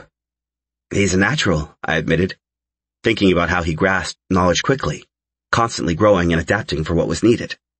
He was made for it. He is struggling, she confessed, then placed a hand over her mouth. That's not my secret to tell. The hurried way she tried erasing her words didn't placate me. It made me want to dig deeper. With what? My mind went to worst-case scenarios, starting with illness and ending with him leaving this place because of me. While I avoided him at every turn, I didn't want him gone. No, I wanted him near, where I could stare at him with longing, all while avoiding giving myself the happiness I deserved. Ask him. If you care about him and his well-being, ask him. With that, she rose, stretching with a little cat-like yawn. Arson should be here, waiting for me. He won't let me realm travel and insists on carrying me everywhere. Well, he seems like a good enough man for you. He's better than good enough. He's the best man for me. My lips curved with happiness. Knowing my sister was content with her choices and with the man she loved brought me so much peace. Rising onto her tiptoes, she kissed my cheek, embedding a bit of her love magic with the touch. Be kind to yourself, and know that even if you're a pain in the butt, you're worth every ounce of love Pyro has to offer. She started walking off before turning once more. And you better earn his love too. We both know you're difficult when cornered, and he deserves to feel loved and wanted as well. Love. Wanted. My stomach burned with disgust as I realized he tried to make me fall in love with him, even went out of his way to tease me. He deserved better. I needed to be the better he deserved. Chapter 19. Pyro. El Perdedor, Enrique Iglesias. He hid. He ran. He did everything but give in. Day one, it was a note and a box of chocolates. Ones I knew he devoured. Ones I wished I could have fed him while massaging his body, whispering the sweet things I knew he needed to hear. My body warred with my mind. My dick wanted inside him while my heart demanded him to see me. It wasn't a hard ask, just a fucking inch. Sure, I'd take the whole damn mile, but that inch was my in. I needed that in. Day two, I snuck into his office while he helped another couple. I put rose petals all over, thinking of how much he hated the prospect of romance. But I couldn't help the little part of me that was excited to show him I cared. I scattered a box of conversation hearts over the desk he sucked me off on, creating a big heart with an arrow. I grabbed the box of valentine cards kids usually give to their classmates, making sure I got a cheesy one. Humans are the worst. Good thing we're monsters, it read, and I laughed, thinking of how Val hated everything and everyone, even sometimes me. Signing the card with the worst dragon drawing known to man, I left with hopes he wouldn't hate it, or at the very least, that he knew I cared. Because I did, and that wasn't changing. When I left Val's office, I found my brother leaning against my desk, his hands in his pockets. Pyro, he said with a wave of his hand. He looked worse for wear, bags still nestled under his eyes, his skin a little less vibrant. Arson. It wasn't overtly friendly, but there was still that small part of me worrying at my insides, scraping for the only destiny written for me. Go for a walk. I eyed my desk. How there was not a single charge left for today. I had 3 for tomorrow and 2 for the day after, but I'd wrapped up 5 today, quickly. Taking a page from the Valentine cheat book, I gave them their needs and went on my merry way. The only difference was the subtle things I did to force them together faster. After the first botched attempt, I learned something valuable. You could absolutely think you hated someone, the passions burning like a wildfire in the dead summer, but in the end, the ones who challenged your entire existence were the ones worth knowing. They didn't settle for easy or the bare minimum. They hunted for the ball-squeezing, heart-stabbing, and raw kind of love. Yeah, I'm free. If Val was here, I'd watch him instead. He was my only obsession aside from making a name for myself. We went down to the base area where the biggest portal resided, and within moments we were in front of a little house, not too unsimilar to my own. It was covered in snow, sweet but practical, and it wasn't located within Santa's workshop. Pride swelled in my chest as realization hit. "You've done it," I whispered, all laced in my words. A ringing hit my ears, matching my heartbeat exactly. She deserved a fresh start. Our babies, too.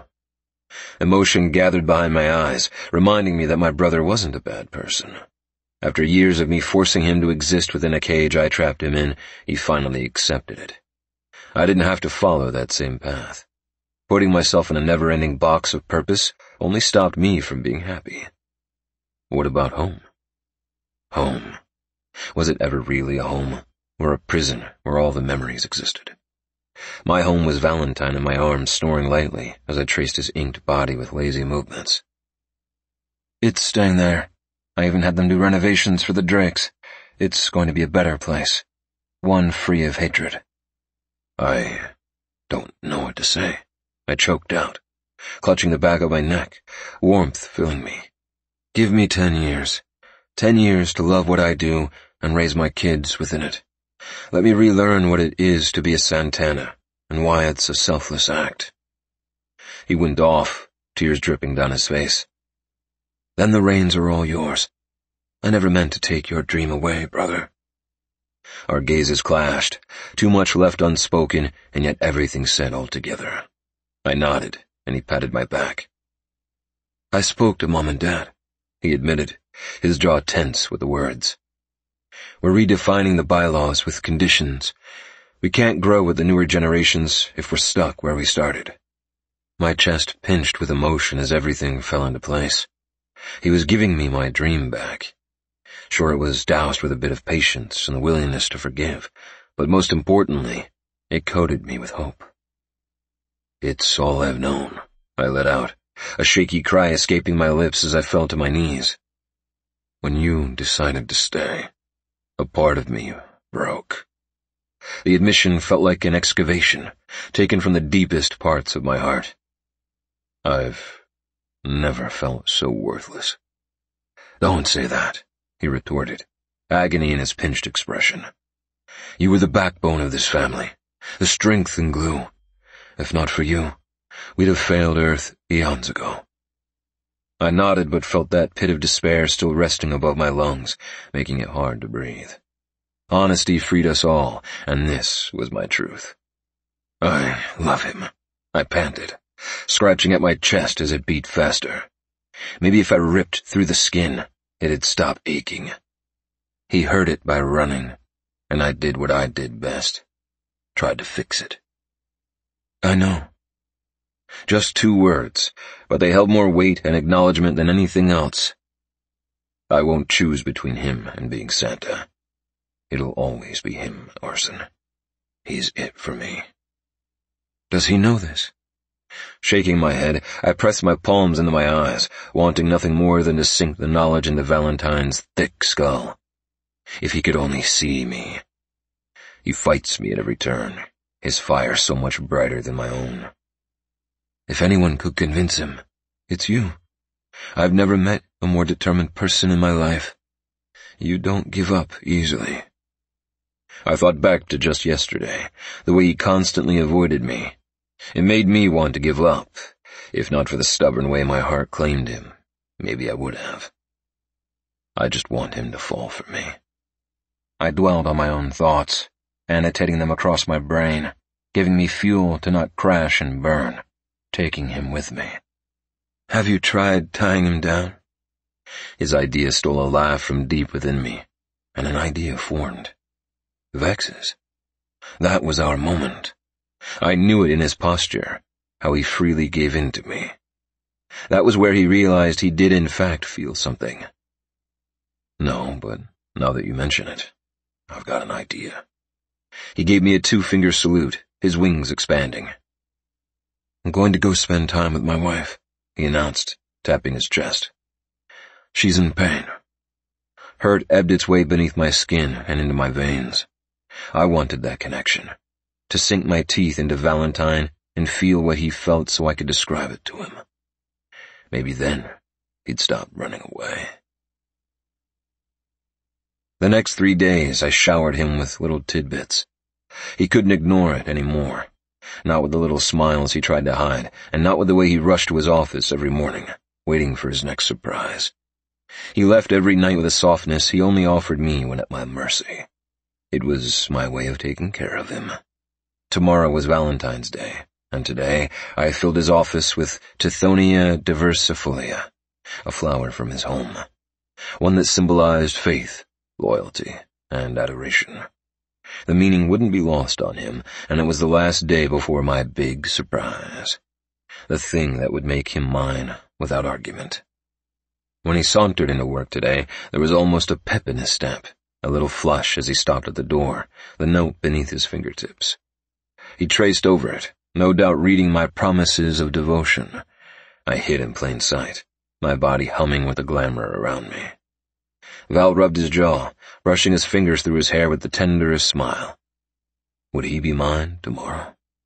Would he finally give in and say yes? Chapter 20. Valentine. Like I'm gonna lose you. Meghan Trainor, John Legend. Every day since the box of chocolates, I've had little and big gifts waiting for me. Notes filled with promises I wanted him to keep, where he asked me to be his. That today would be the day he intended to ask me again. Once again, my door had a note on it. This time, it was in bright pink. My sweet pet. Today is an important day. Unlike last year, you're seemingly on the schedule. But I intend to remedy any bad mood you have tonight. You're mine. I can feel it in every breath you take when you think I'm not watching. I see it in your little smirks and bright smiles. Do you remember what I said when we first met? No? I'll remind you. I don't need your life, pet. I need your freedom. I've come to get my reward, because unlike you, I've been a really fucking good boy. Waiting is no longer an option. The longer we're apart, the more my heart beats its intentions against my ribs. I'm all yours, but will you be mine? My Valentine? All yours, forevermore. Your jolly boy. Too many things consumed me. The fact he truly hadn't stopped trying to win me over, even though he didn't need to. I was his. I had been since the moment I walked into that play party. But then, we had boundaries of sex and no emotions. We both set them. I didn't want that. Just thinking about the way we joined together the first time had my legs weak. But it also instilled trepidation. That place both freed me and shackled me to my fears. It didn't offer peace or calmness anymore. When I thought of Vex's, I thought of how unsure I felt. Opening my office door, my smile stayed plastered on my face. From floor to ceiling, my office was a bright marigold color, the sunflowers of my home on every surface. There was no way to tell for certain that he knew what this flower symbolized, but it healed a part of me that wasn't his to fix. Letting out a contented sigh, I wondered where he'd be taking me. Would it be dinner, a dance place? Maybe even the park would be an amazing place to get lost in his gaze. Hope, the traitor, fueled me. This week had gone smoother after my conversation with my sister. She reassured me and reminded me how I didn't truly give Pyro a chance. He deserved to have me limitlessly. I closed my eyes, imagining how I'd beg him to give me a chance. Maybe we could start from scratch. The pitter-patter of my chest hit harder as I gave in to my own feelings. Was it love? Was that what this whole thing had been since day one? Love at first sight happened to people in movies, books, and even anyone Cupids like me designated as such. But for me, someone who didn't get the magical touch? Finally, reaching my desk, I laid out the newest note next to the others, grabbing a handful of conversation hearts out of the bowl I'd put the copious amounts he'd given me in. "Delivery," Paloma shouted, her voice sending a tendril of disappointment. I figured he'd be hand-delivering my package today. Part of me hoped I'd be able to thank him. In person. Maybe even on my knees. It'd been only days, but it was so long to my deprived soul. The knock on my door didn't shock me, but when it was a random delivery person giving me an invisible package, I scrunched my face in confusion. The person flickered away, and as soon as they did, the glamour dropped, and along with it, my entire mood. In my palms was a box. A black box. One that hit the most insecure part of me.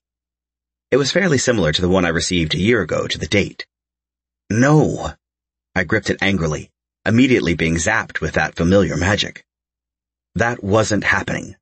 He couldn't just expect me to go against every grain of my being for some non-emotional agreement. Not again. Instead of allowing it to unwrap, dragging me into something I knew I couldn't handle, I made sure to walk outside of my office, walking directly toward the main trash can. He'd know he fucked up, right? This was answer enough, right? I held the ribbons, knowing they'd snap and unravel if I let them go. Not fucking happening. His eyes focused on me, not even hiding his scrutiny. We were on a warpath with zero chance of survival. Would this denial be the final nail in the coffin? Would he give up, walk away, and simply not care anymore? I didn't want that, yet I didn't address my own problems and talk them through with him. It irritated me how aware I was of my own issues and didn't fix them immediately. What was I thinking? Making a show of it, I carelessly dropped it in the bin. His wings unfurled, bouncing outward with ferocious strength. Those scary, beautiful things forced other Cupids to move out of his path. Shit. Somehow I knew this was going to happen, but I didn't stop my own stupidity. I turned toward my office, waiting for him to unleash everything. We couldn't keep doing this. We are delighted to bring you an extraordinary offer. Purchase through us and get any audiobook of your choice for a mere $2.99. Passion was one thing. Our push and pull, the need to run, and his chase. It was wrong on so many levels, and it had to end. The door slammed behind me, the hinges crying out as it rattled the entire frame. Pyro seemed more monster than himself, standing there, commanding every ounce of my attention. His eyes glowed. Not the normal flicker of flames. No, they burned. Every inch of them was encased in fire, scorching me with vehemence. They licked his eyelids, catching his eyelashes, and somehow became brighter as he seethed. His body, tense and formidable, didn't stop at the door. No, he charged toward me, smoke and ash leading his nostrils and mouth. Right now, his dragon was in control, and not once had I heard about this or witnessed it firsthand. I didn't speak, knowing my penchant for saying all the wrong things when it mattered most would only worsen the predicament I found myself in. When he stood a foot from me, the steam billowed around me, wrapping me in an angered cocoon. Somehow I knew he wouldn't hurt me. Not anything I wouldn't ask for or earned in this constant battle I forced us into. Nimble fingers reached for me, pressing against my sternum, forcing me to peer up at him. It wasn't quite hatred that painted his features, but something molten all the same. "You push me too much, Cupid." His words came out with fumes, an almost roar of hisses and growls. I scoffed, regretting it immediately. The petulance he stirred inside me ignited over the simplest things. "You're too fucking bossy for a subordinate," I challenged. "I'm above your pay grade." Why did my mind go here? Why did I push and poke? "You don't get paid," he argued, a haze leaving from the corner of his lips. "Regardless," I uneasily responded with a swallow. The need to pause this situation, then go back and grab the box I tossed and apologize, had me falling to my knees. So's words echoed like a pendulum in my head. "You better earn his love, too. We both know you're difficult when cornered, and he deserves to feel loved and wanted as well." His expression didn't falter, ever the dragon wanting to take his treasure back to a cave or whatever shit they did. I hated that I didn't like what I did to him. He was all stiff composure, and I was restless chaos. We didn't fit, and he kept trying to connect our pieces. But mine were jagged where his were smooth. I was childish and broken, and he was composed and complete. A flash of something flickered momentarily. Just as soon as it appeared, it disappeared. I recognized that emotion well. Hurt. "I'm sorry," I let out. Those words weren't offered easily. Not from me to others. It was worse than accepting love as a real thing. "I'm sorry" meant admitting I cared about him. "I'm sorry" to find the lines we crossed. "I'm sorry" wasn't enough. He breathed heavily, his shoulders rising and falling while his wings beat angrily. There was a part of him that existed behind the wounded scowl, much like me. But the proprietary part facing me right now needed something. I wasn't sure what, but in good faith, I exposed my throat, dropping back onto my heels, ever the submissive. Here it felt natural, real, and not some contractual obligation that felt permanent. That was what a lack of communication offered: pain and resentment. Or, in my case, anxiety. A rumble that shook the entire room sounded out, the vibrations making me second-guess my vulnerable position. But as I snuck a peek at him through my peripherals, I noted his agony. Behind the hatred, behind the anger, and even behind the annoyance and the need to fuck me into submission, lived true heartbreak. The true kind that scarred, a constant webbing of never quite healed flesh. "You make really stupid choices," he growled, enunciating the words like a whip against my sensitive skin. "You hurt me because you're hurt, Valentine." His voice broke with his words. "You don't let me in." He crouched, his wings touching me for the first time ever. They fluttered, the claws at the end of each ridge scraped across me. They carved with pain, but offered a type of companionship I didn't deserve. He held back, but his wings couldn't resist what they sought. Even with their harsh and contorted appearance, they were as tender as they could be given the circumstances. My skin burned where they dragged, almost singeing my skin with their marks. His face hadn't calmed either, but he dragged his nose across to my pulse point. The puffs of air against me, both hot and promising. The pants scattered over me with purpose, but also seared me with their claim. Mine. It was like the word was stripped from the deepest part of him, feral and unseen. I did this. I tortured him with my back and forth. He didn't deserve that. No one did. "Yours," I confirmed, allowing him to breathe against my throat with his claim. His lips pressed against my flesh, hotter than coals and stinging with their distinct warpath. "You can't run anymore. I can't do this if you don't give me your promise." His words were so raw, like he stripped his entire soul to release them. Like drinking cement, I swallowed sharply. "I'm not running anymore." Saying that might have been the hardest words to leave my mouth. "I'm tired of hurting us both." His eyes flickered once more, a softness trying to drag through them.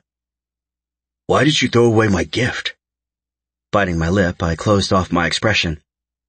"I didn't want to be a toy anymore." He rumbled, ever the monster. "You were never a toy." I shook my head in denial. At Vex's, I was a toy. Our agreement was to fuck without attachments. "That's what you wanted." Opening my eyes to his now black ones took my rebuttal away. I agreed to his terms, even laying my own out there. "I don't want that anymore," I confessed, shivering at my own truth. He shook his head as if exasperated. His forehead wrinkled, forcing his eyes shut with the action. "You have to be honest with me. That rule still fucking applies. No more walking around your feelings, no more lying about how I'm making you feel, and no more running." So demanding, I groaned, throwing my head back in exhaustion. He deserved the best version of me. "I promise. If you're scared or feel unsafe, or you just need me to fuck you into the next damn century, just use your words." His wings still traced me, the skin raw and broken in some places. It stung, but somehow soothed the rampant beating in my chest. My knees ached as they dug into the wood floor. Almost dusting the area was a mixture of ash, charred shapes, and singed marks. His hand, covered in black soot, gripped my jaw, tilting it. We can take it slow. I don't want slow, I protested. Just promise me it's permanent, that these feelings are real. He tapped my chest, over the tattoo of a mangled heart being gripped by a skeletal fist and impaled with arrows. This is real, baby. This is what love is. It's not easy or sensible. It ebbs and flows and sometimes confuses the best of us. Love hurts and it heals. It steals and gives. If you let it, it'll be the most comforting experience in the world. But if you don't nurture it, taking advantage of its tenderness, it'll turn on you, betraying you in the same fashion you treat it. Fuck. That's all you've got for me? He asked, his eyes finally back to their serpentine green. The fire no longer leaked from his nose, ears, and mouth, but the tremble of his frame had yet to evacuate. I can't say I'll be perfect, I started, dragging a palm down my face. But I want to fix this. I moved my hand between us, trying not to break down. I want to earn you too. You don't have to earn me, pet, he rasped, his broken tone matching my own. Only promise to learn to love me back. Back? I whispered, my voice dropping several octaves. I think I loved him the moment I set eyes on him. His commanding nature both scared and invited me in. Yes, back. Because the moment you fell to your knees and offered me your freedom, I was yours. I love you, your petulance and subservience. I love the anger and sass. I love the kisses and every touch you offer me. I love your sighs and all the fucking moans you give. But most of all, I love your fight, your passion, and the love you pretended didn't always exist right here. He traced my tender skin once more, his eyes glowing, but this time differently. There was something freeing about his admission. His hand anchored to my hair, gripping it and pulling me back. Lips met my flesh, and a whimper did him in. He wasted no time to lift me, grabbing his cuff. My anxiety drilled into me as he held it. But it didn't bring us to Vexus. It flashed to an unrecognizable place. Welcome home, Valentine. Chapter 21. Pyro. Skinny love. Birdie. I could already tell he didn't believe me. His eyes flashed with worry for only the briefest of moments before it shifted to awe. The moment I left Arson's new place, I knew something that always kept me stable was the acknowledgement that putting my roots down mattered. Sure, I had no inclination toward having children yet, but that didn't mean it wouldn't happen someday if Val and I chose it. Or if the fates decided to fuck us both and put me in a melt. The thought didn't freak me out, but we also had a lot to do before that point. Growing, adapting, and learning each other mattered the most. We deserved time and patience to nurture the love we built and foster a place between us where no worries or doubt existed. His palm cupped my jaw. He offered no words as his eyes danced around the room. It was soft in here, darker and warm. The walls were soft browns, the wood slatted wall only further bringing them together. "What is this place?" "Ours," I answered quickly.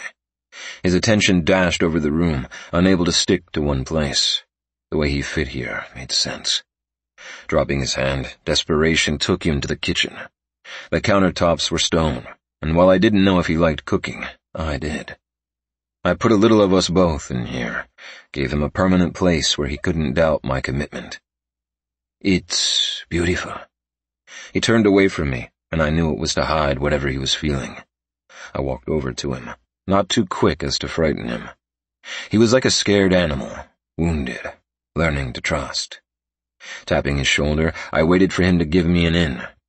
Tentatively, his fingers reached for mine, and I gripped them, twining our fingers.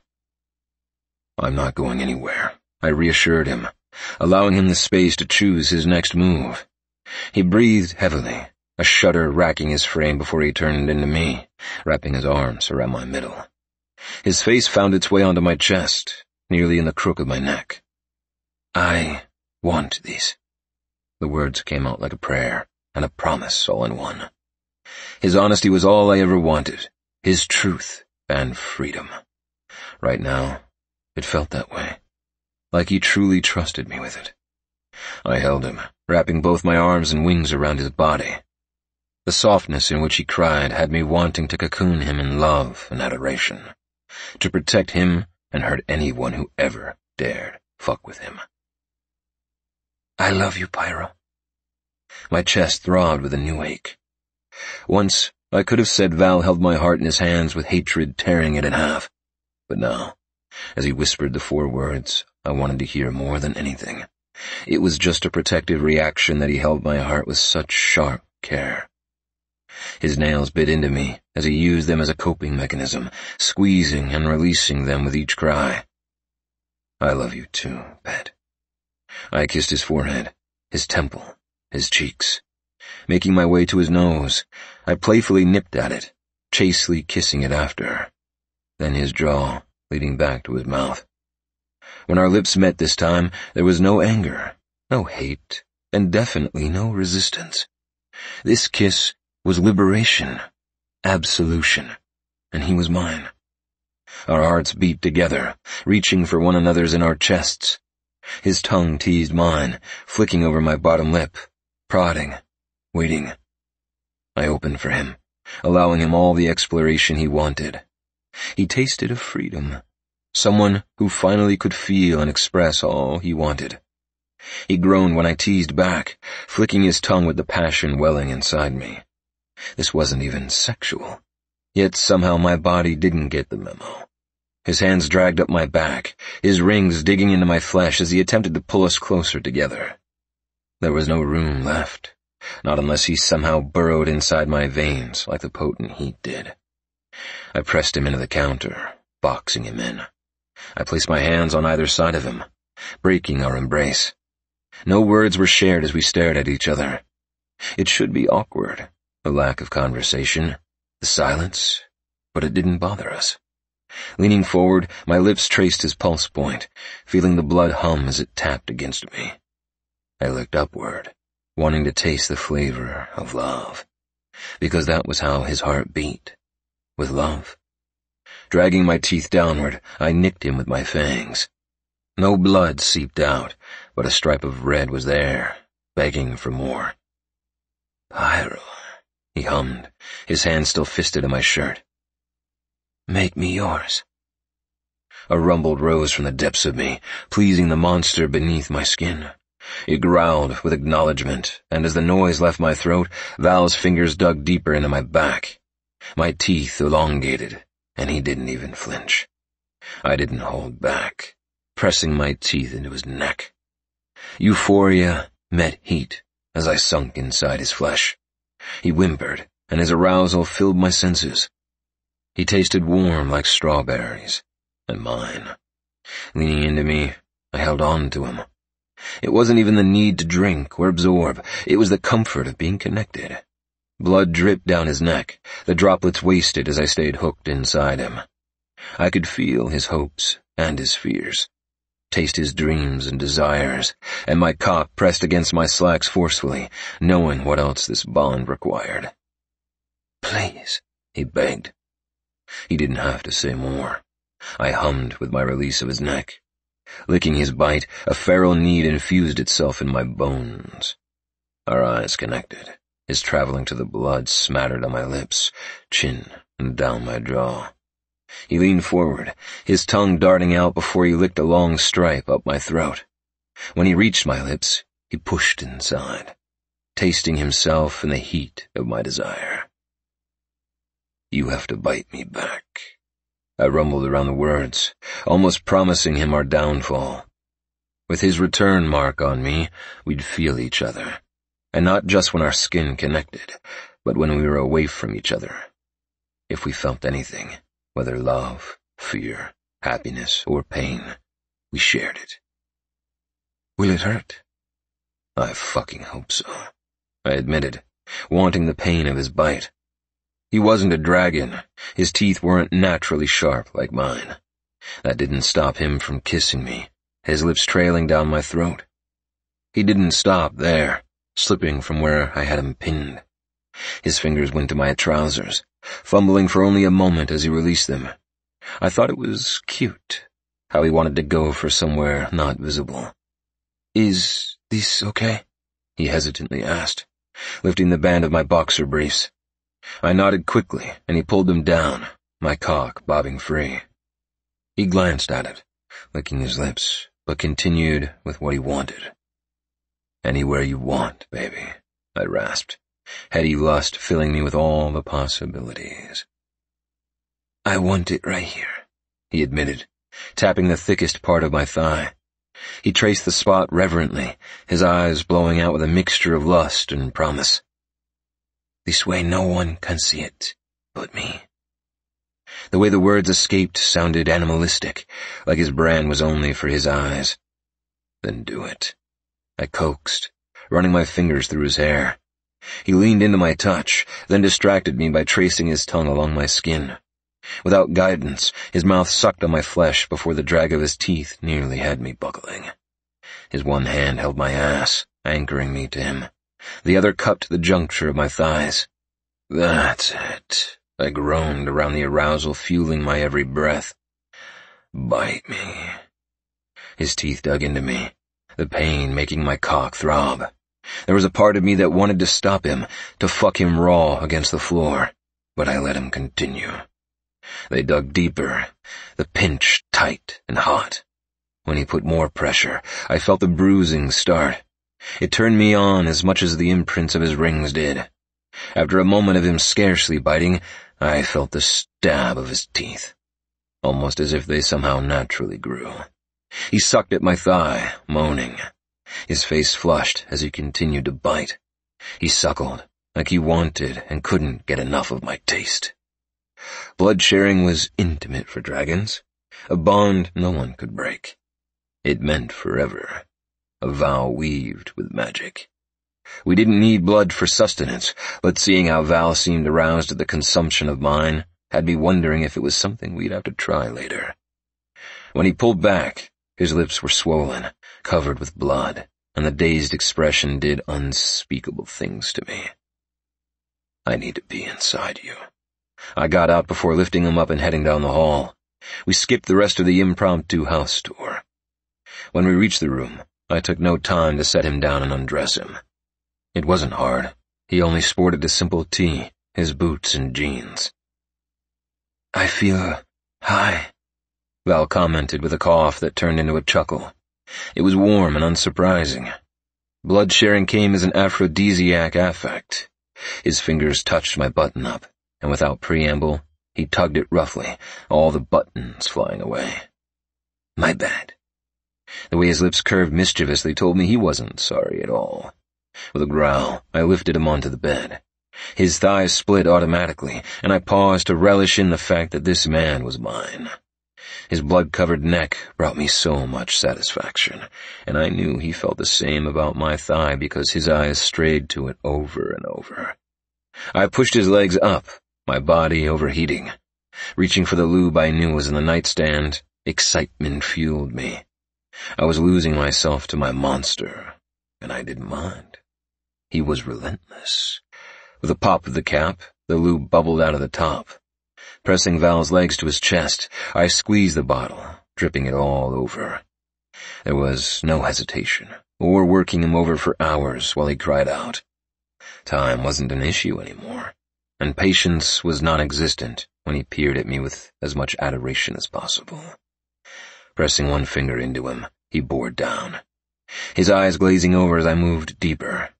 "Look at you taking me," I praised, leaning in to kiss his thigh. "Drives me insane when you clench." "I need more," he panted, wiggling to use my finger for his pleasure. I added a second finger, my body begging to just sink into him and take what was mine. "What? Are you desperate for my cock?" His eyes darkened, and he nodded. "Please, Pyro, I need it." I tisked. digging my thumb into his thigh. Red-hot lust shot straight to my balls when I scissored inside him. He moaned, exposing his marked throat. That movement made me lose it, and I took my fingers out, coating my cock in lube and pressing home. He groaned as I bottomed out, and I hissed little pants as pleasure overtook every brain cell. My fingers danced across his thigh, lifting it higher. "Look at me while I'm inside of you," I breathed out. His gaze snapped to mine with the command. I'm so fucking gone for him. Chapter 22. Valentine. X. Nicky Jam, J. Balvin. Look at me while I'm inside of you. I didn't want to. The pleasure was too much to withstand. The intensity of which his eyes bore into mine wrecked me. He held my chin, his fingers digging into my face so there wasn't an escape. My throat throbbed from his teeth, but I swear I thought I'd blow my load in those moments. He latched onto me, staying there like that night at the club, just waiting out. Look at me, baby, he nearly begged, his voice gravelly and so fucking intense. He knew intimacy scared me, but I also promised him I wouldn't run. Closing my eyes for the briefest of moments, I allowed myself to experience this. To experience him. We met somewhere in the center of ecstasy and starvation, the greens of his eyes nearly depleted by the black, his lips and mouth still red from biting me, but he never looked more appealing than at this very moment. His hips smacked as he fucked into me with abandon. My balls ached with how badly I needed this. His hand that dug into my leg aggressively slid down my thigh, working my length in the next second. He pumped me with purpose, making sure to press against my piercings, knowing it drove me near madness. His grunts filled the room while he arched into me, doing all the work. Sharp pain pinched me as his wings dragged up and down my chest. His teeth dug into his lip. The look of pure determination mixing with pleasure etched between his eyebrows as his gaze devoured mine. This is what you do to me. You fucking wreck me, Valentine. His fist held tighter, moving in the sharp tempo of his thrusts. I mean, look at you. You're fucking beautiful. Taking my cock so nicely. He shifted my hips, prostrating them so he consistently pressed against that place inside me that ached for him.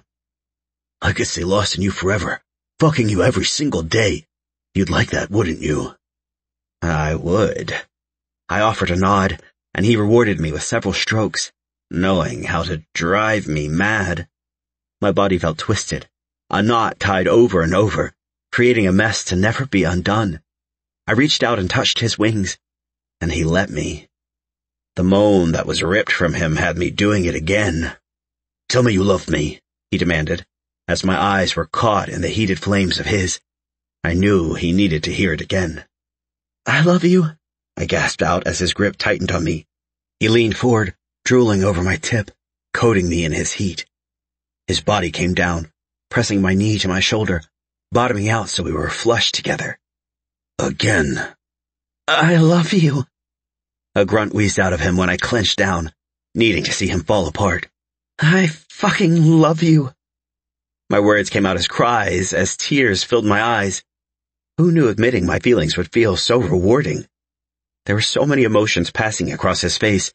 Adoration, lust. But deeper than that, his eyes gave me understanding, a tenderness that made my body ache.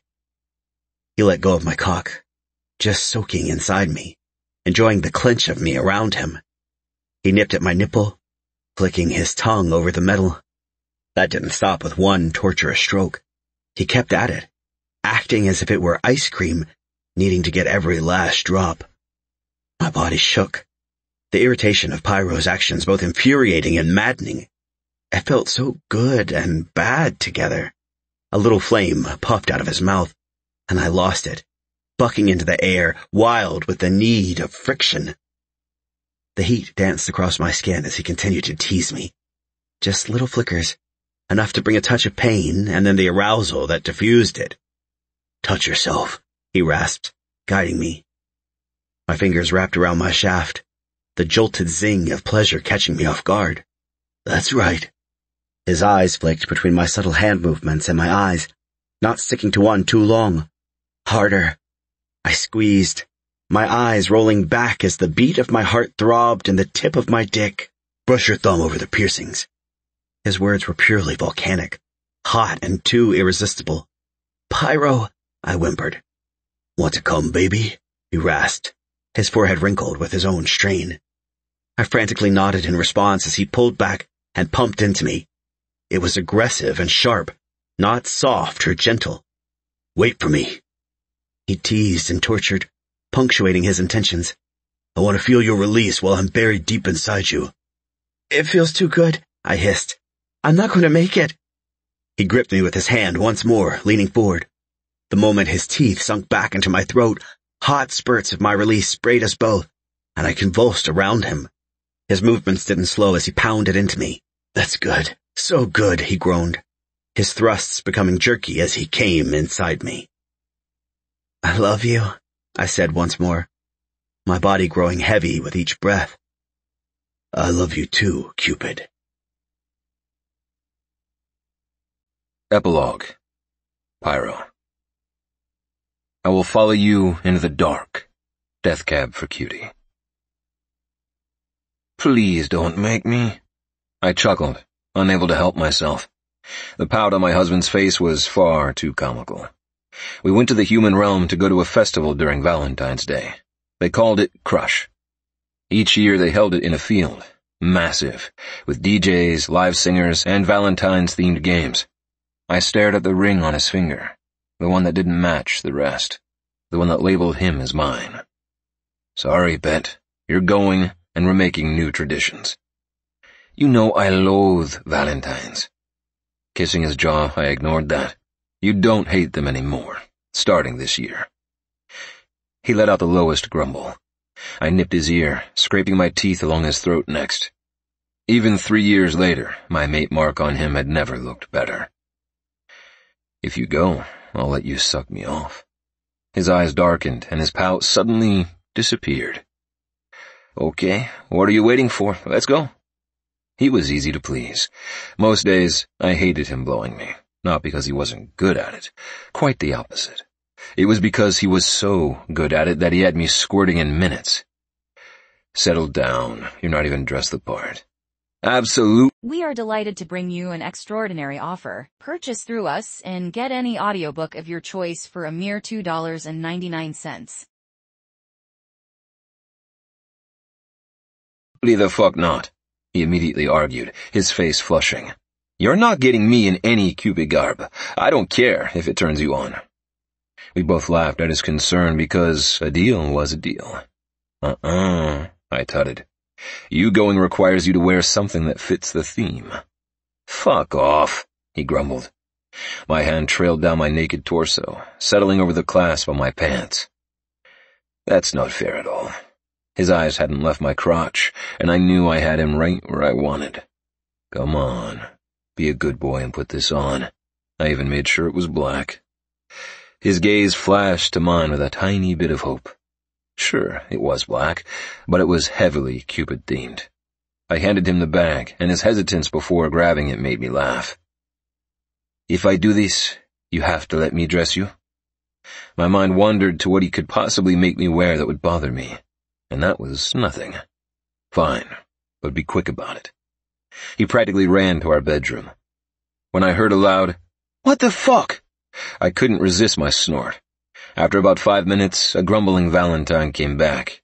And fuck if we didn't leave, I'd be taking him right here and now. No, he complained, noting my arousal. You're not allowed to get off on this. The outfit I bought him went perfectly with his normal attire. It was black and leather. A big heart sat at the center of his chest. It was connected and strapped across his shoulders, his abs, and in the back clasped with a lock. Adorned with studs, he looked delicious. His jeans were similar to what he usually wore, except this one was attached to the harness I bought him. But what I was sure actually got him, the thing that made it so Cupid-like, was the fact that emblazoned on that center heart was the words, "Kiss me, I'm Cupid." It was perfect, and he looked like a snack as I admired him. Okay, lay it on me. What are you making me wear? As if he'd been planning it his whole life, he raised his pierced eyebrow, smirking. "It's on the bed." Shit. The smugness he exhibited told me I should be worried. I walked to our room in trepidation, the wood floor making little noises as if it wanted to detail every movement I made. When I entered, the room was covered in red balloons. On the ceiling, the floor, and even across our bed were all things red. Rose petals decorated everything too, and in the center of the bed sat a big, comically huge box that looked identical to a conversation heart one. Before I could go over to it, hands wrapped around me from behind. "I haven't hated Valentine's Day since you bought me a heart of chocolates." He held me, kissing my neck, my shoulders, and then biting into me as he admired my body. I turned to him, his eyes blazing with arousal. "Happy Valentine's Day, my love. Now, open that box." I picked up the massive box while he held on to me, nuzzling his face on my neck. It felt light, but with a little shake, the sound of something clattering hit my ears. Opening the top, I turned it upside down. There were 3 hearts, and once arranged, they said, "Ho, ho, ho." Immediately I turned toward him. Our gazes locked, and a mischievous expression danced over his face. "What?" He put a finger to my lips, reaching beneath our bed to grab another box. Like the black one that haunted my dreams, one that matched was in his hands. Placing the box in front of me, he made an "open it" gesture, raising his eyebrows in expectation. I only had to grasp it for it to unwind itself. Anxiety lived freely through me as it unraveled and popped open. My heart hadn't stopped its odd rhythm as I waited for whatever Valentine planned. Taking a deep breath, I braced myself for whatever came next. In my hands was a folded suit. It was similar to my usual tailored ones, except this one was red. On top was a white letter. Setting down the suit, I opened it. When the scent of Christmas hit my nose, I knew immediately who it was from. "Brother, forgive me for taking so long. I know it's 7 years early, and if not for Valentine's persistence and Joyful's heart, I wouldn't have pieced it together. I didn't need the red suit to acknowledge what it meant to be Santa. Hell, I didn't even need anyone, especially not so, to remind me what Christmas spirit was. You were there all along. So, this is your first, brother. P.S. You're still an uptight ass, but I guess it makes sense. Arson." "My first what?" I asked, humor and awe lacing my tone. At some point, Valentine must have moved, because now he sat on a chair, leaning back, mirroring my pose from Vex's. He still wore his hot-as-hell Cupid getup, but on his head adorned a Santa hat. This one was black with white trimming. His hand snaked down his chest, tugging on the straps seductively. He ascended to his thighs, and like the cocky little shit he was, he tapped his thigh. "Sit." "Oh, really?" I asked, raising my eyebrows. He nodded, no amusement on his face, trying his hardest to appear like me. I walked over to him, his eyes not once leaving mine. He commanded my every step, and a part of me loved being at his mercy. Unlike the brat beneath me, I sat without complaint. "Are you going to tell me what he meant by first?" Val shushed me with another finger, and I couldn't help but nip at it. He broke character then, his lips curving with amusement. "What would you like for Christmas, Pyro? I know you've been such a good boy." My face morphed with the sarcasm in his eyes. I was far from a good boy, but I played into his little game. "You, naked. Tied up, preferably. Where I force orgasm after—" He quieted me again, this time with his mouth. A perfect distraction. "Okay, this is not going to work." He stood, bringing me with him, his jeans strained with his erection. "You take the lead." We switched, and I sat down. My dick twitched as he lowered onto me without being asked. He turned toward me, his hand fisting my hair. "Ask me." I swallowed the dryness of my throat, not knowing where he intended to go with this. "What do you want for Christmas, pet?" It came out strained, my cock pressing against my slacks as his skin pressed against my bare chest. He leaned forward, licking a path from my Adam's apple to my ear. I want you to be Santa. Turning our faces toward each other, our lips accidentally brushed, the metal of his piercings tickling my lip. I can't. I answered him, realizing I wasn't Santa. I could dress like him, even know the ins and outs of the job, but I wasn't him. That's what he meant. This is your first Christmas as the jolly boy. How? So and I spoke every day for the past year, planning, scheming, and we both made Arson realize that he clung on to being Santa because he felt he had to make up for a lot. What if I suck at it? Val immediately shook his head, his eyebrows scrunched together with determination. You're the perfect man for the job. You've lived your entire life for this moment. He kissed me, then as realization set in. My husband, the man I've given my heart and soul to, did the unaskable. Something I could never wish for, and made it my reality. I love you, I whispered. I know. His eyes met mine, and everything in me wanted to make him feel good forever, to make him happy and be everything he needed.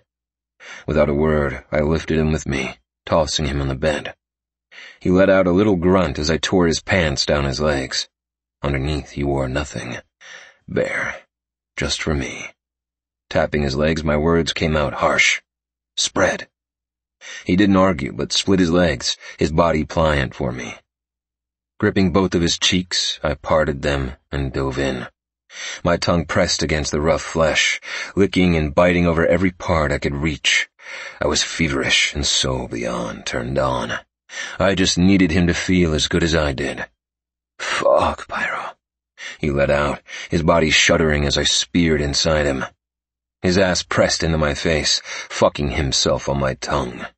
Replacing my tongue with my fingers, I slid inside him, wasting no time to prep him. He whined as I stretched him, needing to be inside. Once he shook from the pleasure, begging me to fuck him, I stood. Pulling off my pants and boxer briefs, I laid on the bed, my cock nearly saluting. I want you to ride me, baby. Take your pleasure. Please. I wasn't a beggar, and I sure as hell didn't usually lay pliant. But this time, I wanted him fucking me from on top. There was an unspoken desire to have him take whatever pleased him because he was so good for me. He deserved a reward.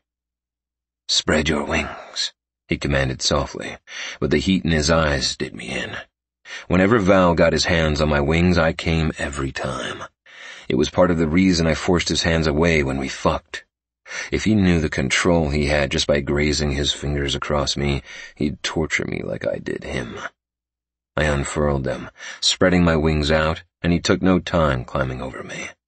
The bed dipped as he settled on top of me, his harness being all that was left. His fingers tiptoed across my wings, gentle but firm. Pleasure shot straight to my balls as he teased the skin, but he kept to his torturous pace. I groaned, unable to stop the pulsing between my thighs. Val leaned over me, nipping at my nipple before kissing the soft flesh of my wings. You're going to be the death of me, I rumbled, and as a result, he bit the flesh and I bowed into him. You goddamn tease. He chuckled, licking across the cartilage, making sure to suck every time my body started to relax. His teasing alone could make me come, and I was sure that was his intent. My cock leaked all across my stomach as he grinded on me. This was his game of torture, and I was the conduit of all the energy. When I lick your wings, I feel like I'm socking you off, he mused aloud, punctuating his statement with a long stripe across the most sensitive part of my wings. Feels that way, I groaned. Let's find out. The way in which his words taunted me wasn't lost on either of us. He lowered himself above my cock and took my entire length in his mouth, not stopping when he gagged and not letting up even when I gripped his hair. His tongue piercings were one of evil creation. He pressed them against the massive vein on the underside of my dick, and when he swallowed me down, they wrecked me. You're too fucking good at this, I rasped. No one takes cock like you. He moaned around me, and my balls pulsed with the vibrations. After a few more near-orgasm-inducing sucks, he popped off with a smile. Taking no time to catch his breath, or to let me calm the fuck down, he reached over to our nightstand and grabbed a bottle of lube. Pouring the sticky liquid over my cock, he spread it all the way to my base. With zero extra prep, he hovered over me, then slammed down. "Valentine," I growled, grasping him in a death grip while my body went through shock waves. My release was at the cusp, and as he flattened his palms on my wings, scratching his nails down them, I roared. "Valentine." "Slow down," he demanded underneath me. I'd never felt more powerful than now, with his cock buried deep inside me, and my hands all over his sensitive flesh. He knew how aware I was when it came to his wings. I loved watching him fall apart by my doing. I didn't slow down. I rode him harder and faster, whimpering along the way. "Are you overwhelmed?" I asked him, my voice husky. He growled at me in response. "Good, because you're going to make me come." He groaned as I bounced higher, causing him to almost leave my body before slamming down. "You were made to fuck me," I said on a breathy exhale. "It's so hard to focus when you make those noises." His roar was my only warning before he flipped me onto my knees and plowed into me. The thrusts were manic, messy, and they hit every mark. When his hand came down on my ass, hard and unrelenting, I swore stars flashed before my eyes. I cried as he hit me again and again. The pain bled into pleasure, and my cock ached at the lack of touch. "Look at what you made me do," he hissed, punctuating his anger with both his hips and slaps to my ass. "You couldn't help yourself, could you? Wanting to be good, but ending up being bad." I whined as my dick leaked, leaving streaks on the bed as I humped it for friction. "Are you overwhelmed, baby?" I nodded, reaching to stroke myself. "Good, you've earned it." "Please make me come," I all but begged. His thrusts became slower, and he reached around to grasp me in his hand. "Do you hear yourself, baby? How you're a whimpering mess begging for me to make you come? I want to hear you call my name as I fuck you, and when you're coming, I want you to squeeze me." I'd do anything for an orgasm, so I nodded frantically. He fisted me, his strokes rough and quick, matching his unrelenting pace. "I'm going to come," I warned him, feeling my balls tighten as he pumped continuously. "You're such a good boy, Cupid. You can come for me. Squeeze my cock." "Pyro, fuck," I hissed, his words doing me in. I pulsed, throbbing with each spurt of my orgasm. It just kept going, and he didn't stop pressing inside me. "You have made me feel so good," he grunted, his legs shaking from behind me. "You're so fucking perfect." With a few more punching thrusts, he let out a roar, bringing me with him when he crashed onto the bed. "I fucking love you," he raggedly admitted, stroking my arm. "I know," I teased softly. "Happy Valentine's Day, Santa." His entire face lit up with that, and I just knew he'd be the best red suit man the world would ever see. This is the end of Stupid Cupid, a Podium audio production. If you enjoyed this audiobook, we would love for you to rate and review it. For more romance, check us out at podiumaudio.com and sign up for our newsletter. We promise we won't spam you. Also, consider joining our community of listeners, fans, and trolls on social media. We're active on Instagram, Facebook, Twitter, and Reddit. We'd love to connect. You have been listening to Stupid Cupid, produced by Troy Odie, written by Maeve Black, performed by Javi Wilder and Aaron Shedlock, a member of SAG-AFTRA. Text copyright 2023 by Maeve Black. Production copyright 2023 by Podium Audio. All rights reserved. Audible hopes you have enjoyed this program. We are delighted to bring you an extraordinary offer. Purchase through us and get any audiobook of your choice for a mere $2.99. Thank you for watching. Don't miss out on this incredible audiobook deal. With just $2.99, You can access any audiobook of your choice, without having to spend the typical $20 to $30 cost from Amazon or Audible. Take advantage of this amazing opportunity and start listening now. Check out the description below to learn more about this amazing opportunity, and how to order your next favorite audiobook.